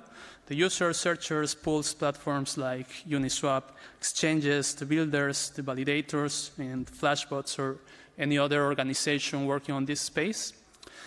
But how do we balance this? Who should get what, when, and how do we put these incentives in the protocol itself so this happens as the network is working? Many questions that we don't have an answer yet. Also, an important point is that this is my personal view for MEV, and Flashbots is an open collective, and there are many other different perspectives, many other stories. And what Flashbots does is to give the structure for these different stories to be experimented and try different things. So if you talk to somebody else at Flashbots, they might tell a different story. Together, what we would like to do is to involve all these people around to participate, give us their own story, and find together what sounds best and try that. Alex might have a similar story, but also particular. If you want to hear from that, you can talk to Alex later. All right. There are super simple things that we can do that are very obvious. So there are many ways to redistribute this value. An easy one is external distribution. There's value created on the network, and we use that to finance grants. So we have this project of validators in the south. So there are more people on different places of the world running their validators. This gives us strength, this gives us redundancy, and this gives us other perspectives of people who are not part of our community now, but they should be, and also a history of resistance on these other regions. We will present a project soon that's supported by Ethereum Foundation, by Flashbots, ideally by the consensus clients and the execution clients, to finance these people to get their nodes and do localization and do early testing. This will come soon, and we will need help from the ETH-Staker community too, ideally participating on the grant and supporting these people. We are just finalizing the details here. This is a weak incentive, right? It's not embedded, and it depends on the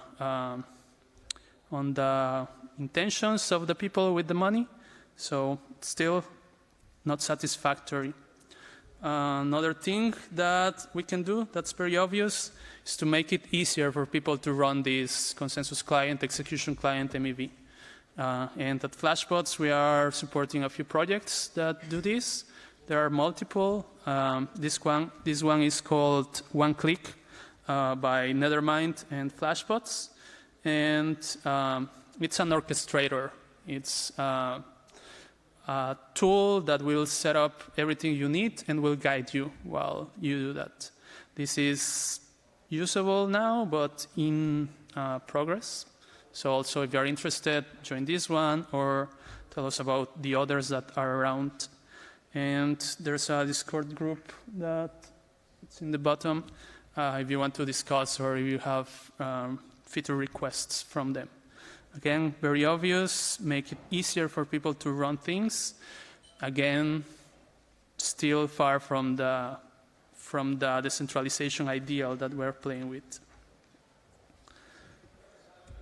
So we have many questions, and we need people to help us on this journey.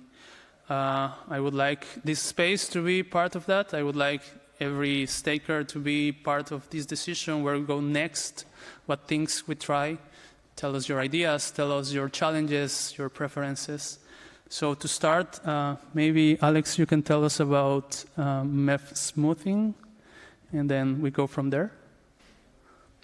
That sounds good. I'll start briefly, and then we can take questions and stuff like that. Right, so I mentioned MEV smoothing before, and I mentioned in particular a proposal from the Ethereum Foundation researchers on it. It's called committee-driven MEV smoothing. So the idea would be that not only the proposer would get MEV, but the whole committee, so the testers committee would get it. And you would have an additional condition that testers are voting on. In that case, they're voting on checking whether the block that the proposer selected is the most valuable block. So the testers vote on whether it's the most valuable block. They're incentivized to vote because they make direct money from that block. Some of that value goes to them. So it would be a way to smooth out MEV to the validator set of that particular slot. So the testers in particular. So that's one approach. There's a lot of details there in the proposal. There's an ETH research post, and there's also like a much longer write-up from Francesco, with help from Casper as well, from the Ethereum Foundation. But the point is that it's one approach to smooth out MEV, and it solves two issues, kind of. On one side, it smooths out MEV, which is great, but it smooths it out to a subset of people, right? So to the testers in that particular committee. So there's a question there of like, is that enough smoothing? On the other side, it incentivizes the testers to monitor the proposer, to monitor that the proposer doesn't, for example, select a suboptimal block because maybe they get an out-of-band bribe to select that particular block. And so you incentivize this kind of monitoring purpose. And that's what's really cool about the Beacon chain and the merge and proof of stake in general, is we have like now like 310,000 validators that have all staked like 32 ETH. And so it's like many billions of dollars where you can add in like new conditions that people vote on. There's obviously some limits and a lot of complexity to doing that, but nonetheless, you have like a lot of bonded people that are willing to do what is necessary to make like Ethereum work, and that's extremely powerful. So this is basically doing that. It's saying, okay, we need the testers to do like one more thing. We need them to attest that the block is the most profitable block, and then you just add that in as a condition that they vote on as part of the attestations. That's a cool proposal. There's a lot of research that needs to be done on that, but I'm happy to talk about it more. Also, I direct you to the ETH research post on it. Anybody has something they would like to share? Maybe it would be useful to understand who is here, so we do a show of hands. who is running one validator? Okay. Who is running more than one validator? Okay. Who's running their validators in AWS? This might be sensitive, right? Who's running Prism? Who's not running Prism? All right, who's running Infura instead of an execution client? Okay, cool. Who's staking through Lido? Through Rocket Pool? Who's staking in Coinbase? Okay. Any other questions you would like to hear? All right. This is an open discussion, so we can start throwing topics, concerns. I have one concern, and I don't know if we have explored that a lot. What happens if some of the parties are the same entity? So if the builder is Coinbase, or if the searcher is Lido, would that rebalance things? Do you think that would be problematic? Does anyone want to answer? Should I answer? All right. Yes, it's problematic, right? The point of doing this is to do like a separate of concerns and separation of roles a little bit. If you have vertical integration, then the centralization that we talked about is just amplified more. If Coinbase is also a builder and runs like 20% of the validator set, they can choose for like the slots that they own. They can like do things differently than for the other slots. They don't need to choose MEV boost. They could do something else, right? They can also prioritize the customer's transactions, for example, or something like this. So you want to separate roles as much as possible. That's the whole point of doing this. Yeah, so I think it's a very bad concern. Sorry, I mean, it's a very important concern that we should be aware of. And to some extent, that's what Flashbots has done currently in proof of work. There was a risk that miners were going to vertically integrate and run their own trading firms and then prioritize their transactions and just front-run users. And instead, we said, hey, what if you just plug into a market of people that submit that to you and you just get a fee on it? It's not perfect, of course, but that's enforcing some separation of roles. MEV Boost does that as well. It does that even further. So it separates the role of the miner between the consensus participation, which is the proposer, and the block building itself, which it isolates to its own role, because this is where the MEV centralization really is, in building those blocks. So we're very concerned about that, as I mentioned. We're concerned about the existence of exclusive order flow and how that can centralize Ethereum, make it more opaque, can erode the execution guarantees of Ethereum transactions, and ultimately can also make it like an easier regulatory target. So definitely a concern. Do we have any questions on the presentation or anything we talked about?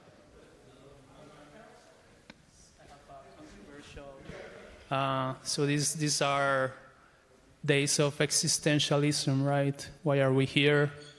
Does this make any sense at all? So we were discussing things, and then we were comparing this model of decentralization to the one of Ubuntu and Debian that have mirrors around the world. And it's interesting that these mirrors are not economically rewarded. This is just the interest of the universities or the organizations to run these nodes and provide availability for their users that care about this. And this gives us a good geographically distributed model.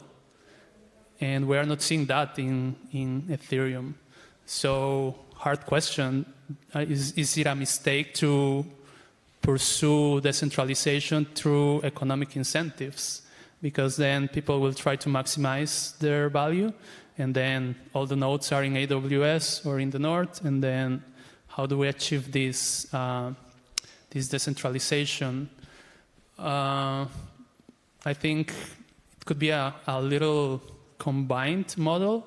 So here was the question, would you run a validator if this is not economically rewarding. Like maybe it pays for the energy, for the time, but your ether would be better spent by doing different tradings or things.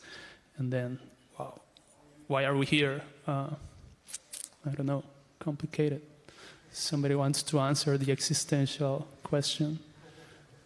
Alex. All right, we will be around for a while. If you want to discuss things, come to us or join the repository. It's important to acknowledge that if we don't have the input from everybody, then one of these parties might be left out. We still have some time if you want to discuss something else. I have in my mind, for example, the idea of fair ordering, that it's the order of transactions will be part of the consensus in the network, so there's no single party that will reorder things. And this solves a lot of problems. But this is open research. This is super complicated topic. It's about synchronization, deep synchronization of the clocks in a network. And it also depends on geographic distribution, right? Because if there's a party that's faster than the others, it will have advantages. So for this to work, we also need to do geographic distribution, and then maybe by itself, this is something that we have to do now. You know a little more about fair ordering. Would you like to share what's the status there, how it relates? I mean, you talked about it a little bit. There's a range of fair ordering protocols.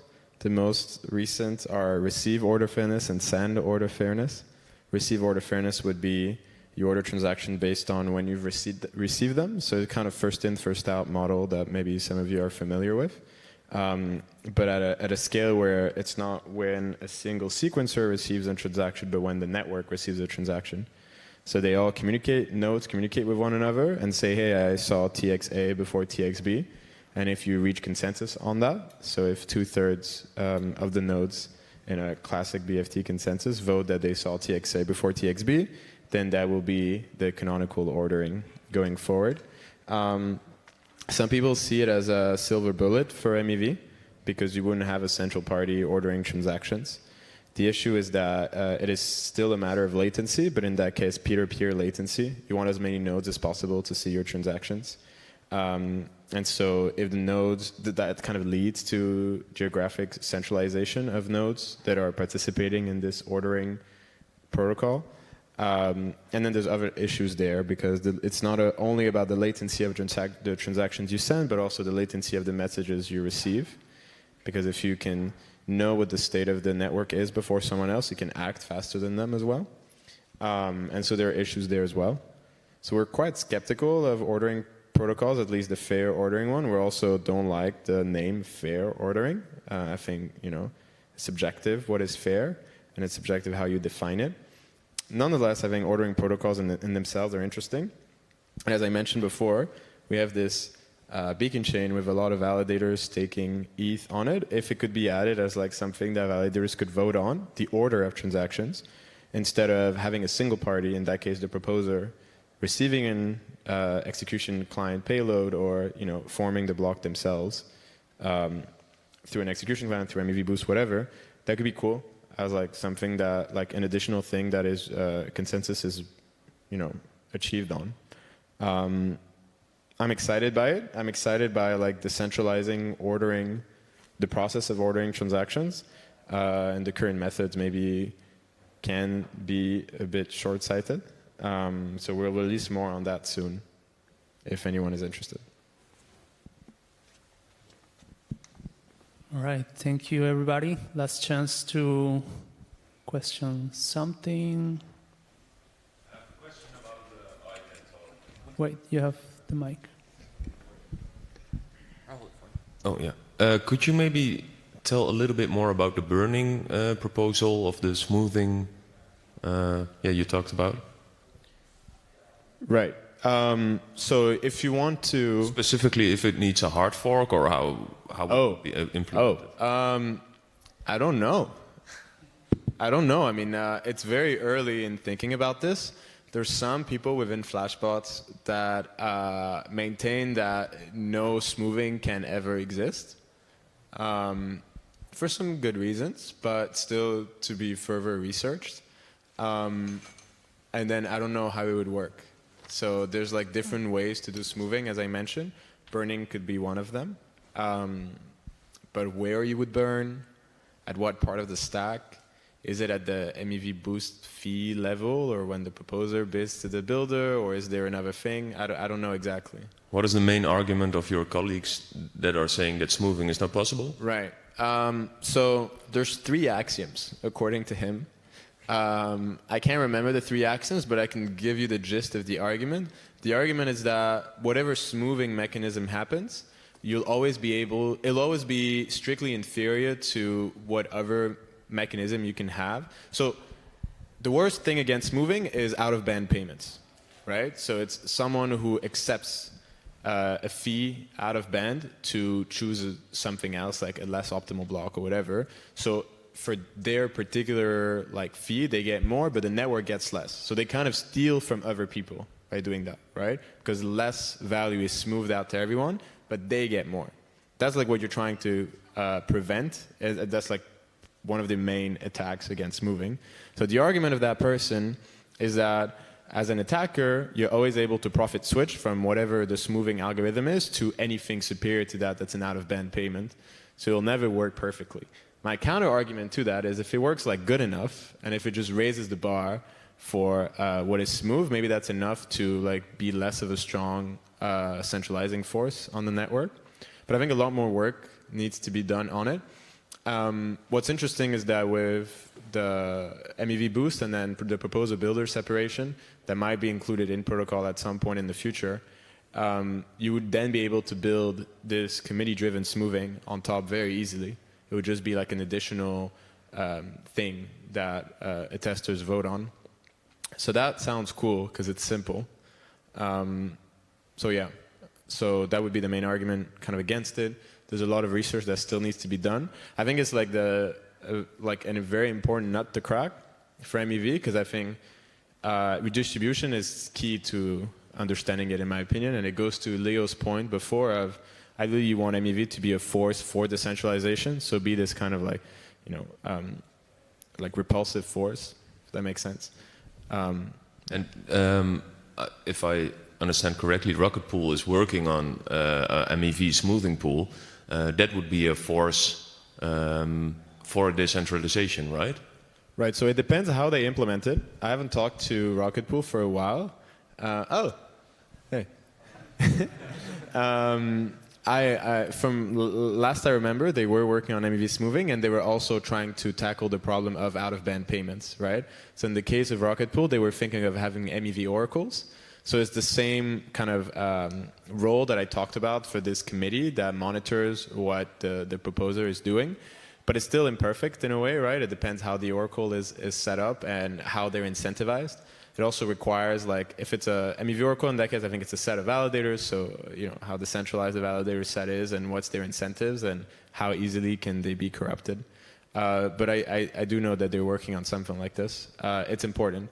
I think they also work on something like this because other more centralized pools might be able to offer MEV revenue to their users in a way that they control the MEV revenue, and so they can smooth it out in a more credible way in how the smoothing happens. Whereas in Rocket Pool, the degree of freedom that is afforded to the validators, which is great for what it does, also means that it's easier for a validator to steal the rewards that would go to multiple people that staked with them, or that did the other 16 ETH that needs to be put together, if I understand correctly.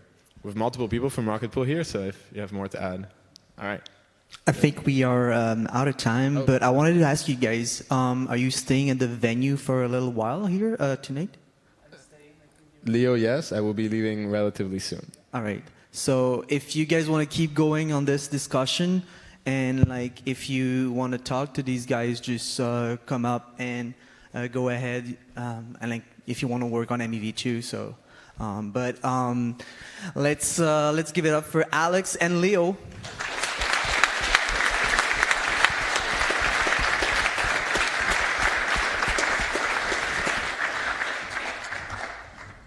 Can I just plug it on?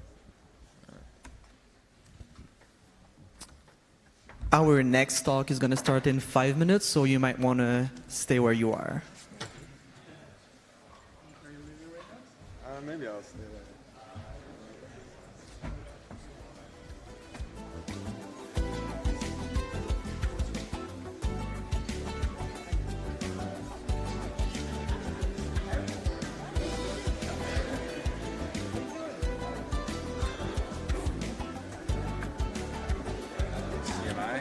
It's got HDMI, or we can do USB-C.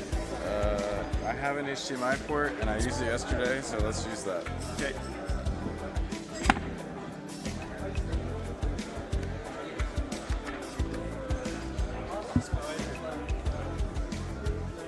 I'll probably stand right here, so that's good.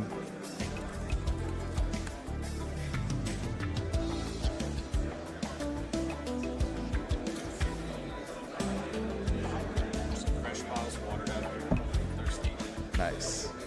How's everything going? It's great. It's a good. I mean, this is like a actually really good crowd for for multiple rooms going on, and like a multi-day conference is awesome. And like the diversity of kinds of people here. Oh yeah, that was cool. That was awesome. Very interesting. It's like everybody interested in staking for lots of different reasons. Yeah, which is really valuable. It's probably like really cool conversations happening. Yeah, and like a lot of like business stuff too. Oh yeah. But it's been great. Yeah, I was upstairs like listening to just some people talking, and they were like predicting what was going to happen at the merge and withdrawals and like rebalancing and all sorts of stuff. And it's like, it's funny to see so many people interested in all those questions. Yeah, like all in one place. Yeah. Yeah, these are like deep technical conversations we got into research topics, and everybody's like, they're like very hard to understand and presented in non-English speaking like dialects and stuff. Yeah. People are asking great questions. Right. Yeah. So it's like, lots more people. So, Remy will be introducing you. Nice to meet you. Sure. How would you like to have like the second guy? Say researcher. You say greaser. Yeah. Core member, the greaser. The one that does it all. No, increasingly there's tons of people doing everything. Awesome. So I think this is the guy that'll check our screen here in a minute. Yeah, I'll run up. Thank you. Put it Yeah. up for you. Sorry, we didn't leave you much time. No, I just needed to change the batteries. How many mics are you guys going to use? Choose probably this one, and then we'll run that one. Oh, okay. Well, I have 2 extra there, so. How long do I have? Thank you. Yep, okay. I'll run up and get the thing there. Holy shit. Okay, cool. Well, yeah, we have to have everybody out of the venue by 6, and recording and production will happen until 5. Okay, cool. You don't have to take up that much Yeah, time if you want to. I'm just going to talk as long as it takes, and then I will answer the questions as long as people want to talk.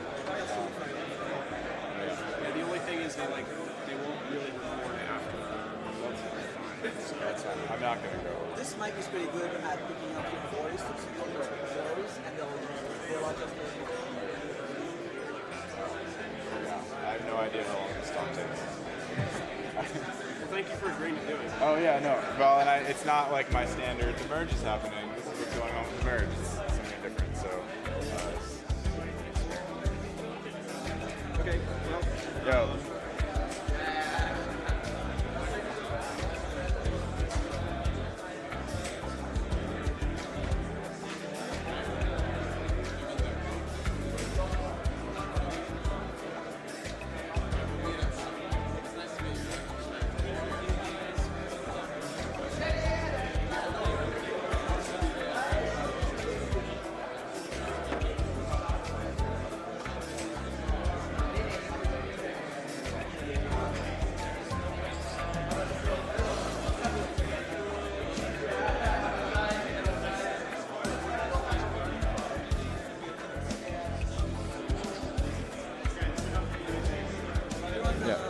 I'm going to mirror. Okay, I was about to say you're on split screen.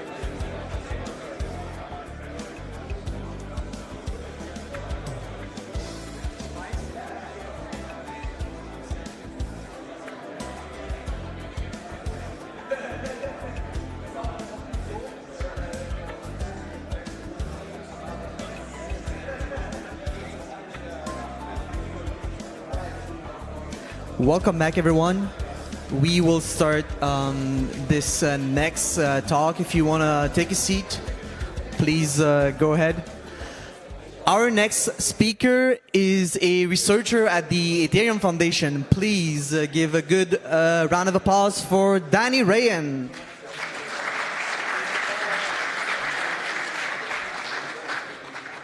Hello. Thank you for having me. This is very awesome. I'm going to give a talk today called What Can Go Wrong. This is not a talk I've given before, so I'm still kind of, playing with it. Work with me. And I also used HackMD for making slides for the first time, which has made my slides extremely brutalist, but probably cut my time down by like 75%. Very cool. Cool. So the beacon chain's been live for a long time. I know we've been talking about this for days. But just like a moment, like the technology is fantastic. The teams working on it are incredible. It's super exciting to see it live and in production for well over a year now. And just shout out to the technology and the community. It's very cool to be here with you all. And especially ETH Staker. Quite frankly, I'm not sure where we'd be without you. The amount of stuff that you all have done before Genesis and during the past year is incredible, and huge shout out to the community. Thank you.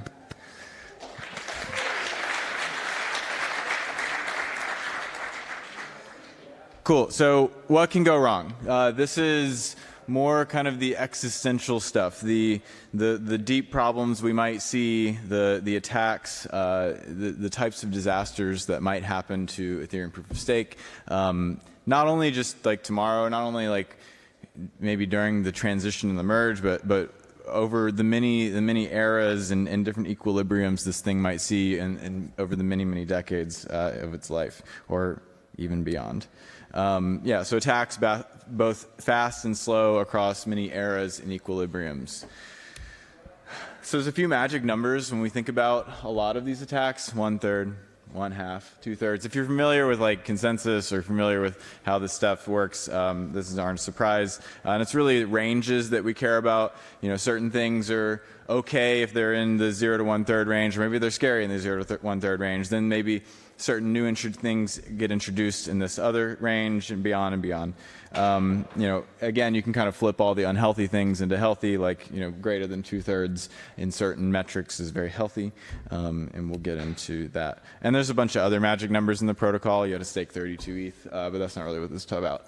But 32 is also another interesting number with respect to the amount of slots in an epoch. I feel like when you get, especially on participation, when you get below much of like 1/32 of the set, you get to some other funky stuff in the protocol, but we'll get into that later. So there's some key concepts when we're thinking about what can go wrong. We want finality to be live. So finality is this notion of economic finality in the sense that you can make claims that if these things will not revert unless somebody's really willing to burn quite a bit of money. And you want that mechanism to occur. So you want to be able to continually make those claims about blocks as things are progressing. So that's finality being live. Finality being safe, that's more in the burning thing. You want to be able to make such claims that things won't revert unless a bunch of money is burned. Reorg resilience. Ethereum is a bit of an interesting protocol in the proof of stake and consensus world in that there's an available ledger. There's many blocks that are built on top and beyond finality. And in this, you can have different kind of games and attacks that aren't just attacking the normal kind of finality mechanism. So we want reorg resilience in that domain. We want to be able to kind of resolve and continue and be live and all sorts of stuff under network splits. So actually physical, when we're talking about networking, so a lot of the network either going offline or major partitions in the network. So maybe there's some sort of like global internet partition because of an attack on underwater sea lines, and when that's resolved, what happens? Consent. Then other types of things that might go wrong are these consensus splits. This is more to do with the core state transition logic. A blockchain is all about having a bunch of stuff in a payload, a block, usually transactions and other sort of consensus messages, having a pre-state, so what is the state of the world before all that payload, and a post-state, what is the state of the world after that payload. And when we disagree about the post-state, we get these things called consensus splits, which can be either really bad or like kind of nasty, or in some states, not so bad. And then censorship. Censorship resistance is we don't want censorship. We'd rather have a protocol that is resilient to it. And this is an interesting one because it's like, who's censoring? It's probably governments that we really actually care about here. And sure, you may be aligned with one or two of the governments that might be able to do so today, but that isn't necessarily the case in 5 years. That isn't necessarily the case in 20 years. And so censorship resilience resistance is very important, especially over the multiple decade time horizon. There's often in these various failure modes, and I'm kind of setting the stage before we begin to talk about some of the failure modes, is the protocol can be resilient, so not even social recovery. The protocol resilient to many failure modes and can kind of work through them, sometimes very quickly, sometimes over the order of a couple of weeks. But in the event that those do not, the protocol is not resilient to automatic recovery. We have in proof of stake, as a counter to proof of work, we have these social recovery modes. So faults are often attributable, even if they are not recoverable within the protocol. But you can, because they are attributable, they are recoverable via soft and hard forks. You don't really want to get into that zone, but they're very, very important recovery modes. Client diversity. I think we've all talked about this ad nauseum, but it's kind of the first, because we are, a lot of us are familiar with what's going on here. It's kind of an interesting way to frame some of these. And there are some the key thresholds here, the 0 to 1/3, the 1/3 to 1/2, the 1/2 to 2/3. So let's take this number to be, X to be the maximum stake weight that any client has. In the 0 to 1/3, safety and liveness can't really be disrupted by a failure or an attack or something that is on a particular client. So because 2/3 is our finality threshold, 2/3 of the network, if one of these clients goes offline, 2/3 of the network will continue to chug along and do their magic, finalizing things, building blocks, and a client in that zone that goes offline would be a bit of a blip. People would either move to another client, or they would just, or the client would fix itself and they'd come back online. So again, but once we move into this 1/3 to 1/2 zone for any client, a client attack on a client or a client going offline can lead to a liveness failure. Liveness in the event of the finality mechanism. The nice thing here is that the available ledger in proof of stake Ethereum will continue forward, so blocks will continue to be built. And assuming that these guys do come back online by switching clients or fixing the client, we would see finality of that available ledger. It'd be an event, but it would not be a disaster. In the event that that stake weight does not come online, there's also recovery modes here in that the stake weight would begin to leak an accelerated amount, so leak as in penalized, until the stake weight does, the online stake weight becomes that 2/3 and begins finalizing. Really, when you get into that 1/3 range, there's another kind of risk to users that are choosing to run that software, in that the amount of So slashing is when you do something explicitly nefarious with respect to the protocol. This is something that we must protect against because nefarious people might do something nefarious, but because you must protect against it, accidental bugs and other things can lead to slashing risk. So once you're running a client that's in the realm of this 1/3 or above, if your client has some sort of correlated failure on the slashing is the proportion of the network that was slashed recently times 3, so that if you're at 1/3, that's a total slashing. So if I were picking a client, it's something I would consider. This is a HackMD fail, but we'll look at 2 slides at once. At the 1/2 to 2/3 range, we get some other kind of interesting failures that might happen with a client, a single client in that range. Fork choice hijacking, so a bug in a 51% or more client could, even not nefariously, but just kind of like accidentally through bug, like hijack the fork choice and like censor the other clients. This would lead to some losses all around, and it's kind of in the zone where bugs and attacks begin to kind of get a bit more dangerous and amplified. And then that 2/3 number is where that's like the one we can't sleep at night if we're there, because in the event that there's a consensus split and there's an invalid state transition, and something that is invalid with respect to the specification and the intent of the protocol, that invalid client could actually finalize the chain alone, and we lose like a lot of the really nice resilience that we get from a multi-client ecosystem. So you all know 5 consensus clients. This graph is really interesting because we look at Genesis on the left, whereas I believe the amount of hobbyists at Genesis as a percentage of the total was actually much higher than it is today because institutions have onboarded quite a bit over the past year.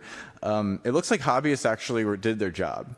You know, hobbyists ran like a pretty diverse set of clients at Genesis. And I think as we saw stake weight grow through the institutions over time, then we saw the institutions primarily making one decision. So shout out to the hobbyists. It seems like the institutions are attempting to get their shit together, and we're at least, it's funny that like we didn't get much beyond the 2/3 number, but we've been flirting with it for a really, really long time. But it seems as though as we approach the merge, we're in kind of that 1/2 to 2/3 range where most of the like really bad failure modes for the network would be avoided, but you end up having some bad failure modes for end users and people that are staking with this majority client. Things are looking better, but wait, there's more execution layer clients. I think this is kind of an under-talked about component, but the execution layer is part of the state transition. Thus, the execution layer being correct or incorrect can cause consensus splits as well. I believe Geth is probably 100% of consensus forming nodes today, although it's about 80% of the network of just user nodes. I think we do, especially with the MEV boost construction being kind of modular and a separate piece of software, we have an opportunity to really re-architect this layer in terms of diversity. And if we could move this Geth below the 2/3 number come the merge, the entire network, and as well as end users' funds would be in a much better place. Host diversity. We don't. The guys right before asked how many people run on AWS. It seemed like very little, if any, in here. But we've scraped the network before, and it's not trivial, the amount that runs on AWS. This is, the home versus cloud, but also which cloud are you on? Like these types of things begin to have implications with respect to attacks and failure modes. Even ISPs do, in geographic region. That's both from like a regulatory intervention standpoint as well as, a global disaster standpoint. So when we're thinking about like host diversity, this is probably primarily a concern about liveness failures. And really in that, once we hit that 1/3 number, a single host or a single provider begins to be pretty risky with respect to liveness. So again, if AWS has 45% of the validator stake weight today and AWS has an outage, which they do sometimes have outages, then we would have a non-live chain, and those validators that decided to go with the AWS would lose capital in an increasing capacity while they're offline. Something that's maybe less talked about is actually a host could do something kind of nefarious here. So say I was Jeff Bezos. I have quite a bit of money, and I have quite a bit of cloud compute and access to it. So I could then, or maybe I'm not Jeff Bezos. Maybe I'm just like some like nefarious guy on the side that has too much access. And what I can do here is I could turn all of the Ethereum staking nodes offline that are on AWS and prevent access to them. So you, as an end user, can no longer access your remote machine, and it is offline. Normally, when your system goes down, you'd probably just port to a system that works, put your keys there, and get going. But that's actually dangerous here, because you can't access that system to ensure that it would not run again. So he can actually hostage you in the sense that like you can't go somewhere else and turn your keys on, because they could also turn your keys on in response to you turning your keys on and get you slashed for double signing. So in this realm, if we start thinking about some of these much more exotic type of attacks in terms of hostage keys, a remote provider is actually quite a financially dangerous proposition. It's pretty crazy stuff, but in the realm of like a 100-year time horizon, I would be worried about some of the crazy stuff. So we have a couple of recoveries in the event that a host goes down or goes nefarious here. For the protocol itself, if validators are offline long enough, they're going to leak, and a supermajority of 2/3 will exist again. Or if people get hostage and their stuff gets slashed, they'll get removed from the protocol, and we'll start finalizing again. Stake centralization. There's a couple versions of this. So the classic, what I would call the classic version, would be like a single institution, like Coinbase achieving certain stake weight numbers, and what are the bad things that can happen there. 0 to 1/3, we're not really in like we're not in a dangerous spot. Certainly when you see an institution get 20% or 30%, you're like, start scratching your head going, okay, what's about to happen here? Here in that 1/3, once they hit over that 33%, we can certainly have liveness failures or attacks. We can have attempt on safety attacks. Safety attacks are actually very difficult in practice because they require partitioning in the network into like pretty clean splits for an extended multi-epoch time. So like on the order of 12 minutes, split the entire network of honest. Say I'm an attacker. And I have 1/3 of the stake, so there's 2/3 honest. If I want to actually perform a safety attack, I need to have 2 epochs in a row in which I've taken the remaining 2/3 and split them very evenly in a network partition, such that they don't get the messages to kind of resolve these partitions, and they vote on 2 separate sides, finalize something. I eventually will get burned, but I've now like created chaos in terms of 2 finalities. I've maybe been able to double spend. That's pretty crazy. I honestly don't expect to see that in most scenarios, especially in like the 1/3 realm. I think the network actor has to act, especially once they get over 1/2, they get a little bit more degrees of freedom to be able to construct some of these. But at this 1/3 realm, you also have 100% slashing risk. So constructing and performing one of those attacks would be extremely costly, so hopefully it would be worthwhile.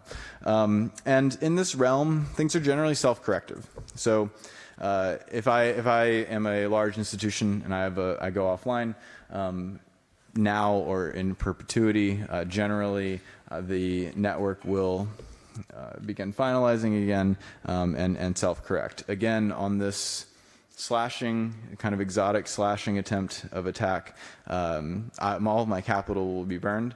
There will be 2 finalized chains, so it's not self-corrective in that sense. There must be some sort of community intervention to join one or the other, but it's a one-time attack in that I would burn all of my money, and everyone likes burned ether, so. A quick aside, so kind of akin to some of the hostage attack you might see on a centralized host, you can also have ransom attacks in these when you have a centralized provider that has quite a bit of capital. So if I were a rogue employee at Coinbase and I had access that I shouldn't have, and I get the keys, I get the active keys, I can actually prove that by signing a message. And anyone that is then holding, has their capital here, or Coinbase itself, I can say, hey, you have to send all this money to an address, or I prove that I have the keys, I'm going to burn all the money. And because we have a 1/3 centralized institution here, it will be burning all the money. Whereas if it was a 2% institution, it'd be burning 6% of the money because of that 3x multiplier. And so in the event of, essentially I point this out because staking with an institution, it's not just about them messing up. It's also about nefarious players that may or may not be in that institution. And your personal financial risk increases as the stake weight of that institution increases.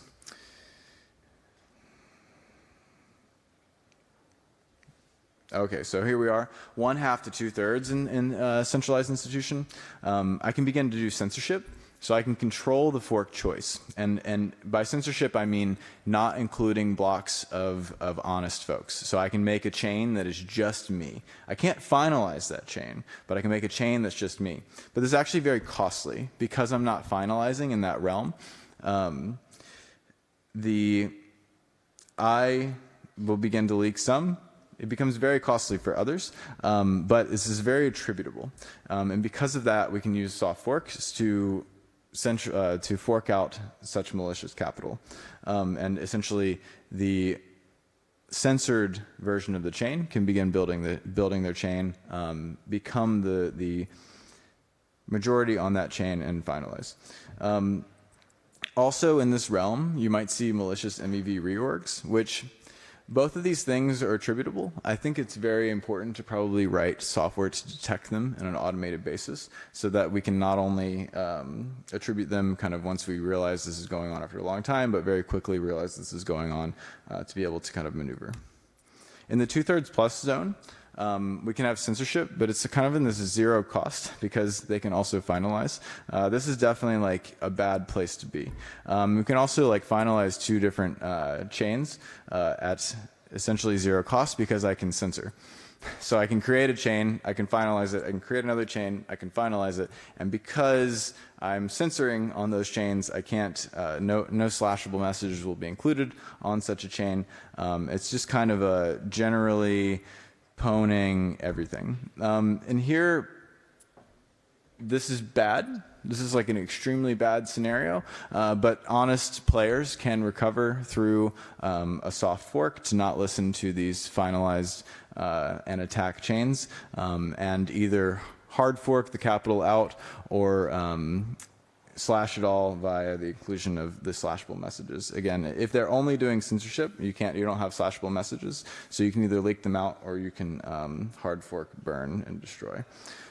So these are like, social recoveries are very, you don't want to go there. Like it's like very much the nuclear option, but the fact that it exists, I think, is an extremely important deterrent to this ever happening in the first place. I think an important reminder, even in these centralized stake weight and even in these censorship type of modes, you still can't have illegal state transitions. So no chain, no nefarious set can ever actually like sign a message or have the output of the message be invalid. So if I never signed a message that said I was going to send ETH from my account A to another account B, in one of these like mega attack chains, they cannot create such an illegal state transition as long as people run their own nodes. If the only people running the nodes are the validators themselves, then we kind of like lose this like network-wide policing of consensus. And this is kind of different than traditional consensus. I feel like traditional consensus is very much like you have a validator set and they can do literally whatever they want. Whereas in these kind of public environments, public blockchains, it's really like an illegal state transition is just not part of the network. So if I'm running my node, I don't really care because we're not going to follow you. Stake centralization, but more of a nouveau type, is liquid staking derivatives and kind of DAO-controlled staking positions. And this is interesting in that in the normal case, it's actually a very different risk profile than classic stake centralization. In that, the classic stake centralization, I'm very worried probably about correlated failures. I'm probably worried about like correlated slashing risks and things like that. So like I'm worried if Coinbase goes offline, I might lose a bunch of money. Or if Coinbase has like a ransom attack on keys, I might lose a lot of money. Whereas in well-constructed liquid staking derivative type protocols, we don't really have like the correlated failures by default, which is nice. I think that is actually like a major win compared to these centralized staking protocols. But we do have new risks. And in the extreme, our classic risks actually emerge. So if back to the point, if node operators operate in a unified way behind a liquid staking derivative, then all of a sudden safety, liveness, and reorgs become all the stuff of the previous classic stake centralization. They kind of emerge again. And to that point, in the default, these operators are different, and they don't operate. But governance actually of any sort of liquid staking protocol does become a security risk in and of itself. So any upgradability, any selection of a node operator set, or them being a regulatory target, can kind of lead to coercion of the node operator set to operate and act as one. And in some designs, an opportunity for theft. So what do I mean here? Like if we have a token that controls the stake, a liquid stake that is then controlled by node operators, any sort of upgradability can be used by a governance token to kind of threaten node operators or threaten the ownership of the stake, as if we have arbitrary upgradability. And in that, thus you have like an economic token or economic gateway to attempt to manipulate a much larger amount of capital and to manipulate the individuals either staking or on the other side of that. And even if you remove, even if you remove arbitrary upgradability, often in these protocols you're going to have some sort of selection of an operator set, and even that can be used in the extreme as a lever for coercion, because I can essentially, through the governance, say you can either operate in this environment or you can't. If you do X, then if you don't do X, we will take you out. If you do Y, then we'll put you in. So upgradability. When you have arbitrary upgradability of a liquid staking derivative, you have a great target for theft of all the capital behind it, because the governance token often is not as valuable as the amount of stake, or could not be as valuable as the amount of stake. So the accumulation of the token might give you a high ratio to the amount of funds that you can steal through upgradability. Upgradability also, for anything that holds ETH, is like huge smart contract risk. So like the Ethereum platform, you have your ETH, it's pretty damn secure. If you keep it in an EOA. Once you put it into a smart contract, you're taking on all sorts of additional risks. But once you put it in a smart contract that can be upgraded, you're taking on like a massive compounding of risk. So like wrapped ETH, probably pretty safe. There's a lot of ETH in there. I hope it's safe, but it does not change. And the fact it does not change means we can audit it, means we can like battle test it, means that over time we can probably shake out all the bugs and be more and more confident over time. Whereas the instant we have upgradability for a smart contract that holds your capital, you're introducing massive more amounts of risk, because the audits from 6 weeks ago or 6 months ago no longer are necessarily valid in the context of the upgrade that's coming tomorrow. The time-based kind of like ability for people to tack it in production also degrades when I have any sort of upgradability. So upgradability is just quite simply a risk. Upgradability also, as I mentioned before, provides a kind of a lever for coercion of capital and the different entities involved in the operation. So in the extreme, this gives you a lever to coerce independent operators to act as unified. So it does give you kind of like a target to attempt in the extreme to have, although you might have a very diverse operator set, to coerce them into operating as one. I also think that liquid staking derivatives also provide kind of a stratum from cartelization. There's massive amounts of like socialized rewards and losses. And so some of the things that when we have a bit more of independent operators, we might think that these independent operators might not perform certain reorgs because they have to trust each other. They don't have trustless ways to communicate, like, you know, the rewards that come out of one block. Although once you enter smart contracts, there are all sorts of other ways to coerce and operate. But in kind of the socialized reward paradigm, especially compounding with MEV, there are very clear incentives to begin to kind of operate as a single entity. Ransom attacks. What was I going to talk about here? In centralized, let's see. Is there a mapping between kind of our classic to our nouveau in terms of ransom attacks here? And the answer is potentially. I mean, any entity, if these entities, okay. So these entities, because they're not necessarily bonded in a liquid staking derivative context, or maybe the bond to the amount of capital that's securing is low, there is some sort of incentive to try to figure out how to get all the capital, which again, if you think that this is stratum for cartelization, you might end up with similar ransom attacks to what we saw with the Coinbase example. DVT and social scoring to the rescue, maybe. I think these things can help. I think these are like very important constructions to explore. I do think that DVT actually might increase some of the incentives for cartelization in that like we're now kind of operating the same exact validators, and it incentivizes us to kind of coordinate and make sure that we're operating cohesively, which might move us into more cartelization.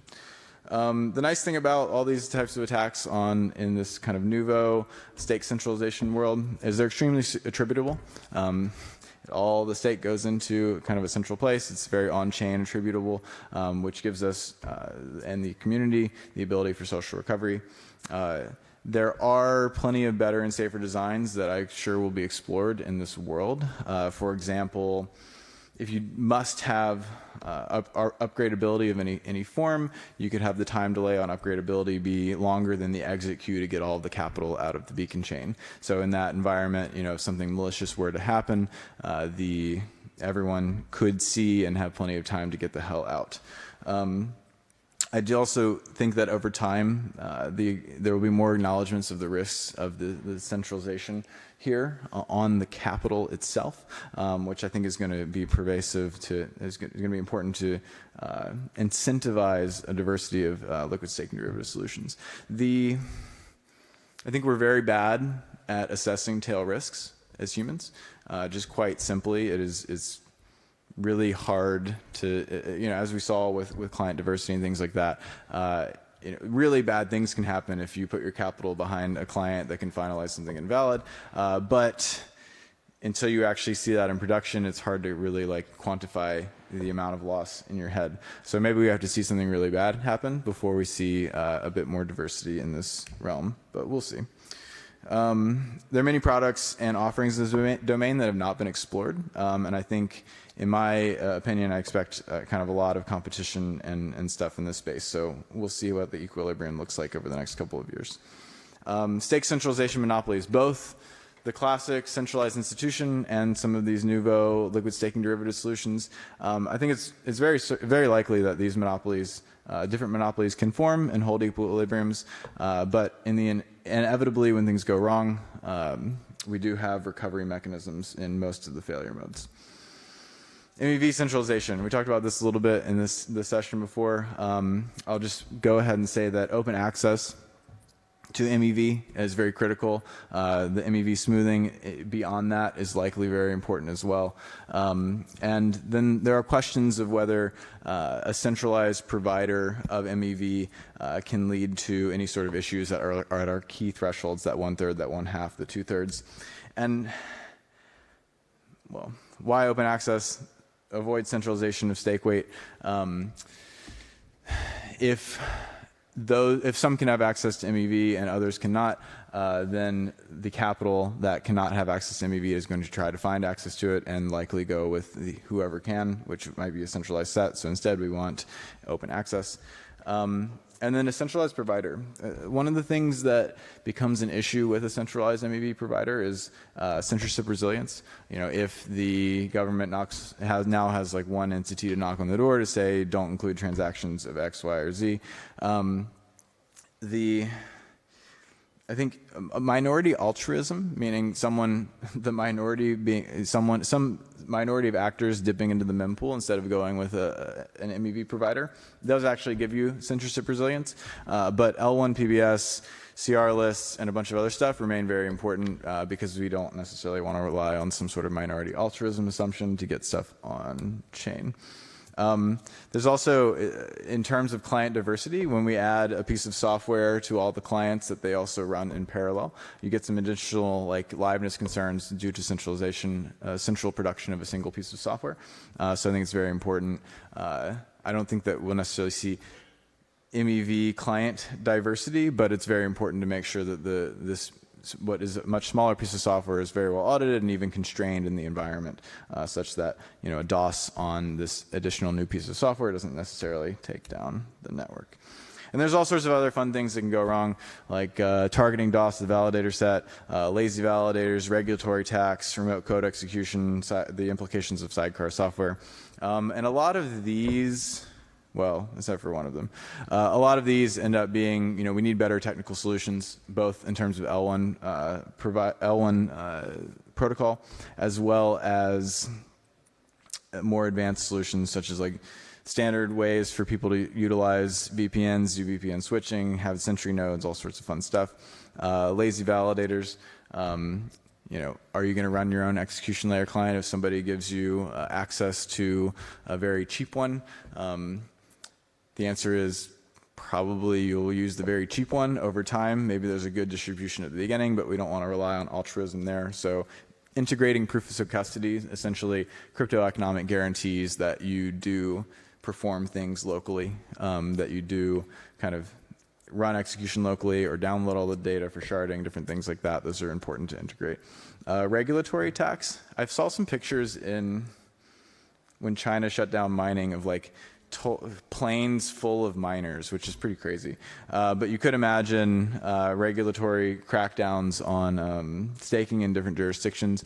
Fortunately, capital and keys are very globally maneuverable, and in a way that I think makes proof of stake a bit more resilient there. Remote code execution. Remote code execution is a disaster, especially when keys are involved, any adversary being able to get into your machine. And so having better remote signing, HSMs, and client diversity actually helps a lot here as well. The future is a long and winding road. There's going to be a lot of sun. There will be some rain. But the Ethereum protocol and community are primed for resilience. Anyway, long, rambly talk about attacks and things. I do have time. I'm happy to chat or answer questions or whatever. So raise your hand if you have a question, and I'll go to you with a mic. Anyone? When merge? I'm sure. Oh, I wanted to ask that. Come on now. Somebody else can ask that. You will hold it for me. Okay, great. I saw the minority repo to solve some of the execution layer stuff. I also noticed that it's quite heavy as far as go compile this and figure out how to use this yourself. We will not tell you how to run it. Is there a timeline for having that a little bit more user-friendly with some documentation as to how to use it? I'm going to see if I don't think this is even a thing. Sorry. 6 months ago. This was like a probably half-day hack by Peter to just kind of play around with the idea. This is, as we can see, not something that Peter's actively working on. So there's no timeline. There's a hackathon tomorrow. And if there was a hackathon and some cool stuff that came out of it and then an application for a grant, that's like totally something that I think the Ethereum Foundation would be willing and excited to be involved with and fund. So minority is essentially a way to kind of enhance even the client diversity for a single operator, so a single user. So rather than making a decision about the state of the world just on a single client, I can run n clients and require m of n, whether maybe m So say I run 5 clients, I could require 3 of 5 to agree, or 4 of 5 to agree, or even 5 of 5 to agree to make a local decision. And I think this and types of playing with the client diversity here can bring more resilience to the network and also more resilience to operators. If I were Coinbase and had 20% of the network, I would write this myself because it'd be fucking crazy not to. But anyway, thank you for the question. Yeah, no, thank you. So as a tiny node operator, I'm looking at this and going, I don't want to run Geth because it's risky, but at the same time. But I want to run Geth because it works. Yeah, because it works. And how many mainnet blocks have been created by other clients? Oh, 0. So well, parity. Miners used to actually prefer parity. Okay. So there have been mainnet blocks created by another client. But you're right. Especially in recent, I think since the MEV Geth days, probably near 0. Thank you. Anyone else? No one?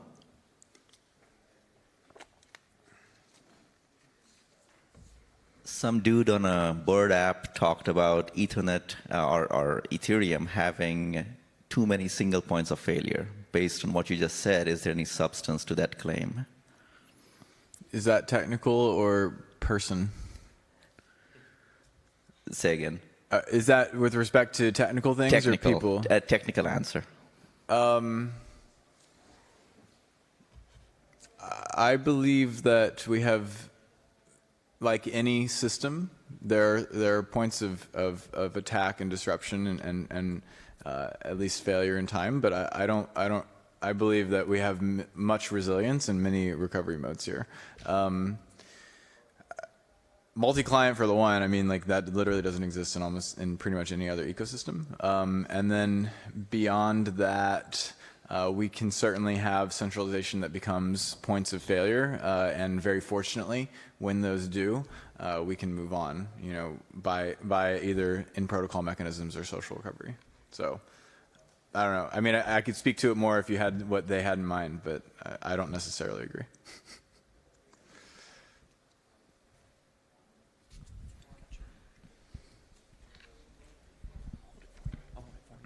Hey, worst case scenario, the merge will fail. What happens with the ETH locked in the deposit contract?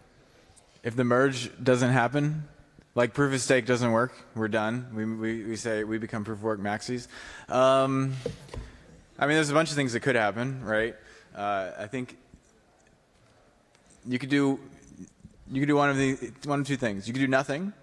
Sorry, everyone. Or there are quite a bit of people and players involved in this that I would imagine some sort of fork would be in line. I think that the more interesting question is, because I believe proof of stake, it's not if, but it's a when.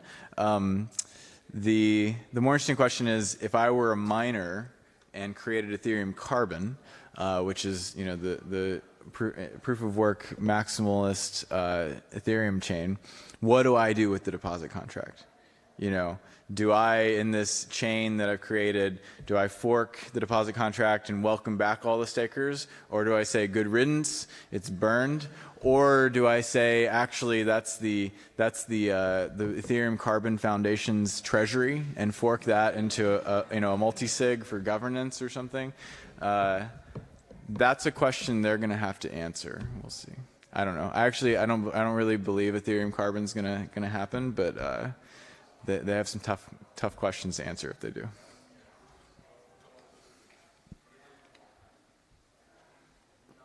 Anyone else? All right, I guess that's it. Let's give it up for Danny Ryan. Thank you.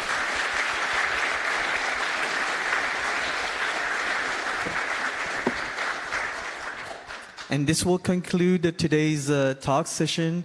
We'll be back tomorrow, so make sure to join. Tomorrow is the hackathon day.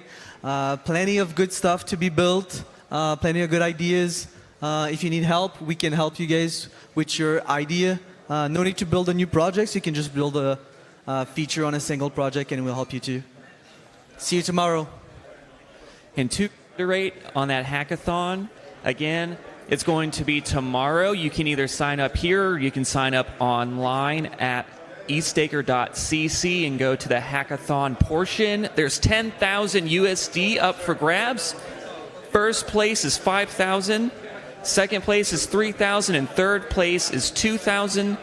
The only thing that we ask is that you have a demonstrable feature available with your project and that you are able to present on the stage. Again, you for that either here or you can sign up on the eStaker CC website in the hackathon portion of our website. Thank you.